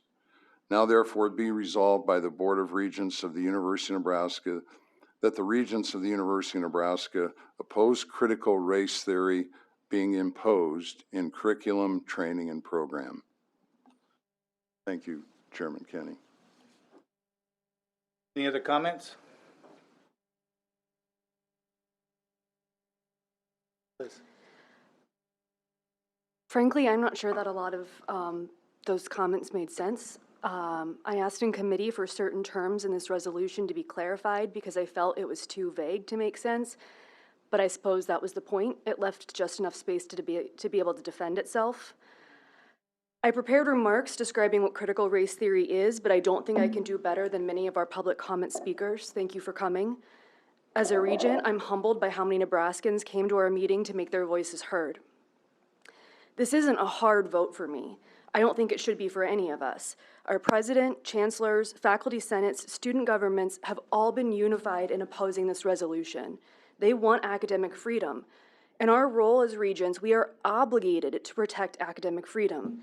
At the end of the day, it's not the job of the university to teach that the world is fair and that race doesn't matter.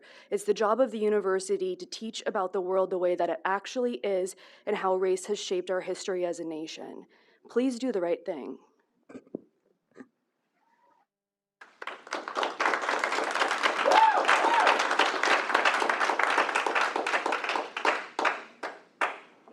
Kenny.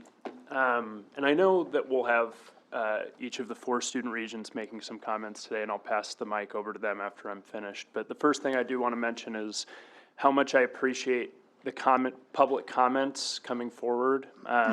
Regardless of where you fall on critical race theory, I appreciate being able to know that throughout the state there's so much passion for the interests of students, and it's empowering as a student to hear that you have our interests at heart. So first of all, thank you.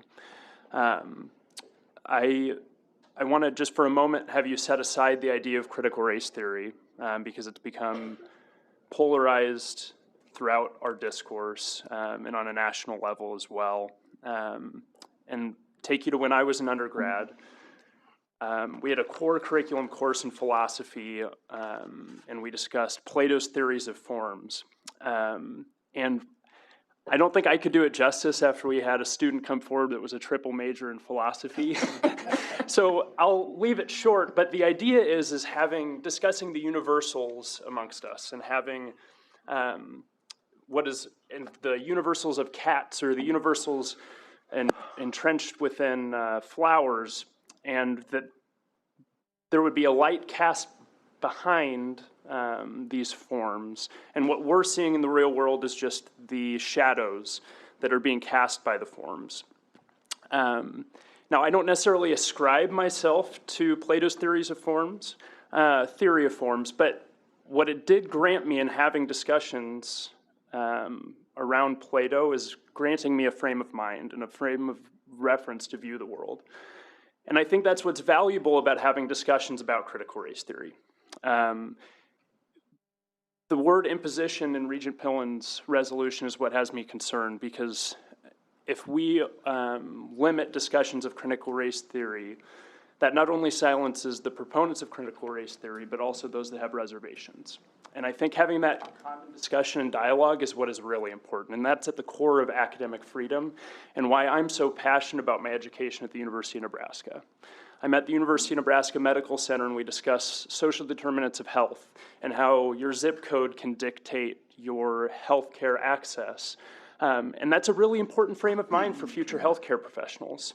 And whether or not critical race theory is discussed in name in our curriculum, that may not occur, but its premise very much is. And with that in mind, I do intend to vote in opposition to Regent Pillen's resolution, and I appreciate everybody's time.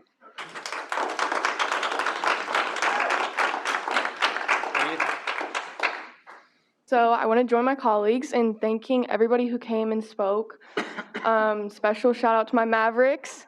I think one of the beautiful things about our country is that we're able to debate issues like this. We can all show up here on a Friday morning and talk about this without fear of censorship.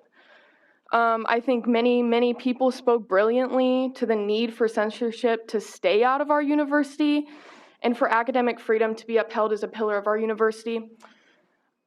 But I first want to start with, I want to assure you the students have spoken. It's clear what they want. You heard it here. You also heard it through the representatives at their campus's student governments. My fellow student regents and I worked to co-author a resolution together. And I want to read you some of that language. I don't know if everyone's had a chance to read that. So I'm going to read you the therefore be resolved segment. So therefore be it resolved that Regent Pillen's resolution undermines the mission statements and values of our University of Nebraska campuses as it violates academic and creative freedom, decreases opportunity for critical and independent thinking, and therefore hinders the university's ability to provide a premier education. Therefore, be it further resolved, the student government of the University of Nebraska at Omaha strongly opposes Regent Pillen's resolution. Therefore, be it finally resolved that the aforementioned governing body beseeches the Board of Regents to reject Regent Pillen's resolution at the August 13th Board of Regents meeting. That legislation passed on the 4 campuses with only one, I should probably take my mask off, with only one dissenting vote. In other words, it passed unanimously on 3 of the 4 campuses. The representatives of the 52,000 students at the university, and therefore this board, exist to serve, strongly oppose Regent Pillen's resolution. Please stop framing this like this resolution is for the benefit of students. It's not.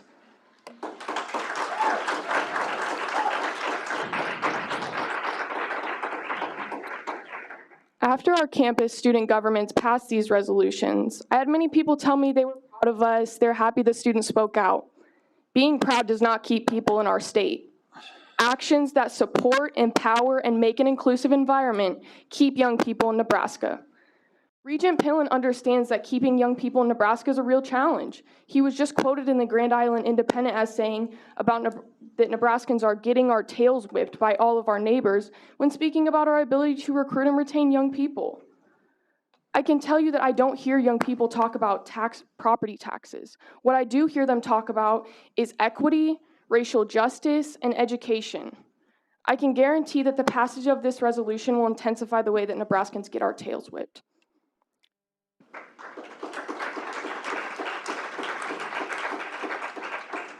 Regent Pillen's resolution, I believe, runs contrary to everything the university does to be intentional about addressing what young people and students really talk about.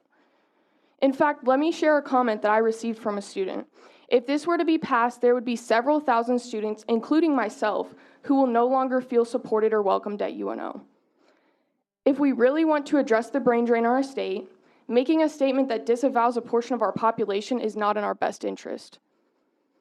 Passing this resolution will absolutely make it harder to recruit and retain students. I will close with reminding you all that the students have spoken. It's clear what the students want. I urge my colleagues to keep the students' widespread opposition on the forefront of their minds when they vote. Thank you.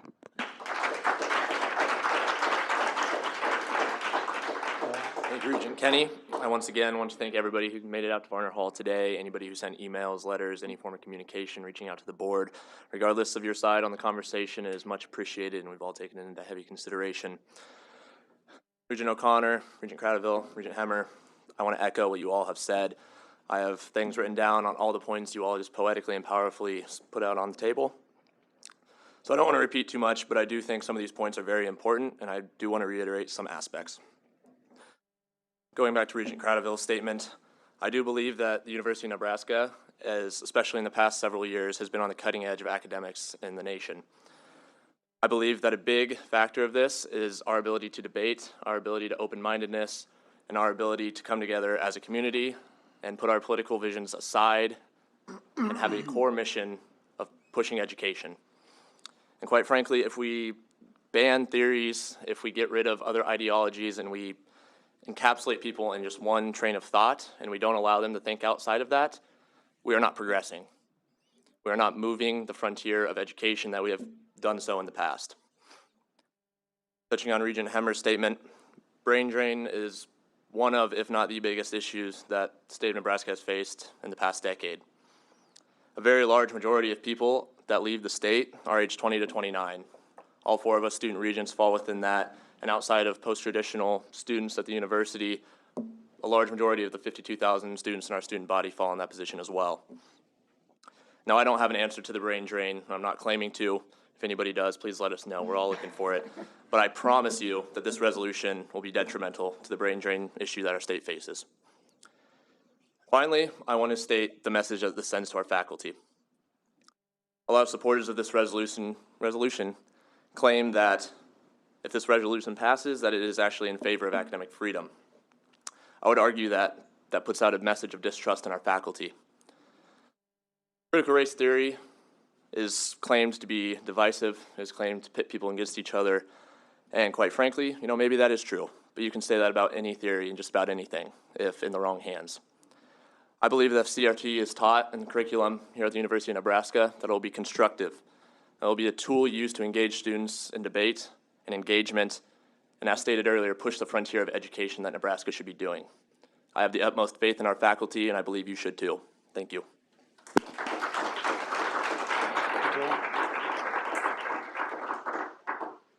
Hello, everyone. My name is Batul Ibrahim. I just want to introduce myself really quick. And just a reminder from all the students that stood at that podium and spoke, the main function of this university, of the University of Nebraska, is to educate students. So I just want to thank all the students today that came and spoke. This university is yours. Your voice is powerful, and I truly thank everyone that came and spoke today. I think I'm uniquely positioned on this board. I was elected as the first Black student body president at the University of Nebraska-Lincoln. This past summer, we appointed the first chancellor of color at the University of Omaha. The state of Nebraska has started to take strides against inclusive and diverse environments, an environment that we did not have 5 years ago. And that is truth and that is honesty. When we talk about critical race theory, it is the history of Black people in this nation. It is the history of indigenous people in this nation. It is the history of people of color in this nation. It is my history. So when we talk about whether critical race theory should be taught or it should not be taught, you're telling me that my history does not belong in the classroom. You're telling the Black students that go to the University of Nebraska systems that their history should not be taught in the classroom. And I want you guys to all think about what that means. What does that mean? When we talk about being the greatest country in the world, what does that mean? My parents came from Sudan, and in 2003, there was a genocide happening 400 miles away from their hometown that they didn't even know about until they immigrated here, because the government decided not to tell its citizens. So when we talk about censorship, when we talk about a governing body sitting at these seats and dictating what students should or should not be taught, that is what is going to happen. It starts with critical race theory. Next week, it's feminist theory. The week after that, it's that slaves didn't come here, that slaves did come here on purpose, that slaves were workers. That is a dangerous precedent that we set as a University of Nebraska systems. When I sit here today, I represent the University of Nebraska-Lincoln students. We're in the Big Ten. I put this pin on my clothing every morning with pride that I'm a Husker. I commend my chancellor for the work that he's done this past year to make sure that I'm protected as a Black student in this campus, because we know that racial biases incidences happen on our campus every year. So when we talk about this resolution today, okay, I want you all to think about the implications. I want you to think about what message we're sending to the students that we could recruit, but most importantly, the 52,000 students that are on our campus today. The 52,000 students who, through their 4 student elected regents, have made sure that you all knew that they oppose this resolution. And I think that if that is not at the forefront of this conversation, we have failed them. We have failed them as a board, and we have failed them as a state. We have a moral obligation as Americans to analyze and critique our history for what it is and what it was. The minute that we try to hide it, not talk about it, pit Black versus white, then we have failed our founding fathers. We have failed the people that came here to this country. So when we talk about the American dream, it is truly, truly American. So, in summary, I hope that all my elected regents hear the 52,000 students on this campus and vote against this resolution. Thank you.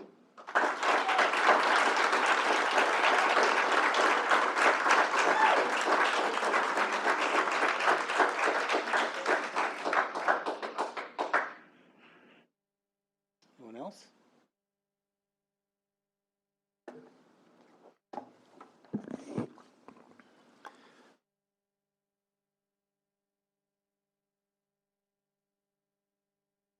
Today, we're being asked to take unprecedented action as a board. We are being asked to consider a policy that has the perception and potentially the reality that in effect limits what students at the University of Nebraska can or cannot learn as they pursue their education. I am opposing this resolution put forth to the board, and I'm doing so for the several reasons. And I don't like people clapping, by the way. Yeah. We need to have honest dialogue. So I don't like people clapping, that it's not I don't like to pit one versus the other. This is not a win or loss. This is discussing higher education and everybody learning in our state. So please, at least for when I'm speaking, please don't applaud one way or the other.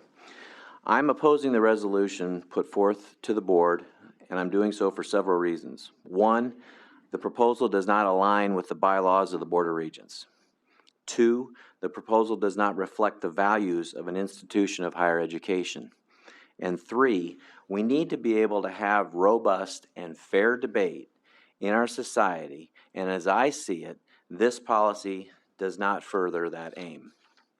First, the resolution before us stands against the bylaws of the Board of Regents. Chapter 4 of the bylaws of the Board of Regents explicitly states that each member of our academic community has the obligation to respect the dignity of others, the rights of others to express differing opinions, and the rights of others to be free from fear, from violence, and from personal abuse. Further, each member of our academic community must evaluate the work of students without regard to political beliefs. Finally, our bylaws state that each member of the academic community is charged with being responsible in establishing and maintaining a classroom atmosphere that encourages free inquiry and the free expression of ideas by students. The policy before us, as proposed, stands in opposition to the bylaws as a Board of Regents. Our role as a board is one of governance, not management, and I believe this resolution crosses that line, discounting the collective expertise of the president and chancellors, the leaders that we've selected to run and manage our campuses, and keeping the best interests of our students at the forefront. We owe it to our students, our faculty, our academic leadership across our campuses to live by the rules as outlined. To me, that means allowing our students the opportunity to have robust discussions in the classroom with civility and fully discuss all sides of an issue. It also means allowing our students to agree or disagree with what they are taught in the classroom, to state their case, to try and change the minds of others. We also have a duty to ensure that no student is scared or intimidated or abused because of their beliefs. I remain committed to protecting these rights for all students. However, I cannot support the resolution because it is not congruent with these principles. Second, the proposed policy is not one that a leading institution of higher education should consider and pass. Academic freedom is the cornerstone of every outstanding educational institution. One of the most valuable aspects of the college experience is confronting ideas that you may not have considered, or ideas that challenge your existing worldview. I trust our faculty to educate our students. I trust the faculty to engage our students in the topics in which they, the faculty, are the experts. And I trust our faculty to entertain and further engage our students in meaningful discussion of the curriculum. If we do not have faith and trust in our professors and our academic leaders, we have much bigger issues. Approximately 19 months ago, we brought a man to the University of Nebraska who had served our country and put his life on the line for 38 years. Sorry, Ted, I gave you an extra year. We brought President Carter with the charge to do big things. This resolution undermines our trust in his abilities and the abilities of the entire University of Nebraska to do big things. This proposal casts doubts on those leaders and their abilities, and it tarnishes the national reputation of the University of Nebraska. Simply put, this proposal is a solution looking for a problem, and will no doubt create more problems than it solves. I trust President Carter, I trust the chancellors, I trust our senior leadership, I trust our deans, and I trust our faculty. Finally, I stand opposed to this resolution because it will only further divide us as a state, nation, and even as a campus community. Across our society, it seems as though we have a population that is less willing to engage each other in good faith on topics in which we disagree with one another. Instead, in our society, if you are not with me 100%, you are scorched earth. To me, it seems we are more concerned with making villains out of our opponents than truly trying to understand one another on all sides of society.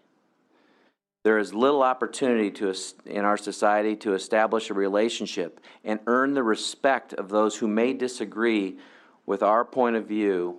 And when there is no respect, there is no trust, which is right where we are today. Proposals like the one before us today, it seems, only seeks to further divide an already fractured society. Instead, I believe we need to be doubling down on teaching our students how to disagree with one another with civility, yet finding common ground and purpose. We need to be committed to treating opposing ideas not as threats, but as a welcome challenge and an opportunity to learn. We need to set an example for our students. I cannot set an example for our student body if I support this resolution. Before I conclude, as my colleagues have already alluded to, I want to thank those who came before us today. You are part of a civil process, and for that you deserve our gratitude. I know some of you will not agree with my vote. I know some of my valued colleagues around this table will not agree with my vote or my reasoning. But we need to remember that we are better when we have these discussions where we can challenge one another with civility, and we can understand the person across from us is exactly that, a person. A person that deserves our respect, who deserves the right to voice their opinion, and who should not be considered an enemy simply because we disagree with one another. Thank you. Go to Jack next. Okay. My name is Jack Stark, a new regent. I represent District 2, Southwest Omaha and Sarpy County. I have spent my entire career working for, with, or around this university that I care so deeply about. My 2 kids and I have 6 degrees and 16 years of tuition here. My graduate education afforded me the opportunity to teach at every level, preschool to med school, and to teach on all 5 campuses. I am told I am the only regent on the board history to have taught as a tenured faculty member. As a medical psychologist in the Department of Pediatric and Psychiatry for more than a decade, I know what tenure is. I know what academic freedom is. And I am a staunch supporter of academic freedom and the First Amendment.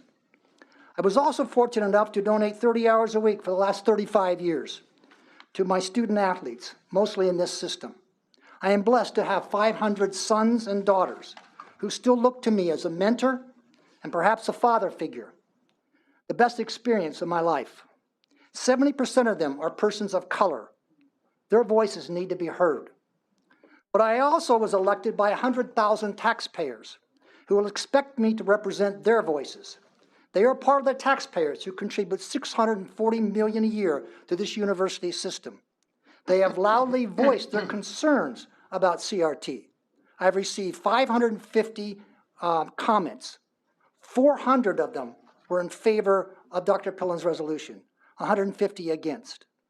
Taxpayers, students, families, and even faculty have shared disturbing experiences with me about students leaving or not coming to university. Their voices need to be heard. It's their money. This is not over.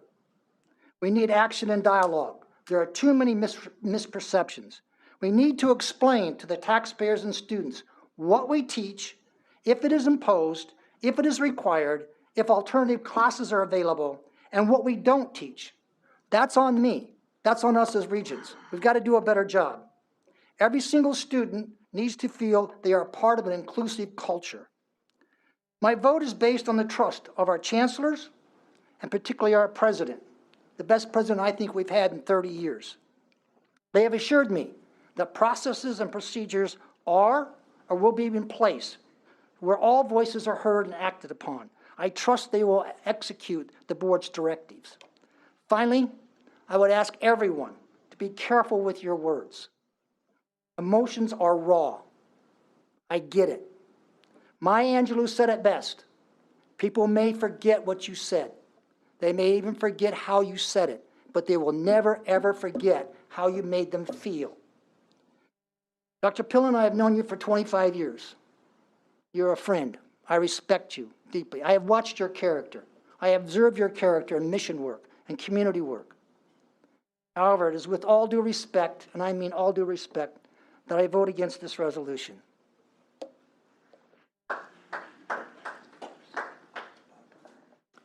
I don't know that I can add anything of real substance to 3.5 hours of discussion that's already occurred and good thoughts that have been expressed by many of my colleagues. I guess the factor that has been weighing on me from the beginning is that if this is not a requirement now, which it isn't, as I understand it, then why do we need this resolution in the first place? We are not requiring it, so why do we say we won't require it if we're not doing it now? I think it shows that we are committed to the type of free, open exchange and the opportunity for our students to learn to be critical thinkers. I think our challenge is to be sure that we continue to present, whether it's this topic or any other, effectively and correctly. And I have great faith in our faculty, in our administration, in our chancellors, and certainly in our president to lead us in that proper direction. Jim is a friend. He'll be a friend tomorrow as well as today. I have supported him publicly. I will continue to support him in his other endeavor, but I cannot support this particular resolution.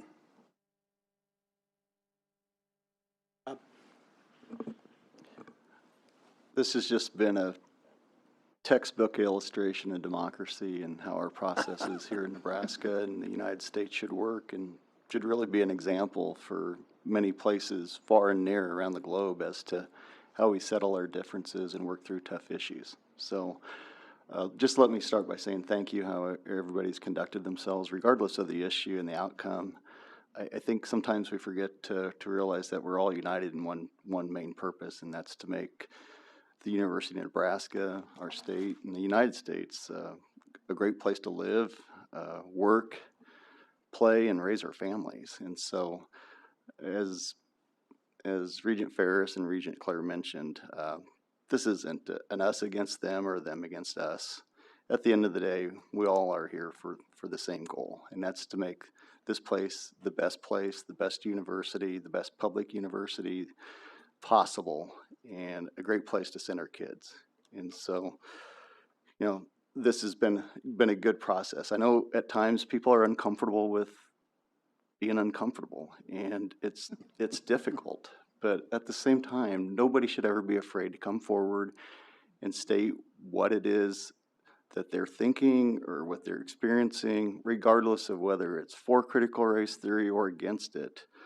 You know, we should have the freedoms to do those things. And freedom's not just freedom of academic freedom, freedom of speech. It's total freedom. And if you really want to look around, you know, there's other places not that far from here. Venezuela, Cuba. You can go over into you know, Nicaragua. There's places where people around the globe don't get to experience the freedoms that we do. And so sometimes we take those things for granted, and if we don't get along, we kind of point the fingers. But, you know, there's a lot of, you know, we are the shining example around the world as far as democracy.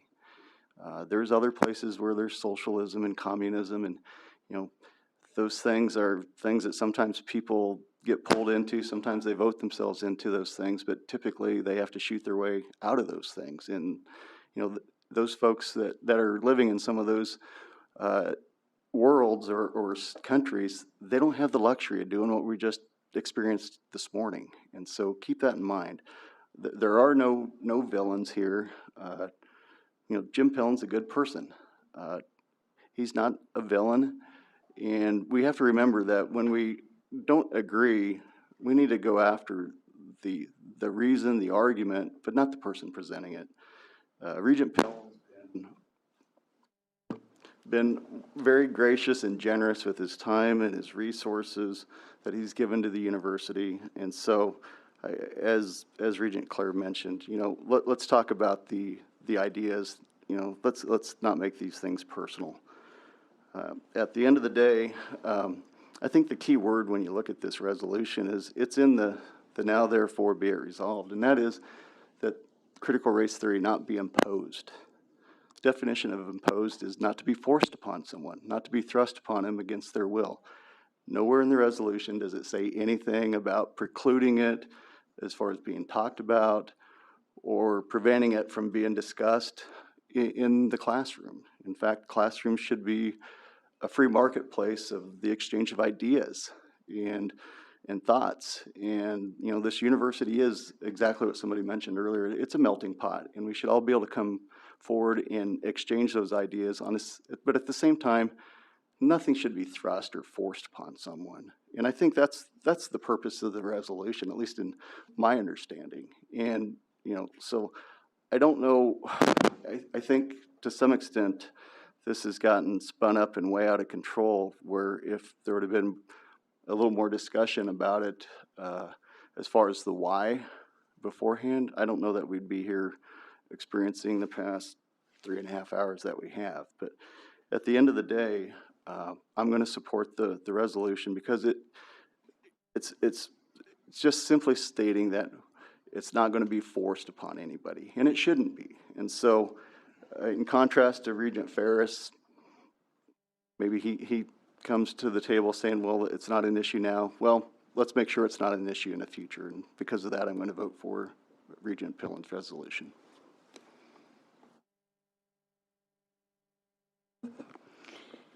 Well, like the others, I want to say it takes a lot of courage to come and stand in front of a group and talk about very important and very emotional feelings. And I'm sort of one of those people that takes in worry like a sponge, and so I've been expanding here in this chair this whole time. But what I want to say is the things that I've really learned from this, just this morning, is that we were able to have these discussions without calling each other names, without sort of deciding that you were a bad person because you said something I don't agree with. But most importantly, I think we've started to think about what's a university really about? It's about learning. And you don't need to learn about what you already know. You need to learn the broader world. And that's what happened to me in the university, because I grew up in Omaha and never saw very much diverse culture in my growing up years. And I went away, and my whole view has grown over time. And I will say to you that I taught at UNO for a number of years in the School of Social Work. And we had a class that talked about the impact of the way in which people have come to this country, the way in which we see the country now, the disparities that have developed. And we could talk about that in the classroom. And as you heard today, students are very thoughtful. Students want to know. And when they want to know, they listen. And I felt in my classes, we had amazing discussions. Some were very uncomfortable for a while, but we stayed there. And I also want to say to Jim Pillen, this cannot have been the easiest 3 hours that you've been in, Jim. And I appreciate the grace in which you've been present for this. But I want to say that for me, having the opportunity to really have someone broaden my mind, have someone tell me new ideas, let me think about it, let me put it together and And frankly, I trust our faculty to be presenting more than one theory. There's not just one theory in just about anything I know. And presenting old, like I had to teach Freud. Now I have to tell you, I have a little problem with Sigmund Freud, but there are some good things that come out of Sigmund Freud's work. And there are some good things that come out of other theories I don't agree with. But the idea that we talk about them, we learn how you put those together into a much better theory is so important. And I think even just the language, I understand the sort of where you're coming from in a sense, but imposition can be interpreted so many different ways. And mostly people will find the controversy in the word imposition. And I think it's unnecessary. I mean, I know you're worried about the future. I think we'll all be here, or maybe some of us will be here in the future on the board. But it's important that we not in any way restrict how our faculty teach. And our administrators and our president have underscored that, the students have underscored that, and well, you've already read in the World Herald how I'm going to vote, so you know that I'm going to vote against this. But I appreciate the opportunity to hear this, to have this experience, and to know how much people care. Even if we disagree, I know you care. And that makes a world of difference to us. And that's our Nebraska value. That's about caring about each other. And I believe we all care about each other. We just do it in different ways. And that's why we should talk. So I'm going to be voting no against the resolution. Thank you. Thank you, Barb. Question? I guess I'm last, I think. So I would say one, Liz made the comment, some of the words are probably somewhat vague, could be better defined, and I agree with that. But I mean, for everyone else to know, we are trying to do the best for you, right? Yes. I hold the tool that I want to be friends. I'm supporting it. Not because of anything that happened, but two words, discriminate. No one's talked about that today. That's a big part of this. And the other one was imposed, and that's the one that scares me. I don't like being imposed upon. Thank you. I'm going to make a few comments here before we go to the vote. First, I'm going to speak on behalf of the chancellors and myself. The University of Nebraska is the people's university. I've experienced quite a bit in my life, and I've already come to know in my relatively short time here as your university president that this institution is a beacon of light. It is a beacon of light. I can't say how impressed I am and how pleased I am and how many people came here today to speak their mind on whatever side of this conversation you're on. It's incredibly impressive. And I know there's probably another 100,000 people that would have liked to have come here today and speak. And we shouldn't forget that. I'll try not to regurgitate some of the things that have been said here today. I want to just try to quickly cut through the many, many things that we've heard, get to a couple of facts, and then just make a couple of short statements before we go to a vote. The first is this notion of imposition. It's a pretty critical word in this resolution. And I want to say right up front how much I respect Jim Pillen. I've gotten to know him as well as any of the rest of the regents up here. He was actually a big part of me even coming here. He was the head of my search committee. That word imposition is a tough one. So let me make sure everybody understands this. Critical race theory is not a requirement to graduate from the University of Nebraska. I hope everybody heard that. It is not a requirement. Critical race theory is not being imposed on the students at the undergraduate, graduate, or the PhD level at the University of Nebraska. Now, is it being discussed? Is it being presented As an academic idea, as a theory, absolutely. Heard that loud and clear too. But those first two parts are really important because the best intentions of this resolution are already there. They're already in place. So I kind of go back to Regent Ferris' comment that all of the elements of what we do are there. You know, I could speak a long time about trust. I have great trust in our chancellors, each and every one of them. I have trust in our faculty members, our deans, our chairs, all the way down to our adjuncts. I trust them to do the right thing in the classroom.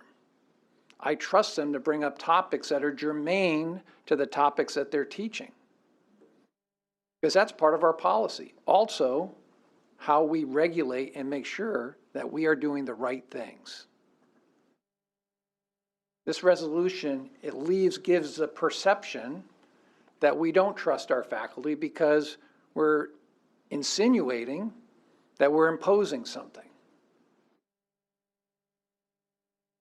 That's a little bit of a problem there. There's been a lot said about academic freedom. It is the bedrock, it is the foundation for any great university. And some of the language today, as well-intentioned and as passionate as it is, has been a little bit talking past each other. Academic freedom means that we can bring any topic into the classroom, deal with it within the First Amendment in a free society where we can have freedom of thought, freedom of expression, and freedom of speech. Last two things I want to talk about. First is our students. I don't know about you, but I was blown away by the talent, the quality, the poise of not just our student regents, but every student that came and spoke today, on whatever side of the discussion we heard. Our students are not children. Now, we could have a different discussion about critical race theory and where it is in K-12. That is not the discussion here. Our students are not at threat of having this discussion.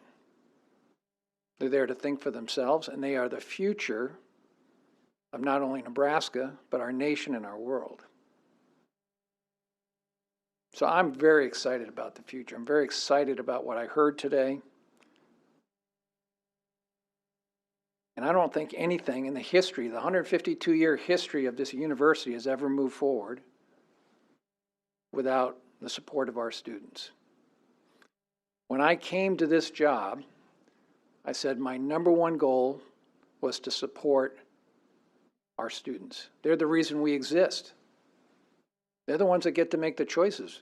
They're the ones that decide whether our enrollment grows, whether we retain, what our graduation rate is, and whether or not they're going to live, work, play, and be in the state of Nebraska.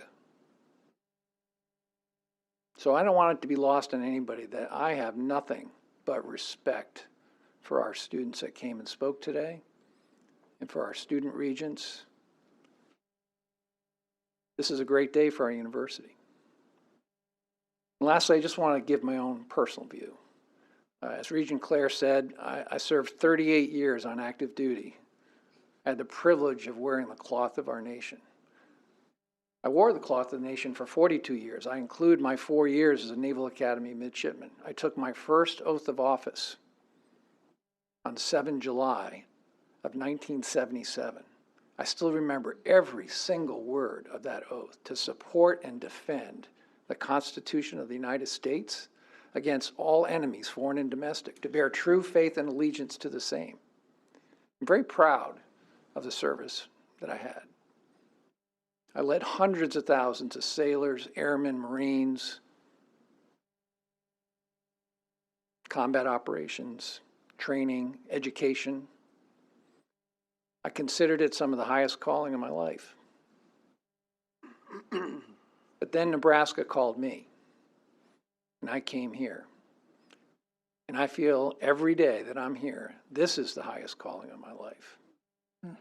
And just as I supported the Constitution in uniform, I know it's now my job to support, defend, promote the ideals of this bastion of higher education, this bastion of learning. We have to support academic freedom, the ability to have the free exchange of ideas so that our students can grow and become those problem solvers for the future. I'm proud of what I've witnessed here today. I was apolitical for my entire time in uniform. I'm apolitical today. As been said at this table, there are no winners, there are no losers. There's no party that gained ground or lost ground in this. What will have been done today is for the betterment of higher education, for our current students, our future students, the world-class faculty that we have, and the ones that we will continue to attract. The nation is watching us today. To my knowledge, no publicly elected board has taken this topic up. I believe there's been 20 states that have tried to legislate critical race theory away, but nobody's had a real meaningful dialogue. So everybody in this room, everybody at this table should be congratulated for that. I want to thank the board for your trust in me and the trust in all of our faculty and staff and our chancellors. During my time in uniform, I learned two really important words: responsibility and accountability. There's a great deal of responsibility that's on the table here today. But I want to tell each and every one of you, as your university president, I want you to hold me accountable.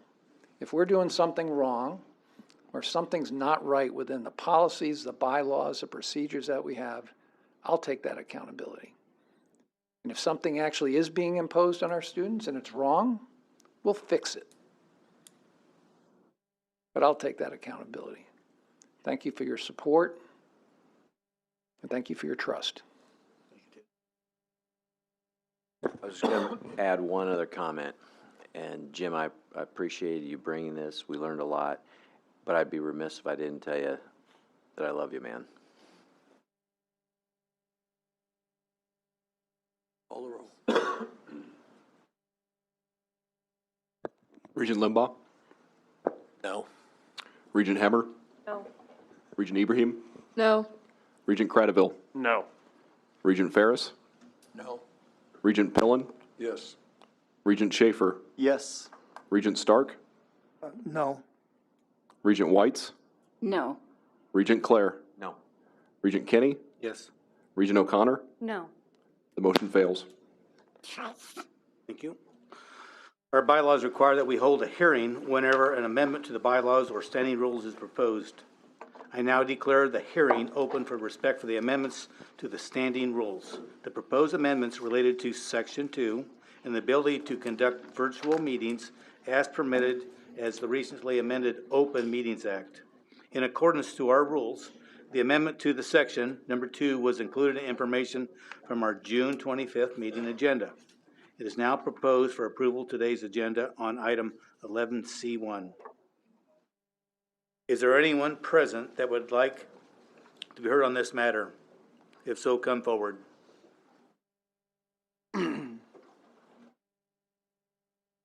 Seeing none, I declare the hearing closed. President? Thank you, Mr. Chairman. It is during this period of the Board of Regents meeting that I often make some comments that are relative to the time that we're in, relevant to some of the things that are happening on our campus. We don't normally respond to the public commenters, but there was an awful lot of conversation about what we're doing with vaccinations, vaccination protocol, return back to campus. And I thought it would be appropriate that I just highlight where we are with that. First of all, I was on the Lincoln campus just yesterday. There was an awful lot of students coming back. There's a lot of energy and excitement, even given the conditions and the change in how the pandemic is impacting us. And we are still, even given where we are, getting back to as normal as we possibly can be, given the circumstances.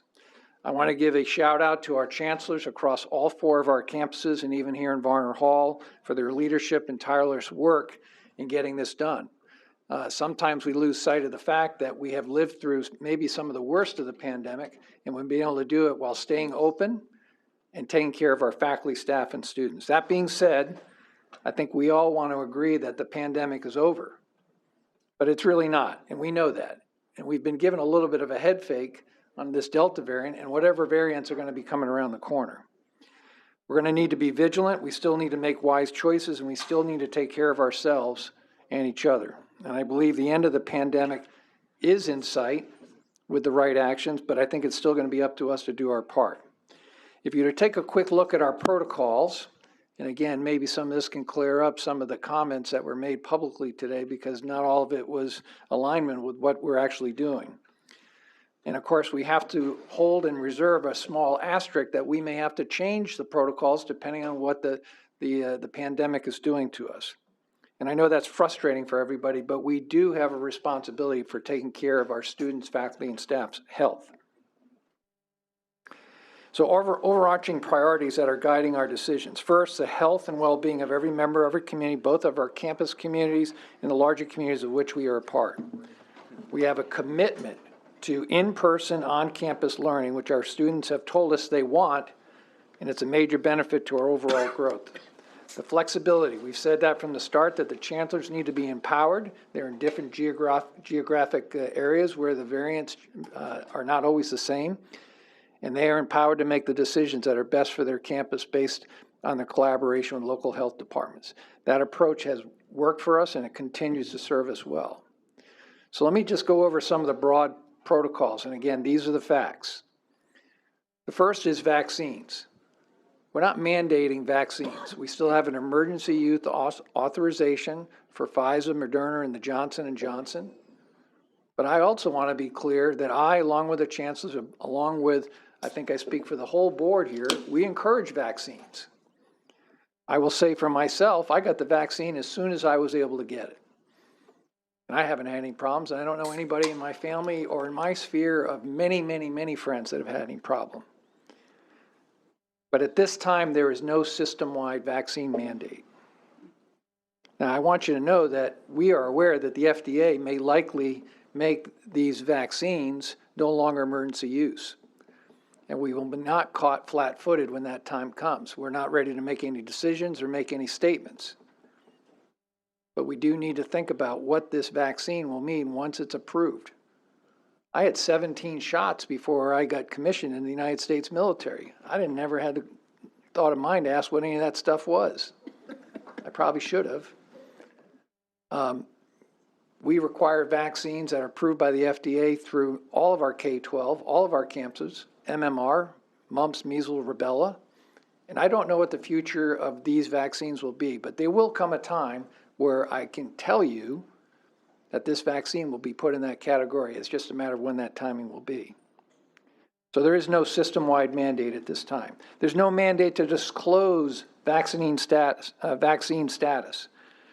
But again, if you are not vaccinated, we are going to have to ask you to look at a couple other things to protect you and protect all those others that are going to be in close contact with you. And that will vary slightly depending on the campus.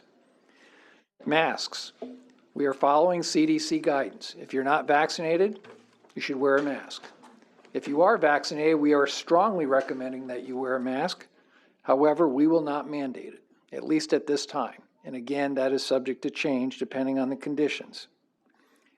I'll give you many different examples for faculty members that may have young children at home, or even our students who have young children. They may want to ask everybody in that classroom environment that they support them and wear a mask. That's just being respectful and common sense. Testing. Testing was what kept us safe in the spring, especially at UNL. We went through 3 mandatory, everybody get tested, and we got the infection rate down well below 1%. It worked. So it shouldn't surprise everybody that at UNL in particular, they are going to test everybody, vaccinated and unvaccinated, upon arrival to campus. It's a saliva test. It's not intrusive. And although there are people that question the accuracy of it, it will certainly give us an indication of what we have on arrival. And all of our campuses will have the ability to quarantine and isolate as required. And again, all this is not done to be intrusive on anybody's body. It's all done to protect everybody so we can do our academic mission. We are not going to test unvaccinated people every week, anywhere. We will test as required so that we have the right amount of surveillance to know where the infection rate is going on our campuses. And of course, the chancellors will each put out a tremendous amount of detail. I'm not going to ask them to go through each of the campuses for an interest of time, but we do need to make sure that people know that that information is available on their websites. Lastly, again, to the chancellors, our faculty, staff, and students, without their leadership, we wouldn't be where we are today. We are in a position of strength coming out of this period of time in the global pandemic. We still have more work to do, and we will get back to full normal with the good work that's being done. I turn it back to you, Mr. Chairman. Thank you, President Carter. It's now time to consider the consent agenda. The consent agenda, as indicated by its name, is moved and voted on as a group of action items as opposed to administrative agenda in which considered and discussed individually. With that being said, unless one of my colleagues wishes to consider one of these items on administrative agenda, I would invite a motion to approve the consent agenda. So moved. Motion's been made. We need a second. Second. I think that was Tim. Yep, I have something on my mouth. Regent Hammer, Yes. Regent Ibrahim, Yes. Regent Cradaville, Yes. Regent Limbaugh, Regent Pillen, Regent Schaefer, Regent Stark, Yes. Regent Whites, Yes? Regent Clare, Yes. Regent Kenny, Yes. Regent O'Connor, Yes. Regent Ferris, Bob, are you a yes? Move the agenda along? Consent agenda item. Oh, yes. the motion passes. There. Thank you. Keep talking about it. Yeah, we're getting there. So I now ask President Carter to guide us through the administrative agenda. We're going to go through just a couple of agenda items here before we go to a closed session where we will have a break if people need one. Item 11A1 requests the approval to eliminate the Bachelor of Arts in Computer Science at UNL. UNL students currently have the choice of either a Bachelor of Arts or a Bachelor of Science degree, with the vast majority of students selecting the Bachelor of Science degree. With the proposed creation of the School of Computing solely administered by the College of Engineering, the BA degree is no longer an appropriate curricular option. UNL continues to offer BS degrees in computer science, computer engineering, and software engineering, plus several minors and graduate degrees in the subject area. The two students currently enrolled in the BA program will be allowed to complete their degree following the BA curriculum if they choose not to transfer to a BS degree. This proposal was reviewed by the Academic Affairs Committee, and I recommend it to you for your approval. Is there a motion to approve item 11A1? So moved. You got Barb. How about a second? Second. Jack? Oh. We got clear at the other end, so Jack, Yes. Second. please. Okay, Regent Ibrahim, Yes. Regent Cradaville, Yes. Regent Limbaugh, Yes. Regent Hammer, Regent Schaefer, Yes. Regent Stark, Yes. Regent Whites, Yes? Regent Clare, Yes. Regent Kenny, Yes. Regent O'Connor, Yes. Regent Ferris, Regent Pillen. Yes. The motion passes.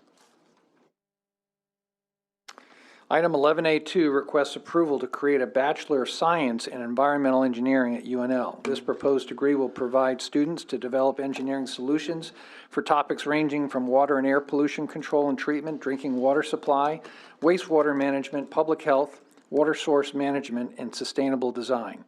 To meet professional licensure requirements, this degree program will require 125 credit hours. This proposal has been reviewed by the Academic Affairs Committee, and I recommend it to you for your approval. Is there a motion to approve item 11A-2? So moved. Tim? Second. Bob? Regent Cradaville, Yes. Regent Limbaugh, Yes. Regent Hammer, Regent Ibrahim, Yes. Regent Stark, Yes. Regent Whites, Yes. Regent Clare, Yes. Regent Kenny, Yes. Regent O'Connor, Yes. Regent Ferris, Yes. Regent Pillen, Regent Schaefer. Yes. Motion passes. Item 11A3 requests approval to create a Bachelor of Science in Statistics and Data Analytics at UNL. This proposed degree program is designed for students wishing to pursue careers in statistics, machine learning, and data analytics. Nebraska does not have an undergraduate degree program in any institution dedicated to statistics and data analytics. As such, this is an important gap for the university to fill. This proposal has been reviewed by the Academic Affairs Committee, and I recommend it to you for your approval. Thank you. Was there? Fast. Who was it? Me. Bob. Second? Second.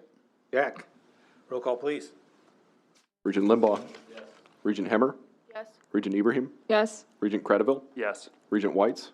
Yes. Regent Clare. Yes. Regent Kenny. Yes. Regent O'Connor. Yes. Regent Ferris. Yes. Regent Pillen. Yes. Regent Schaefer. Yes. Regent Stark. Yes. Motion passes. Item 11A4 requests approval to create a PhD in biomedical engineering at UNL. The university currently offers biomedical engineering as a specialization within our general PhD in engineering program, with 25 current students. The discipline of biomedical engineering has developed, matured, and grown nationally over the past decade, and the need for graduates in this space is growing. The proposed PhD program will promote greater visibility, resulting in more effective recruitment of prospective students and faculty, as well as placement of doctoral graduates. This proposal has been approved by the Executive Graduate Council, reviewed by the Academic Affairs Committee, and I recommend it to you for your approval. Is there a motion? So moved. Tim, second? Second. All, I- go ahead. I would just like to make Okay. a comment. I just want to, I think what Dean Perez is doing within the College of Engineering, we've seen a couple of items already this afternoon. You've seen Kiewit Hall and what's going on there. I think he has really done an outstanding job, and just really appreciate his leadership in an area where the state has made the commitment on STEM. What he's doing is addressing that, and we're going to meet those goals and objectives, which is only going to make our state better. So kudos to you, Ronnie, and to Lance. He's done a magnificent job. Anyone else? Regent Hemmer. Yes. Regent Ibrahim. Yes. Regent Credeville. Yes. Regent Limbaugh. Yes. Regent Clare. Yes. Regent Kenny. Yes. Regent O'Connor. Yes. Regent Ferris. Yes. Regent Pillen. Yes. Regent Schaefer. Yes. Regent Stark. Yes. Regent Whites. Yes. Motion passes. Item 11A5 requests approval to create the School of Computing in the College of Engineering at UNL. This is an exciting development. I'd like to turn the mic over to Chancellor Green to share more details about this item and the college's growth plans to meet tech talent needs in our state. Ronnie? Well, thank you, President Carter, and Regent Clare, thank you for the comment about Dean Perez and the approval of those items in the College of Engineering curricularly. The Academic Affairs Committee will remember when they were reviewing these proposals last month, the level of excitement I shared with you about those coming to the board together in this way, along with this agenda item in the creation of the School of Computing. Administratively, the computer science and engineering field has been administered two separate colleges as a joint department for some time at the University of Nebraska-Lincoln. In the College of Arts and Sciences and in the College of Engineering. And you can kind of think along the lines of computer science, computer engineering as bridging both of those colleges. We have worked with the department over the last several years in moving them forward as a school, elevating the size of that program, and consolidating it into the College of Engineering wholly. That's the proposal that you have in front of you today. We are also investing significantly in building and furthering this program with an additional investment of $2.5 million annually in building faculty. So a growth plan toward 2,500 students in this particular field over the course of the time ahead. You kind of see that in the agenda item. So excited to see this here for you. It's a big move for the College of Engineering as well, and for moving this high demand, high wage, high skills area forward at the University of Nebraska. Thanks, Chancellor. Any other comments?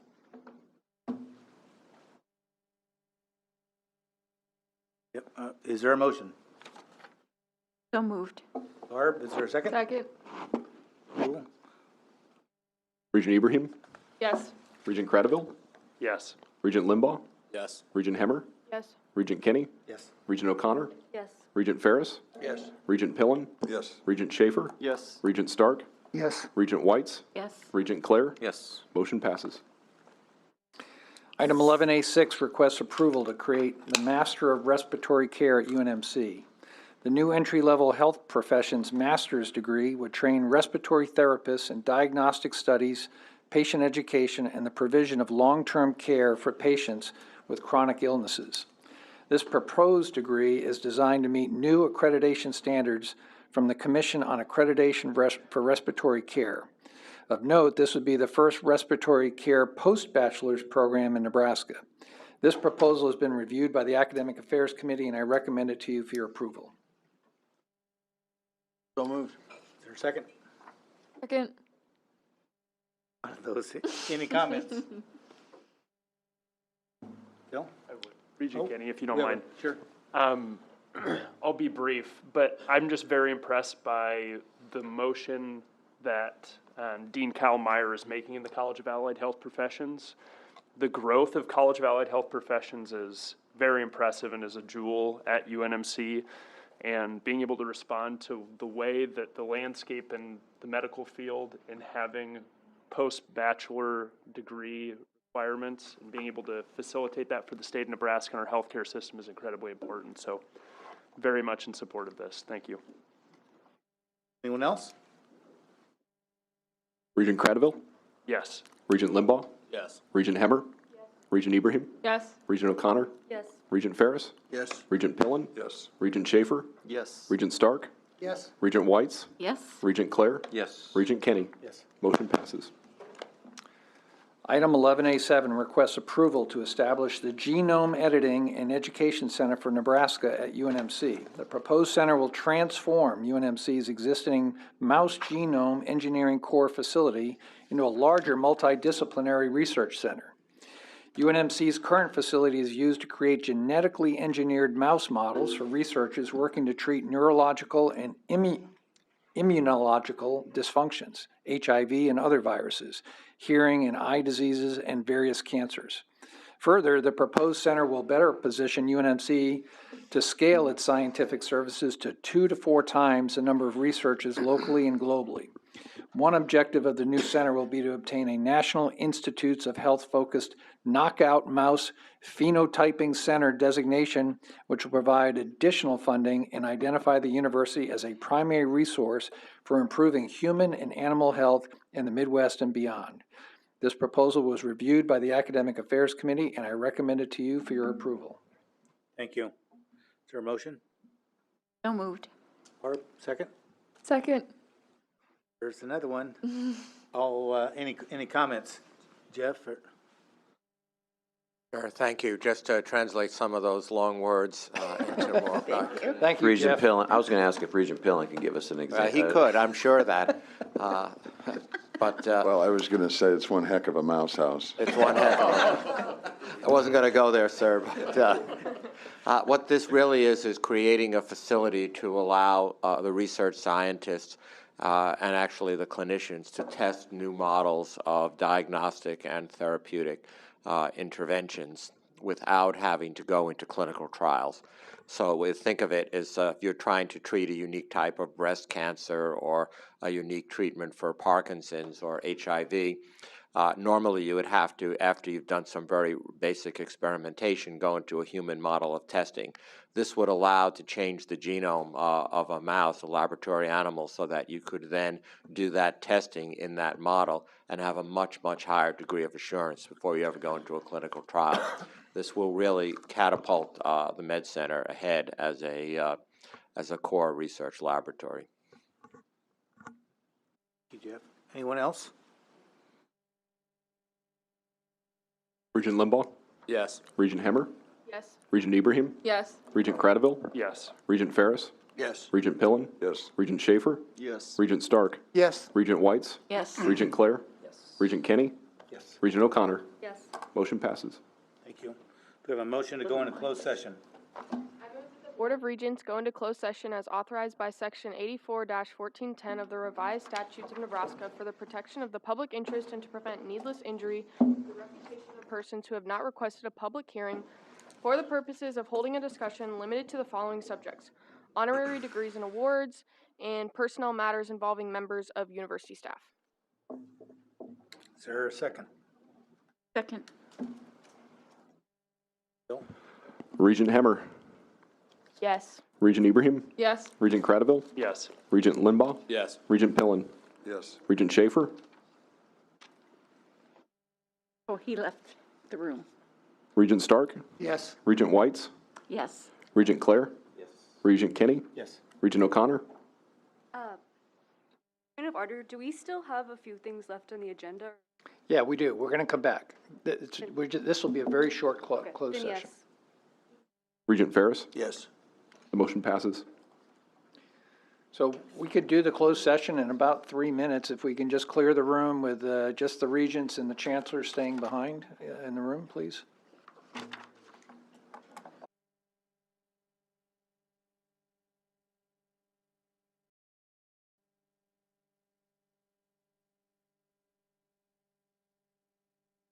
Not live yet? You got it. All right, now you go. Is there a motion to approve the honorary degree? So moved. Barb? Eve is the second. Any discussion? No? Regent Ibrahim? Yes. Regent Cradaville? Yes. Regent Limbaugh? Regent Hemmer? Regent Schaefer? Yes. Regent Stark? Yes. Regent Whites? Yes. Regent Clare? Yes. Regent Kenny? Yes. Regent O'Connor? Yes. Regent Ferris? Yes. Regent Pillen? Yes. Motion passes. We'll now move into business and finance. Item 11B1 seeks your approval to enter into an agreement designating CDWG as the university's strategic supplier of IT hardware. Following a formal RFP process, this agreement is recommended for a 3-year period effective September 1st, 2021, with options to renew the 5 additional 1-year periods. Kudos to the business and finance and ITS teams for identifying another opportunity to leverage the university's scale for cost savings. This item was reviewed by the Business and Finance Committee, and I recommend it to you for your approval. Is there a motion for 11B1? So move. Jack, is there a second? Second. Get you who the second was. Regent Limbaugh? We can give Batul another one. Yeah, pick one. Any discussions on this one? Seeing none? Regent Cradaville? Yes. Regent Limbaugh? Yes. Regent Hemmer? Yes. Regent Ibrahim? Yes. Regent Stark? Yes. Regent Whites? Yes. Regent Clare? Yes. Regent Kenny? Yes. Regent O'Connor? Yes. Regent Ferris? Yes. Regent Pillen? Yes. Regent Schaefer? Yes. Motion passes. Item 11B2 seeks your approval to revise the Kiewit Hall project budget from $97 million to $115 million.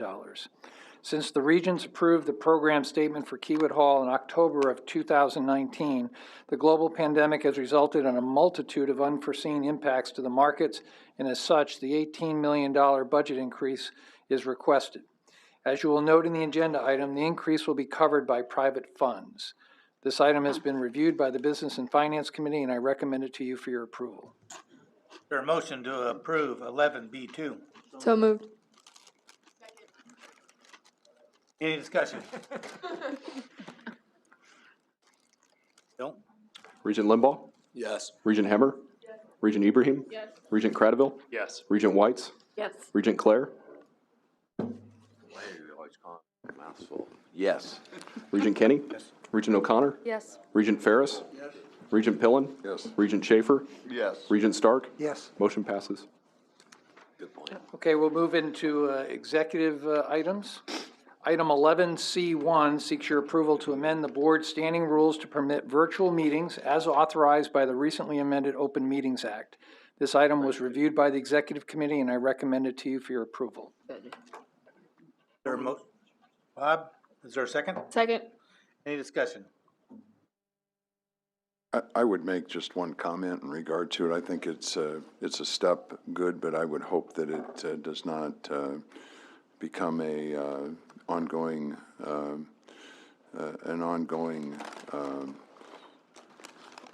what word am I trying to use? It won't be our fail-safe. That it becomes a convenience factor, that it just really has to be the exception to the rule. Anyone else? Agree with Regent Pillen. Regent Hemmer? Regent Ibrahim? Yes. Regent Cradaville? Yes. Regent Limbaugh? Regent Clare? Yes. Regent Kenny? Yes. Regent O'Connor? Yes. Regent Ferris? Yes. Regent Pillen? Yes. Regent Schaefer? Regent Stark? Regent Whites? Motion passes. Thank you. Item 11C2 seeks the approval of the Board of Regents for the President Carter's performance-based merit pay for fiscal 2020-21. As you know, Section 2C of President Carter's contract, the employment provides that he shall be eligible for performance-based merit up to 15% of his base salary at the end of each year of employment. President Carter's performance-based merit for fiscal year 2020-21 is based upon a qualitative score relating to the performance to the core leadership pillars. Quantitative score relating to his performance is on certain deliverables. President Carter's score is 95%, which is in 100 pool being paid to him. Anyway, you measure it. President Carter is an outstanding first year and couldn't have predicted a pandemic, but found exactly the right person at the right time to lead our university. President Carter is making progress in every area of the 5-year strategy. As he puts it, what we're doing is what we told Nebraska we were going to do. Expanding the student affordability by creating Nebraska Promise, working with the board to freeze tuition for 2 years, and reducing online tuition rates. Strengthening relationships with elected leaders, working closely with the governor and shared priorities like reopening during COVID and workforce development. He secured our full budget as a request for the legislature, funding for the Nebraska Career Scholarships, a national unique deferred maintenance partnership that our state will address $800 million in building renewal needs for our campus. Under Ted's leadership, we have earned a $92 million contract for renewal from NSRI, launched a rural property initiative, and launched a new Nebraska scholarship at UNK to attract non-resident students to our state. We are taking care of our faculty with funding set aside to address salary inequities at UNL and UNMC, and he has made key leadership appointments, including the first woman of color to serve as Chancellor of UNO. The past year and a half have made clear leadership matters. We're in a great position of strength thanks to President Carter's leadership. We are excited for what's ahead. Is there a motion for? So moved. Is there a second? Motion's been made and seconded. Would anyone like to make comment?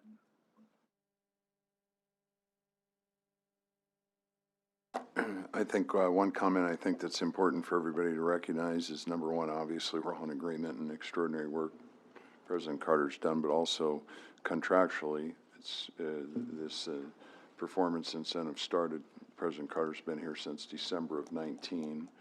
Just for the record, it's August of 21, and President Carter bypassed his performance and metrics in the first 7 months of his work, and we adjusted it to the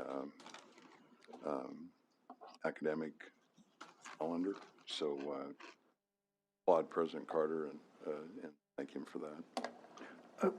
Comment. Do we have in place similar processes for each of our chancellors? No, we do not, at least on the contracts that were created before I came here. We are putting them in, and Dr. Lee is going to have metrics into her contract, so. Perfect. So as we go forward, we would do that, but they do go through How about the other 3 regions? They go through a very rigorous performance evaluation, but there are not metrics or incentive-based because that's not how the contracts were written. Doesn't mean that we couldn't revisit some of that, but that's not what's currently in there. But it is interesting that most of the big contracts we're making now, we are following that model. Okay.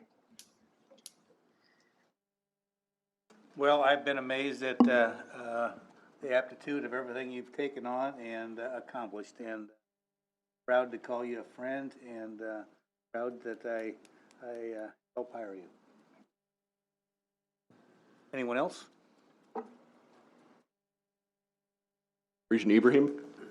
Yes. Regent Cradaville? Yes. Regent Limbaugh? Yes. Regent Hemmer? Regent Kenny? Regent O'Connor? Yes. Regent Ferris? Yes. Regent Pillen? Yes. Regent Schaefer? Yes. Regent Stark? Yes. Regent Whites? Enthusiastic, yes. Regent Claire. Yes. Motion passes. Thank you, Phil. Item 11C3 seeks the approval of the Board of Regents for President Carter to serve as a compensated member of the Tara Wolf Incorporated Board of Directors. Section 11 of President's Contract Employment requires our expressed approval prior to his service as a compensated member of the Board of Directors for any for-profit organization. Bylaw 3.4.5 further requires reasons to approve in a professional services to be provided over something that lasts over 2 years. Tara Wolf plans to become a publicly traded company that owns and operates fully integrated, environmentally clean Bitcoin mining facilities in the U.S. By serving on the board, President Carter has an opportunity to make new connections in this emerging space.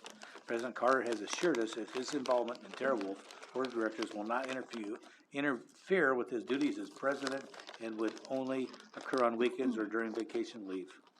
Is there a motion to approve 11C3? So moved. Motion's been made and I need a second. Second. Motion's been made and seconded. Any comments? Seeing none? Regent Cradaville. Yes. Regent Limbaugh. Yes. Regent Hemmer. Regent Ibrahim. Yes. Regent O'Connor. Yes. Regent Ferris. Yes. Regent Pillen. Yes. Regent Schaefer. Yes. Regent Stark. Yes. Regent Whites. Yes. Regent Claire. Yes. Regent Kenny. Yes. Motion passes. Finally, there are also numerous reports that are in your packet for review. I accept the reports listed in the agenda on behalf of the board. No further business. If there's no objections, we stand adjourned. Thank you. Is this a record? In recent memory.